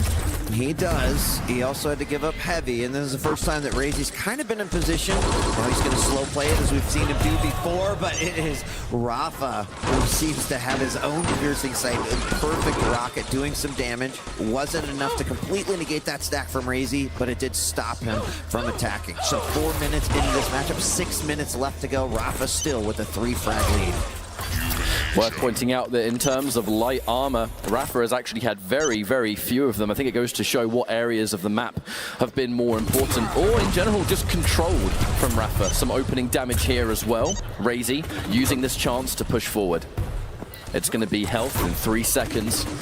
Once more, Razy pretty comfortable. He does the right thing. He knows that item is his for the taking. So in doing that, let's push forward, get some damage, and then we take the item. Let's just make that divide even bigger. Rafa should by all means be a done deal, and he will be. Razy secures a frag here, still behind, but this is a momentum shift, Wheat. It is, and I think that the general strategy that Razy used in the last minute and a half, right? Try to hit those rails, then go in for the attack. Work it out, but the dual wheel LG comes out. Nice dance by Razy around the columns, so immediately pop that sight. Sets him up, trying to hit those rockets, cannot finish him off with the rail. Oh, takes some massive damage there. Has to be careful grabbing that mega, but Razy's brought this back and is just now down by 1. A very scary fight near TP entrance, I have to say. Either player could have gone down there, and this time it's going to be the 2-piece combo. Razy stays alive here. We said earlier on, you know, there's nothing left but to win every single map. An almost impossible feat in these conditions for a lot of players, but Razy fighting tooth and nail to stay in this tournament. 100 damage as well, what a start. But Rafa pushes forward. Razy almost out of armor, swiftly undone by this light. Now, Heavy, our next challenge. Oh, wow. Anticipating that Razy was going to come from that window. Piercing sight. The rail almost hitting. He just needs to pick up, and there it is, a beautiful rail as Rafa comes up the stairs. Now Razy finally takes the lead, and he has a chance to extend that lead, catch up, but you do not ever count Rafa out. Just don't do it. You'll have a bad time. All of those small decisions made at a moment's notice. Rafa, the clutch factor has been unreal this entire weekend. And he's only 1 frag behind. Razy in a better situation, has a lot more stack, and has controlled this huge section towards Mega near the rail almost as well. A direct rocket to start. And actually defensive rockets from Rafa, even better. Razy would have been in a horrible situation there, but Rafa choosing to back off. Razy's piercing sights, allowing that defense to be much safer. But that rail so close yet so far. I mean, playing with fire, but knew that he could touch it and maybe get a little burn because that Mega was still there right behind him, but just to show the level of risk that these two are willing to make to try to inch any sort of lead that they can. Huge LG, Rafa's on top, and he ties it back up. That visor torso went spinning right there. But from this position, 4 frags each. That nail gun did more than enough damage to force Rafa backwards. 2.5 minutes left to go. The dual wield looks like it has in fact been popped. The defensive rail as well. Razy pushes forward, answers back with the piercing sight. I see you, my friend, and I know that a safe rocket jump up towards this health is more than enough for me. Now, just over 2 minutes on the clock. A lot lies in the balance here, Wheat. I don't even want to think about what's going through these players' heads. I mean, you know, both taking very calculated moves. Rafa with some big tri-bolt damage. That's going to force Razy to rethink how he's going to attack that heavy. And that puts Rafa in a position to be able to do so. Now, he does take a little bit of damage, but he grabs that heavy. His stack's looking good. Razy with just a shard of armor. Not a whole lot coming out there. And we do have dual wield up. So Razy wants to maintain that stack. Rail exchange. And at this point too, Rafa has had to be really careful all map long, only taking 2 of the Mega, and then Razy, it's 13. And from that position, you know, I know BJ has access to a little bit of health regeneration, but if you're getting constantly peppered down by rails, that ain't gonna mean all that much. 1.5 minutes left on the clock. At the rate this is going, could engage a sudden death. The dual wield on the tri-bolt, oh good lord, Razy. 95 HP. Pretty much negating that Mega, and at that point I think he's okay with that. As long as he's holding onto that heavy, and he is holding onto his dual wield for that burst damage. 1 minute left to go. We're tied 4-4. Rafa could walk away with the championship belt with a win on this game, and so expect these two to play patiently. Rafa's got a little bit extra room for error, but he does not want to give up this game to Razy. He's certainly setting himself up for a victory with 45 seconds in control of this heavy. However, the opening rail, Razy engages, doesn't capitalize, uses this just to keep information, a fair idea of where Rafa's going to be still. 30 seconds on the clock. I would be surprised if this doesn't go to a sudden death, and how fitting it would be. Rafa potentially winning this tournament. Razy keeping himself alive. There is so much weighing on this. The dual wield is real. Rafa juggles Razy to secure a frag. Wait, is that gonna be enough? I think it is. He held on, but Razy's still going after him. Rafa's gonna chase, and Rafa gives out a guttural scream as he knows he has secured it. Let's talk about that dual wield lightning gun for just a second, because I think most Quake players would have popped that the moment that they saw Razy. Rafa didn't. He waited. He felt that Razy was going to come out and show himself, and the moment he did, that dual wield hold up in the air, Rafa absolutely deserved that. Ladies and gentlemen, your QuakeCon 2023 Quake World Champions, it's Rafa. A long year, so much work put into the improvement, the grinding, a man unsatisfied with the last 2 years, and this is where things come full circle. A worthy champion, a world-class representation of Quake. It's Rafa, ladies and gentlemen. What a way to win it is, where it's been so dominant for the entire course of the Pro League, the weekend. He's got one of the strongest work efforts in the game. Couldn't be more deserving if he tried. But what a way to end that grand final. I mean, he literally sent Razy to space with that dual wield LG.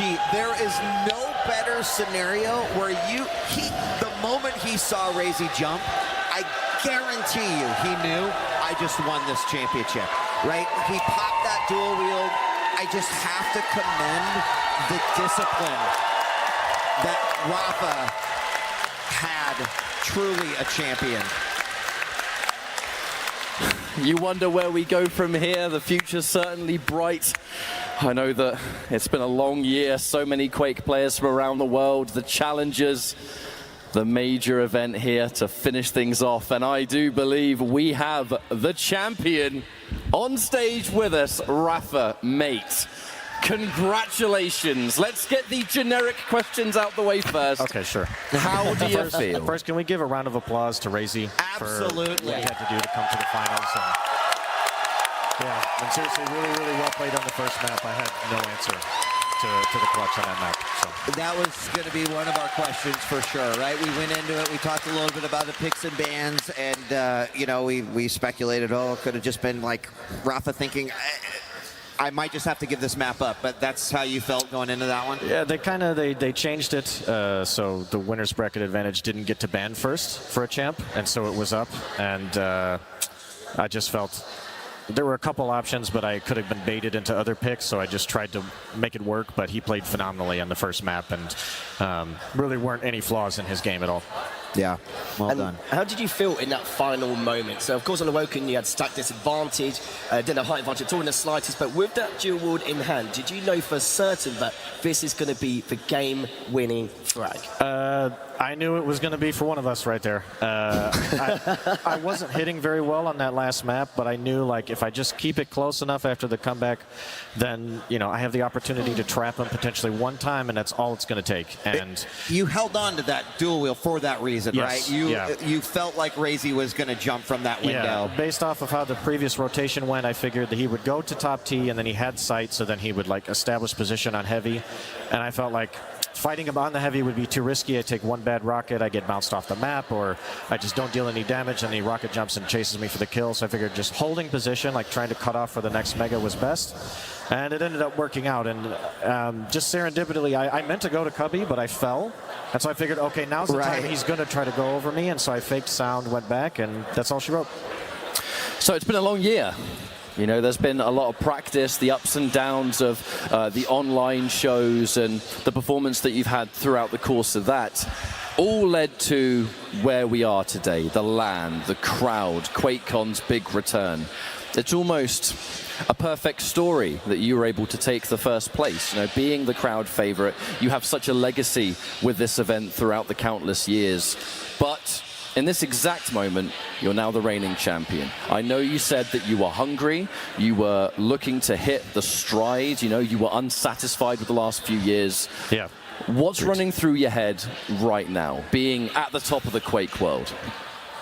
I'm just thankful we were able to play here again. It's been way too long. I really appreciate everybody, like, cheering in the crowd and playing in front of a huge crowd. It's really exciting to play, regardless of who you're cheering for. I've always wanted to play in big stage matches like that, and to be able to do it at QuakeCon again is very, very special. And I think just winning QuakeCon in general, the first target I went for was 0-4, who had 3 titles. Oh, wow. Called out. John Hill. And then there was a race between Cypher and I, and now the whole race with QPL between, you know, Kilson and myself and Wenger, and it's just pushing me to try to take my limits even higher. And I'm just really thankful for, you know, the scene that we have and the players to play against. It's really, really special, and there's nothing like it. Well said. Yeah, absolutely. Absolutely. You know, we actually got a chance to talk with you several times during the featured matches of the QPL that were taking place weekly. And even you said, you know, the talent pool that we've got now is exceptional, even compared to what we've had a little bit ago. And I don't think you ever said, I'm worried, Wheat, but you acknowledged that, right? Oh, yeah. Like, there's a lot of leveling up. No, you know, where do you think things go from here, right? You said that this motivates you to get better. Like, do you see a lot of the competitors that you faced here this weekend, like, stepping their games up as well? Oh, yeah, they're going to be tired of losing. It's just, they are going to be hungry, and there will be another target on my back again. And I'll have to, like, really be diligent and prepare properly. And yeah, it's going to be pretty tough, but, you know, I'd rather be in this position than, you know, losing out. So it's worth it. You like that position. Yeah, all right, there you go. There you go. Rafa, is there anything you want to say? I mean, you did already thank the community, a lot of the players, but is there anything you want to say? Anyone you want to thank? This is your time. Just like I said before, thank you all for being here today and being able to be a part of this together. as well as my wonderful girlfriend who's been here cheering me on and helping me and supporting me. I love her so much. And all my friends and family at home, I miss you. And just thanks to Team Liquid and Alienware for providing all of the equipment that we used this weekend, PCs, monitors, all that jazz. So nothing else, sweet. I just appreciate you guys, and thank you so much. Awesome. Well, ladies and gentlemen, one more round of applause. 5 Quake champion belts. I don't know what you do with all those, Rafa, but congratulations. Collect them all. And again, congratulations. Yeah, great, thanks, guys. Great job. Yeah, we're you're good. You're good. Go celebrate, buddy. Well, what a year it's been. I cannot understate enough the absolute joy of being back here. It felt like we'd never be back, and just seeing so many familiar faces, old friends, new friends. You can't really ask for a more perfect case. It is difficult, isn't it? And even after 4 years, it's nice to see the community again, everyone back here on the stage as well. And it's nothing short of spectacular, yeah, from what we've witnessed today. I mean, I also just have to say, the players this year, right? The storylines were phenomenal. We had upsets, heartbreaks, incredible performances, things that we, right, weren't even expecting to see. And just another great year. It wasn't just this QuakeCon. It was the 18 weeks of QPL and the players putting all the practice and the dedication into those, entertaining us each and every week just to finally culminate in what was amazing here. There were so many great matches that we got to see, and I too, just like you all, very thankful to be here at another QuakeCon. Let's give a big round of applause to Quake, to Bethesda, to all the folks that helped with the production crew, to you who came out each and every matchup, to all the players who showed up. Want to give a shout out to the casters, all the production crew and back. We thank each and every one of you. And again, one big final congratulations to Rafa, the 5-time champion. And he's right.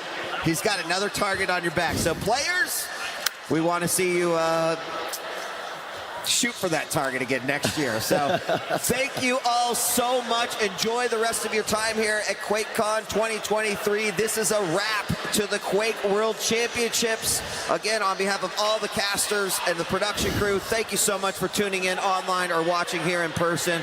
We can't wait to come back. We'll see you again next year. We're out of here. Peace.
Da piccolo parlavi con le macchine, i pupazzi, le lampadine.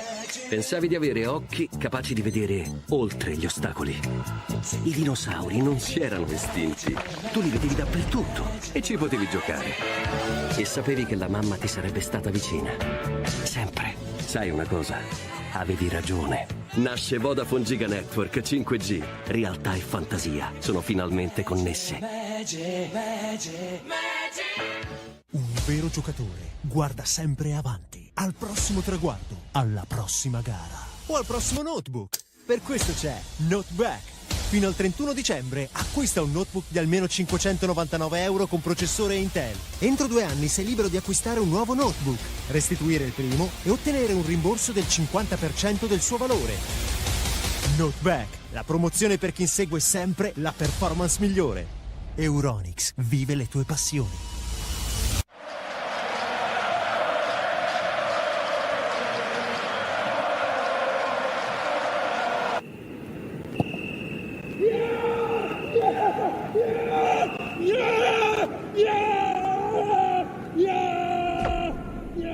Start your esports career now at play.eslgaming.com. To the untrained eye, you look like everyone else.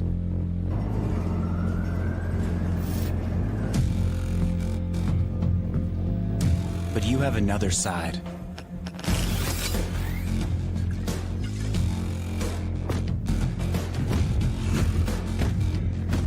Embrace it with a machine that's worthy of you.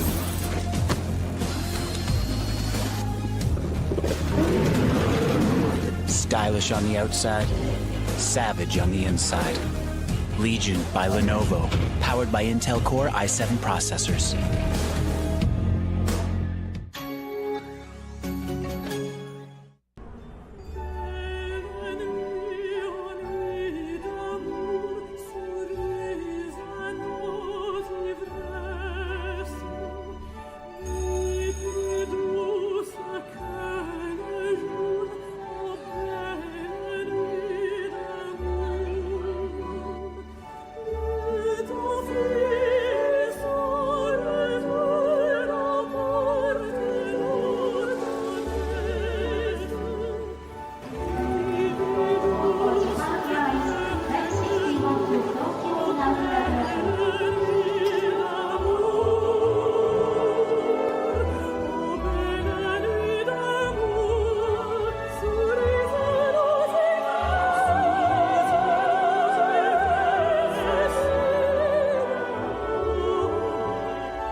ready? Huh? Hey, he's a good boy, huh? You ready? Huh?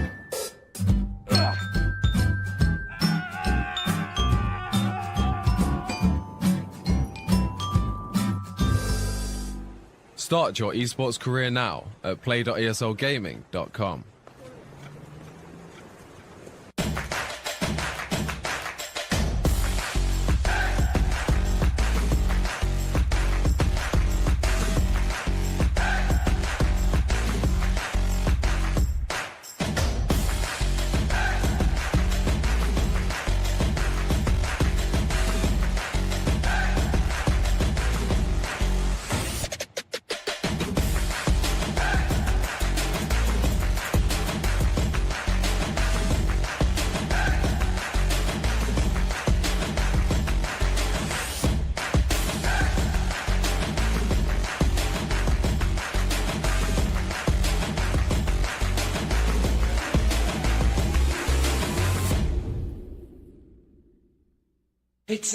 Da piccolo parlavi con le macchine, i pupazzi, le lampadine. Pensavi di avere occhi capaci di vedere oltre gli ostacoli. I dinosauri non si erano estinti. Tu li vedevi dappertutto e ci potevi giocare. E sapevi che la mamma ti sarebbe stata vicina. Sempre. Sai una cosa? Avevi ragione. Nasce Vodafone Giga Network 5G. Realtà e fantasia sono finalmente connesse.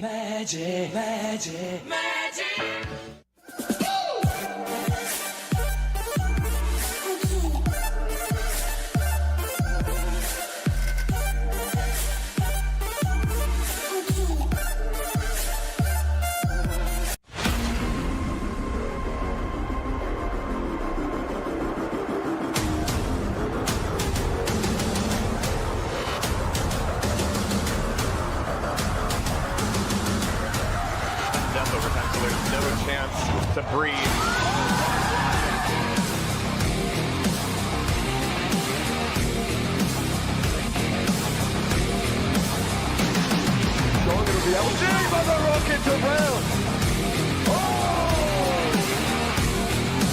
That rail is not working anymore. Starting to get some great rail benefits, but finally, he's waking up. Woo! There it is.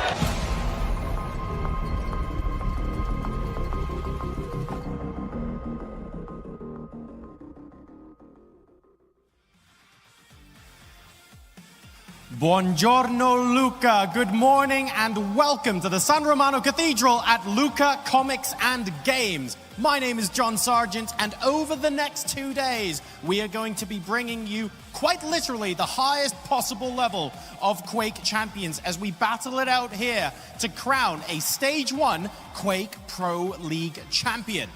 Now before we begin, and before I tell you a little bit more about the format of the tournament, you'll notice that the pedestal in front of me is conspicuously empty, and that is because that is where the championship belt lives, and of course is going to be part of the prize that these players are going to be fighting for this weekend.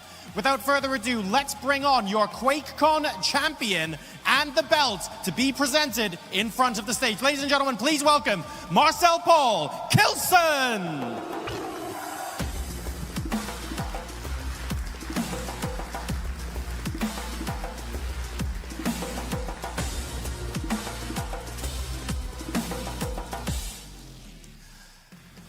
Even if it is temporary, you are having to give that up and set that down. Talk to me about what it means and what it feels like to put that down, get into your headspace, and get ready to defend your title.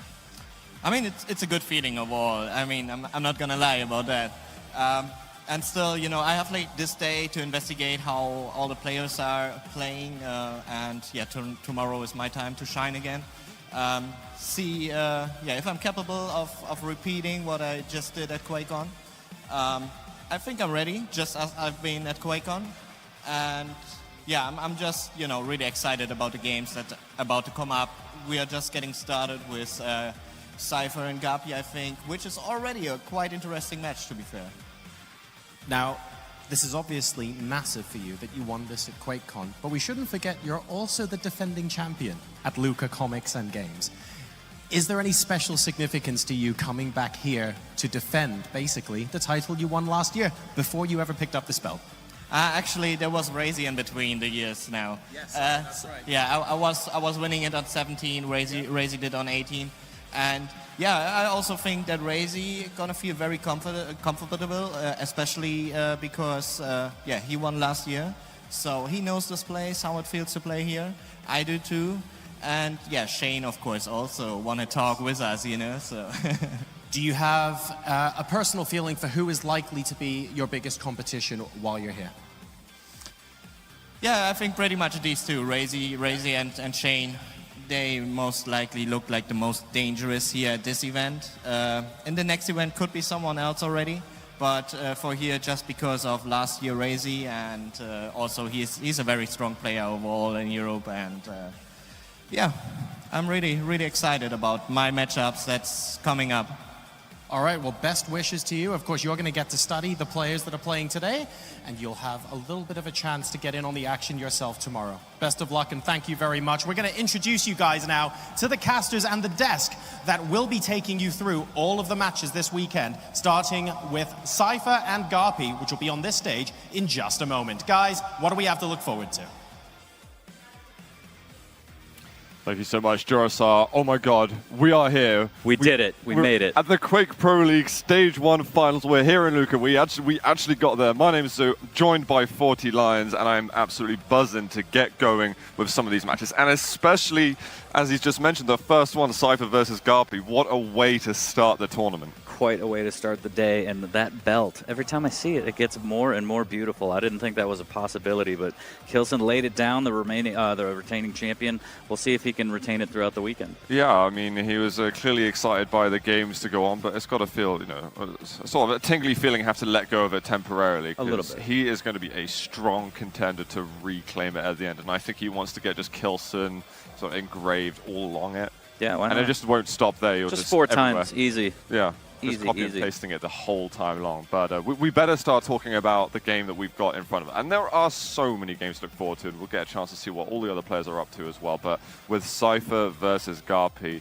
we've got to this point, we've got the promotion/relegation. Cypher coming in from challengers. Yep. Garpy's on the chopping block, as you've put it to me a lot of times. We should take a look at the rankings real quick, see how everything breaks down, and then we could dive into the brackets and all that. But again, top 4, we won't see them until tomorrow. They earn their spot straight to Sunday, but the rest of them, as you mentioned, battling it out, trying to make it as far as they can in this tournament and hopefully raise that belt. Absolutely. As you can see, sort of regionally, Garpy and Sparty are at the bottom of the EU CIS slot. You can see Garpy there in 15th. He has had a positive last couple of weeks, to be honest.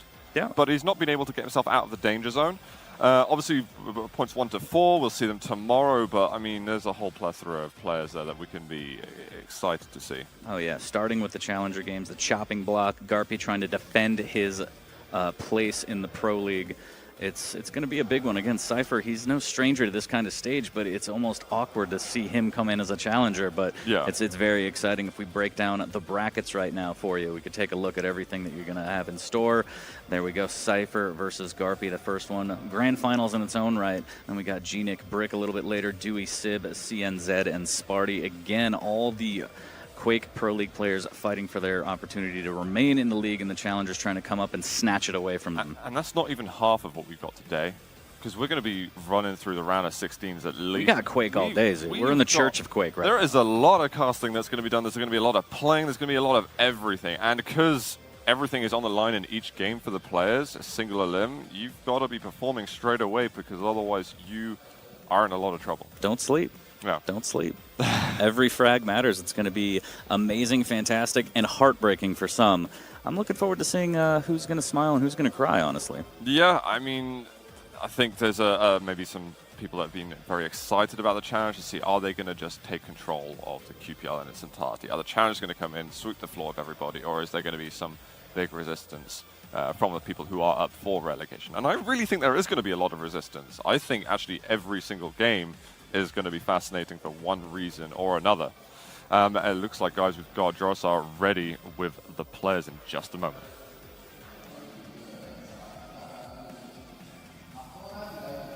That's right. Thank you very much, guys.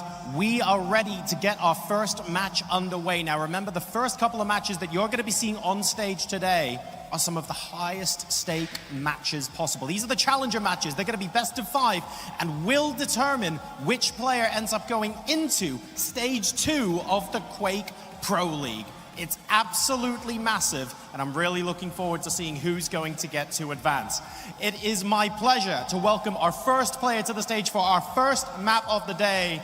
Needs absolutely no introduction, a legend of the game. Please welcome Cypher!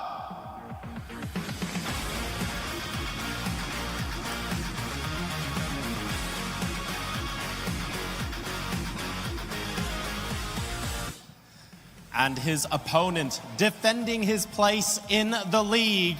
It's fantastic to watch him back here on the stage. Ladies and gentlemen, please welcome Garpy!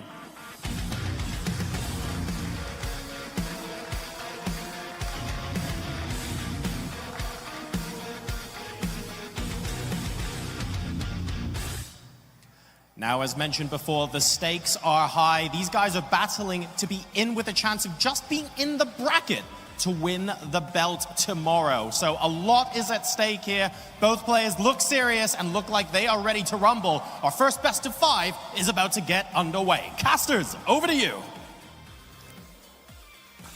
And we're getting into the nuts and bolts of it now. Cypher and Garpy up on the stage at the moment. If there's any nerves, you've got to start washing them away as a player immediately, because it's business time in a best of 5, and I think there's going to be fireworks all over the shop here in Game 1. Very exciting. I'm sure Cypher fans are like, I can't wait to see his run through the bracket. First, you got to get through Garpy. You got to earn your place in the league. Can you think he could do it? I don't know. So there's a lot of Cypher fans out there, and rightfully so. The guy's absolute legend. Absolute legend. Total legend in the past. But let's state some facts for a bit. Cypher hasn't won something significant since 2014. He's had a rough road. Yeah, it's been some time. However, he's got a pretty sort of like colorful attire of different accolades before then, but he has got to be delivering today if he wants to add to that collection here in Quake Champions. Garpy, on the other hand, he's been a land winner in Quake Champions. He won an ESWC. He's had a second place at DreamHack Denver. The guy's been the guy's been brilliant. Do you think in this he's game. going to underestimate Garpy? Do you think Cypher's going to come in and just be like, I got this? I'm No. Cypher. I got this. I think he's too professional and takes himself too seriously in that respect to do that. I think that would be a very naive move from someone as experienced as Cypher. But I don't know how ready he's going to be for the power that Garpy's going to be bringing. He needs the power of the bracelet right now. Yeah, I think Garpy's going to put up a big fight, and I know a lot of Cypher fans want to hear that Cypher's going to win, but I am leaning very narrowly towards Garpy at the moment. No bias at all. That's fine. I understand. I've got to put it aside. I've got to put it aside. I'm trying to be as You don't serious have as to. possible. I'm not going to with force it. you to do anything. It's going to be a fantastic match. It's going to be I unreal. think it's too close to call. I It's hope so it goes all close. 5. I really do. And I will not be surprised at all if it goes all 5. And again, if you're defending your place to be in the Quake Pro League for the next season, you want to be playing those week games in and out, get yourself over to the next LAN. I mean, there's so much on the line just this game alone. Because if you lose it, you don't have that opportunity to do that again. And it's something that all these players want so much. And we know with Cypher, with that grind through the challenges, you know, how much grinding through this bracelet right now. I don't know what's going on. He's having some technical difficulties. Hopefully he will figure that out. But yeah, Garpy had a little bit of a rough run through Quake Pro League 3 and 5 overall. We can take a look at the breakdown here. Did have to play Sparty quite a bit, so a bit of a rivalry there. But today, again, the enemy is Cypher for the time being. Again, a little bit of a rough start, and then straight into, okay, I got my my life together a little bit near the end here. I got LAN coming up. I'm going to straighten my life out with a big 3-0. And so I think that's great, gaining that confidence last week going into this week. But again, on the stage against Cypher, different environment, mental reset, go into it fresh, and just do your best. I think something we need to pay attention to are the top maps and top champions that have been used by Garpy. I think Molten is up there. If Molten's going to be in the pool, is he going to be the one selecting Eisen? He seems to be getting some success, or at least some play time going on with this champion. And we know that when you go through a whole best of 5, there's some large champion diversity you need to be able to acclimatize yourself to. How prepared are they on a range of the different characters available to them? Because as we get through that series, we might start seeing those kind of warbles or flaws coming through if they're maybe not prepared to go that full distance. It's a lot of game time they got to play for, a lot of planning they should have been doing, and we get to see, the full extent of it. But that's what it's all about right there, that gorgeous championship belt, one step at a time. Who is going to raise it again? I'm very excited, man. This is just game 1 for the day. I mean, exactly, and even just having to focus on game 1 right now, when there's so much else that is to go on, and of course, Rafa, Razy, Cooler, Kelson, who we've got tomorrow. I mean, and all the exciting games. Again, we've got brackets online everywhere. We could be discussing every game to an extraordinary length. But again, to focus on this, both of these players are big rocket players. If I were to a way to identify both of them and to say like an integral weapon to see them using, Cypher historically has been all about the rockets. I'd definitely be having a very keen eye on his rail and his just general movement. Garpy, his rockets are phenomenally good. I put him top 5 in the world with that weapon. If you see him on somebody like Anarchy, he's got great history with this type of movement, but he's also incredibly solid with that sort of VQ3 champion style. Yeah, I'm very, very excited. I wonder what the map picks, what the bans are going to be. It's all going to add up. But I mean, we have 2 great players, world's best, going at it. So in the end, it's all about them, and I can't wait to see them get into it. But if we get into predictions, I know you said Garpy. Yeah. I'm giving you an out. Okay. Do you want to second guess yourself? Do you want to switch your? Are you trying to? I'm just saying. I'm just saying we have a little bit here. of time. I'm just saying, if you want to think on it, I know we've gone through some stuff already. Maybe the 3 and 5 in QPL has made you be like, you know what, 40. I think I've made a mistake. So I'm just letting you have an. The way I look at Garpy is that he's like a sort of slow steam engine, and it takes a long time for him to get. You have that in the UK? Yeah, we do. It's fantastic. My reference Great is show. not that bad. See? Well, you didn't know what Wally was. Oh, let's not get into it. All right, true. So the thing with Garpy is I think it takes him a while to sort of get into shape, and it can be literally a couple of months. But I think he's actually starting to hit that peak form right now, which is very scary for Cypher. And he's had all those QPL sessions. Of course, Cypher's had loads of challenges to work with, but he's not been facing the QPL guys at the same time. So I think if Cypher can elevate that level from the challenger competition to the QPL competition, he needs to do that in order to have a good chance versus Garpy. Yep. It's very, very difficult to call, but I just cannot put aside Garpy. He's not going to be lying down and being walked all over at all. And I'm really hoping there's some conflict in chat as well about who's going to win this, because it's... Oh, they're probably fighting right now. Yeah, exactly. I'm not saying Garpy's a pushover. Far from it. But I'm saying I think Cypher's So hungry. You constantly... He's definitely hungry. You see Cypher posting on Twitter about, being self-critical, saying, I'm not doing my best. I know that I could reach that. And I think this is the stage in which he reaches that and hopefully goes very far in the bracket. That's the enlightenment that will happen for him? And what better place to be enlightened than the Church of Quake, the Cathedral of Frags? It's so ridiculous. This is the place. This is the stage. The most fantastic thing ever we could ask for as Quakers, to be playing and holding a tournament at this level in this area. Just unreal stuff at Luca Comic and Games. Focus. He's so hungry, man, to defend this. I think that because these seriously players hungry, yeah. Sitting like he might have skipped breakfast. Exactly. I don't know, but yeah, he looks focused. Garpy's ready. But that's the thing. These guys have actually known each other for a long time, and so when they've got this challenge upon each other in something so meaningful, it's really the war face is on. Garpy is not scared of Cypher.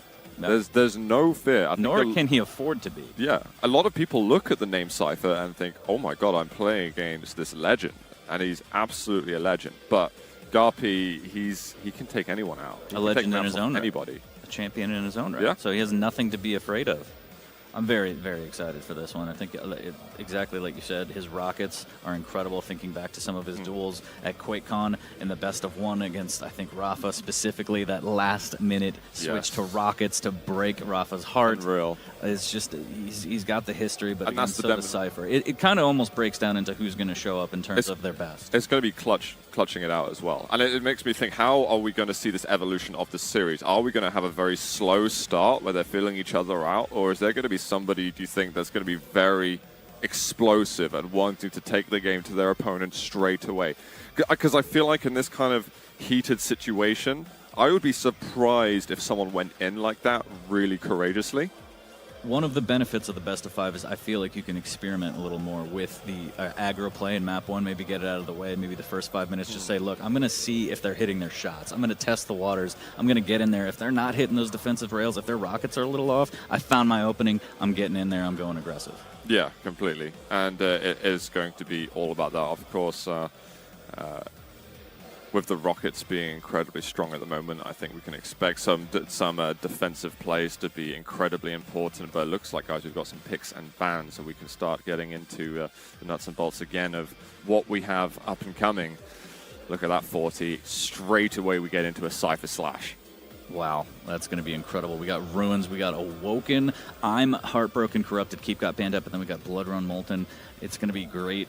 Actually, not banned out, sorry, in the middle of the map. So we should at least see that one, which is going to be exciting because Corrupted Keep, one of my favorite maps. But look at the champ picks here. We got Ranger, we got BJ, we got Scale, we got Keel for Garpy. All right, so the Keel pick makes me want Garpy to pull through just because I love Keel. But then we got Slash, Eisen, Anarchy, Sorlag, and Death Knight over on Cypher's side.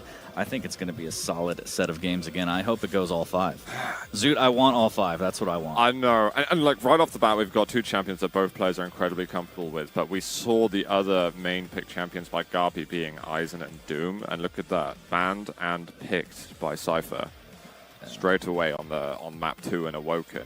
We're going to get Ranger out from Garpy. He's obviously no pushover on that champion at all. I think Corrupted Keep is going to be a very pivotal point in the series, not just because it's right bang in the middle. It's just before we start getting into the sort of looser champions for the players individually in terms of their skill sets. And if Cypher can get that win with Anarchy, then I think he's got a really good shot at taking the series. If Garpy can take that, I think it all rides on it. I think we're going to get like a map each somehow. I was going to say, is there a world where there's a sweep? There is definitely a world. Is there a timeline, a horrific nightmare timeline for one of these players where there's a sweep? There is, but I think on paper, we'd be lying if we said this wasn't close. Oh, absolutely going to be close. Again, I want all 5. I'm just saying, is it going to crumble for somebody? If I have to put my predictions, not that my predictions matter. They do. But it's matter to me. for fun. Well, okay. I think... Don't you ever talk like that. I think Garpy's going to take it 3-1. That's my prediction. Wow. But again, it's... So earlier it was Garpy's going to edge it out. then you didn't pull back on I that. said Now this you're saying like 2 days 3-1. ago, so I got to stick by it, right? Oh, jeez. You know, even though I'm getting more and more nervous. I'll give you as credit it for gets sticking through. by it. Yeah, I mean, you've got to, right? But the closer we get to it, and now we're basically minutes, seconds away from it starting, it's just, it feels like it's closer and closer. It's going to be exciting. I'm going to go 3-2 Cypher just to spite you. But I'm interested to see how chat's feeling about it right now. Yeah, I mean, I'm looking forward to catching back up and seeing it, because I think this is one of the most heated of the promotion games that we've got. Every single game is going to be very close, incredibly meaningful. But this is the one where you've got a player of such history trying to break their way in. And we're going to break our way in, it looks like, as we're going to get into it here. Kicking off the day, it's going to be map number 1 on Ruins. We are live. Garpy versus Cypher here. As Garpy makes his way over to the Mega and the rocket spawn. Pretty standard start here. And business as usual as we get the day started. Yeah, he's got himself a Mega Health. Hasn't used the piercing sight straight away. We do see players a lot like to use it early. But he's decided he's going to save it, waiting to see that second rotation of the major items. If Cypher's going to try any trickery. A lot of things that Cypher could be doing is defending the lightning gun, but he's up in connector. He misses a rail, so the drop down is going to allow Garpy to force the Ghost Walk straight away. He's going to chase, misses the follow-up rocket, so Cypher slips away. But I like what Garpy's doing in terms of saving the piercing sight immediately to try and have that hard counter. He's not looking for general information, he's looking to make the big plays off of it. Absolutely. He's putting on the pressure, forcing the Ghost Walk and popping vision and the vegetation, but Cypher did a fantastic job of slipping away. Great rail there from Cypher. Good response from Garpy, trying to find another one here. Cypher playing very defensive here, not giving him an angle. Careful, but he knows that that's a slightly smaller stack that Nyx has. He doesn't always have to worry quite as much. But if he takes more than that rail, then he really has to be anxious. Again, he's got that piercing sight saved as and when needed. He is taking quite a lot of damage at the moment. 95 health left. Cypher definitely has an advantage, but it's difficult to approach Garpy in this position. Piercing sight used, he wants to get that extra rail shot to alleviate any pressure in the following items. And Cypher pushes in. Great defensive rocket from Garpy, and he will be able to get that heavy armor. Incredibly important he landed that rocket at connector. That was an interesting push there from Cypher. I don't know if he thought Garpy was a little bit further away, trying to push him out with the plasma, but that rocket waiting right in his face there. And that won him everything for the time being. 2 minutes in, 0-0. What a start. Nobody wants to give up an inch on this. I mean, I think it comes from what we were discussing it earlier. Are we going to have something really aggressive early on? And I think it's a bit more kind of feeling each other out, waiting to have a sort of reactive play rather than running straight into it. Garpy might put himself in a little bit of trouble here. He's got to get himself out. 45 health left. He can't rocket jump up to get himself the mega health. This is a pretty turbulent moment for him. He might need to use a defensive piercing sight soon, because with this control advantage that Cypher has, he is definitely looking like to take the first kill. Cypher missing that rail. Garpy staying alive, grabbing the 50 shard out in the courtyard. That's going to help him for a little bit. Still holding on to that piercing sight. Great rail as Cypher comes off the jump pad, trying to find another one, but he can't. A little bit of plasma, and Cypher's going to push in with rockets. 9 HP as Garpy falls down, and he gets taken down by the LG. Cypher puts up the first frag. Very interesting that Garpy didn't use piercing sight the entire time. I feel like he maybe would have been able to get away a little sooner. However, he has very good effort. He goes aggressive straight off the spawn. Cypher does take the mega health, and he's going to just switch. Pepper down those machine gun bullets there. Just a little pepper on that stake there for Cypher. That was a perfect switch as he grabs the mega, and now he has the opportunity to full control. Ghost Walk is up. 3 seconds till the mega in perfect position. Cypher looking very strong after that first frag. Okay, good rail from Garpy. Again, evening the stacks a little, but there isn't the position for Garpy to get himself over to mega health. So Cypher can really, whenever he fancies, just move back for it. Not going to take any additional damage. And again, he's certainly favorited for the next engagement. 4 minutes just about on the clock here. 2-0, low scoring game. Garpy well within his right to come back on this. Just needs to find the perfect opportunity as Cypher snags the mega and goes up the jump pad. With the perfect time to rotate back to this mega. Great rail there from Garpy, catching him off guard. Cypher actually responds with a rail of his own. Another rail from Garpy, just barely missing out. 2 seconds till the mega. Garpy has the position. The rockets force Cypher out. Garpy with a great play onto that mega. Now Cypher needs to be careful, and there comes the Ghost Walk. And That could have been deadly there. It could have been very deadly, but this is a big play for Garby, forcing out the Ghost Walk, now getting a position for the heavy armor. Cypher going to walk down into Rockets, takes a lot of damage, and there's a vertical rail for Garby. The Brit gets himself on the board. And it looked like Cypher was just trying to keep that pressure going so that Garby couldn't feel safe at any point. But some great defensive plays we just saw. Fantastic play by Garby. Off the vision. Looking for a little bit of a shot, a little bit of misplay with the rocket there. He takes some self-damage and also lets Cypher get away. Now he can't really contest with this heavy. He's going to opt for the 50 shard instead, trying to get Pierce's side back up as quick as he can. What a rail from Cypher, catching him off guard. He makes his way down below. Garby's going to have to make do with that 50 shard in the courtyard. Here comes LG on LG. Cypher's going to get the best of him, 34 HP. How long can Garby survive? He's fighting for his life here. Cypher just looking for the shot. What a fantastic rocket there. And that forces him away. Garby doing a great job of staying alive. That's actually insane from Garby that he didn't go down just then. He was under so much pressure, and that stray rocket that landed near the bounce pad, unbelievable stuff from him. We've got heavy up soon. Garby knows exactly where Cypher is. He's going to try and break it down. He takes a rail shot. There is going to be the heavy armor denied, but there's no extra pressure from Cypher. Maybe a missed opportunity for him, but Garby is going to take this in his stride and see if he can move himself onto the mega health. Cypher's moving onto it. Rocket will miss, but Cypher drops. No major item's been taken. Cypher, he's got such little HP, and there's the rail landing. We're 2 for 2, just past the halfway mark.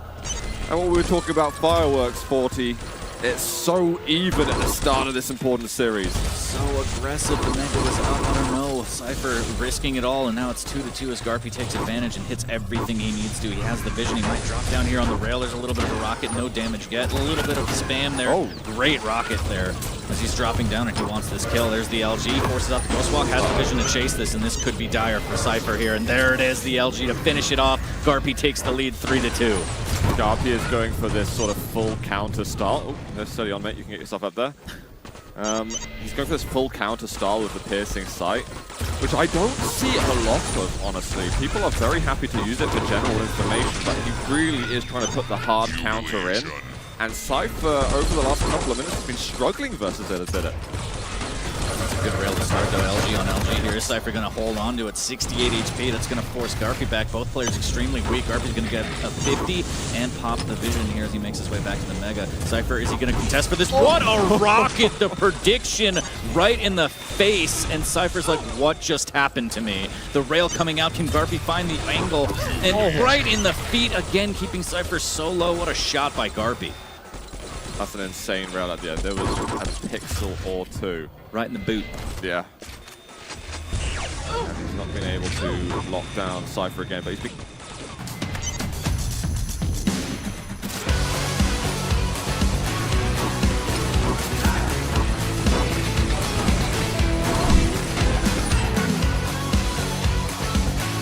Four to 2 at the moment. Mega health is up. Is Cypher anywhere near or able to contest? Not at all. Off the spawn and just get himself the weapons. It was a great rail, looking so strong, and he's saying, you want my spot? You want my spot? I don't think so. That's a great rail from Cypher, though. A little bit of an LG here. Another rail. Cypher is forced to pop the Ghost Walk. Rounding out to 8 minutes here. Cypher down by 2. All the pressure's on. Here's the Ghost Walk, defensively used by Garby. The LG comes out. LG on LG, and he gets another frag. 5-2 as the hit gets deeper and deeper for Cypher here. Yeah, this is now getting to a point where a lot of hard work is needed from Cypher, and very, very quickly. His opportunities to slow the game down might be dwindling, so he needs to make some action happen ASAP. Garby getting himself onto those little items, but it is helping him out a lot. Go versus the Nyx. Lightning gun once again. Can he find a stray rocket to get himself another? Well, this rail could be a bit of a game changer. Garby might have to get out of here, in fact. Wow. Peaks again. Cypher can't capitalize, but he will get the heavy. 8:40 on the clock. He needs to find a frag. There it is. What a rail from Cypher down below, and that's going to net him the Mega. Now he needs to go on a tear here. 1:15 left. He needs 2 frags. This is absolutely possible for Cypher. Garby took a very dangerous route getting himself up. He's now in a lot of trouble. There's LG to Rockets. It's 4-5, and Cypher still has stack to work with. And that's such an important frag. He got it so fast. He has an entire minute now to try and chase down this last one and send it into overtime here. He's going to find him. There's a rocket. Doesn't land a lot of damage. He's going to catch him out in the courtyard with the LG. Garpy needs to get away. There's a rocket. The defensive rocket's not landing. Up the jump pad into the rail, and Cypher will tie it at 5 with 50 seconds left. And right off the spawn, Garpy has nails. Definitely have to respect that weapon. It's going to allow Garpy to get himself into position of control, so it really looks like the next kill is going to decide map 1. I don't think they're going to go into a fight straight away, and Garpy is going to want to get his piercing sight back before he totally commits to a fight. But he might not have a bit of a choice now. One rocket lands for 43, the follow-up doesn't. Garpy's just working with the nails mostly. Rail misses, and the nails, so many of them just hit. 32 HP. Cypher needs to be incredibly careful here. The mega pickup in that string of nails was huge as Cypher's crippled. He's getting what he can, but it looks like we are going into sudden death. First game, first map, dude. How fitting. How fitting is this? I mean, we called it right. We said how close this is going to be, and everybody is delivering here. But it's certainly Garpy who is a favorite. He used the piercing sight, couldn't get that extra damage. As long as he can hold control, he's going to be feeling good. It's up to Cypher to interrupt that control. But with rockets like this, he does hit one defensively, but now Garpy knows that the Ghost Walk is out, and his piercing sight is up soon. The biggest punishing move for Garpy is if he delivers it in the next 5 to 10 seconds. And with the lightning gun, that's going to be it. That was such a good play there. Cypher over by that T-Con needing to pop the Ghost Walk early. Garpy grabs all the items and says, all right, I got my vision. It's over. Yeah. And it was at that connector fight. There was just a little bit of rocket splash going, but it was enough to force the Ghost Walk out. I feel like the heat map of action for Cypher to avoid was around that upper light armor. And Garpy was just like, this is where I think you're going to be. I'm going to come down and chase you. That's smart, though. That was a little smart. I saw it. I was like, all right, I got it. I had it. I let it go a little bit. I don't think he's fussed about it, but that is an amazing play from Garpy to stay in it, stay focused. It's so easy to panic, especially when you're in the lead, you give it up, you're tied, you're like, oh my god, how did this happen to me? Garpy stays in it, and he clutches that one out, just like we thought it was going to come down to. Clutches, clutches, clutches. Totally. And there was a very pivotal point when it did go 5-5 where Garpy could straight away get himself into control of a heavy armor, and he was using the nails, just the nails for a while, and that was enough for him. You know, when he went up the bounce pad and that nail action from top to bottom nails, came down. I think it crippled Cypher 23 of 35 HP. It was really, really brutal. And right at the end, wherever Cypher went on the map, he was in trouble. I don't know, the Mega was up, Cypher was in the very interesting play from Cypher there. I think he went in expecting to get more out of it, and unfortunately for him, he couldn't. Sorry, Kilson's running past us at the moment. I think he winked at me. Look at this rocket, though. The prediction rocket from Garpy nails him, and he's just, and he ghost walks, too. It's like, you already took the damage, now I have to ghost walk. You've crippled me, everything hurts, this is pain. And then Garpy, he's so good at this defensive kind of stuff here, just trying to dance as much as he can before taking him. Very strong play. But then Cypher brings it back, goes right for him. And I like how he pushes aggressively so that he can't give up the teleporter play. This, a little bit sloppy, but into the rail, perfect. And he took it all at the end. Eyes on the prize, LG, and he got the first map. That was so good. Do you think nerves are coming into play for Cypher? I feel like I don't think so, because he brought it back. I think he brought it back and he had a bit of a misstep, but I think that gave him actually probably a little more confidence. He's like, okay, I was down, I can come back, I got it. He knows he can do it. It's just a little, clean it up a little bit. First map, best of 5, you got opportunities, clean it up a little, move forward. We can take a look at the stats on that map. Solid rail athlete. 44% absolutely fine at this stage. Tough angles that he was going for as well. And when it comes to like that pixel well on his boots. Yeah, Nix has feet, don't forget. But yeah, I mean, first map of the day is probably going to be a little bit rusty, so I expect that rail percentage to go up as we go further in the series. So I still think it's not bad, especially when you're going for those tough shots. You've got 11 heavy armor for Garpy. I think that means overall actually it's relatively even between the two players. Again, just down to how clutch can you do those small decisions. And again, as I said, right at the end when there was no Ghost Walk and piercing sight was up, even if Cypher goes up to the light, it doesn't matter where on the map he is. He's in so much trouble at that point. You've got to be very creative to be able to get yourself out of it. And that's something I expect Cypher to actually be able to do. Him, historically, he's been so good defensively to just make himself invisible on a map and to get away from anything. Obviously, when you've got that piercing sight coming into play, you've got to have that extra level of trickery. But I think as we go forward, we're going to see a bit more of that from Cypher. And speaking of moving forward, map number 2 on Awoken. I think we have Ranger and Eisen. Can Cypher clean it up and tie this series at 1? Again, Garpy's Pro League spot on the line here as we're getting into it. Zoot map number 2. Let's go. Let's do this. It is Eisen and Ranger. Cypher straight onto the Mega Health. He hasn't got himself onto any of the weapons just yet. But he's managed to get himself into center map very quickly, so it'll be looks like rockets to rail, and then LG will wait a little. This next rotation of items is really where it's going to be out to decide how we continue the spree of control and how we initiate those fights. Waiting on the rail a little bit, trying to spring a trap. Nice and patient. Drops down on the heavy, looking for an angle through the drive-through window with that rail there. A little bit of a rocket splash, trying to find some information there. Garpy takes a shot, and then he takes a rail. Cypher with a good one right there, gets in on the LG. Wally will be up shortly here. Garpy needs to be careful about the position with the Wally. Cypher needs to utilize that as best he can. That's free damage, free information, and it can go a long way. Even though Cypher hits that early rail, never mind here, we're going to have a fight straight away since the Mega Health is coming up shortly. Garpy's been injured a lot. He's going to struggle to get himself out of here. Rocket jump up. I love the play from Cypher, but Garpy's just a little bit quick. Rail on the sideline. Garpy falls out of line of sight.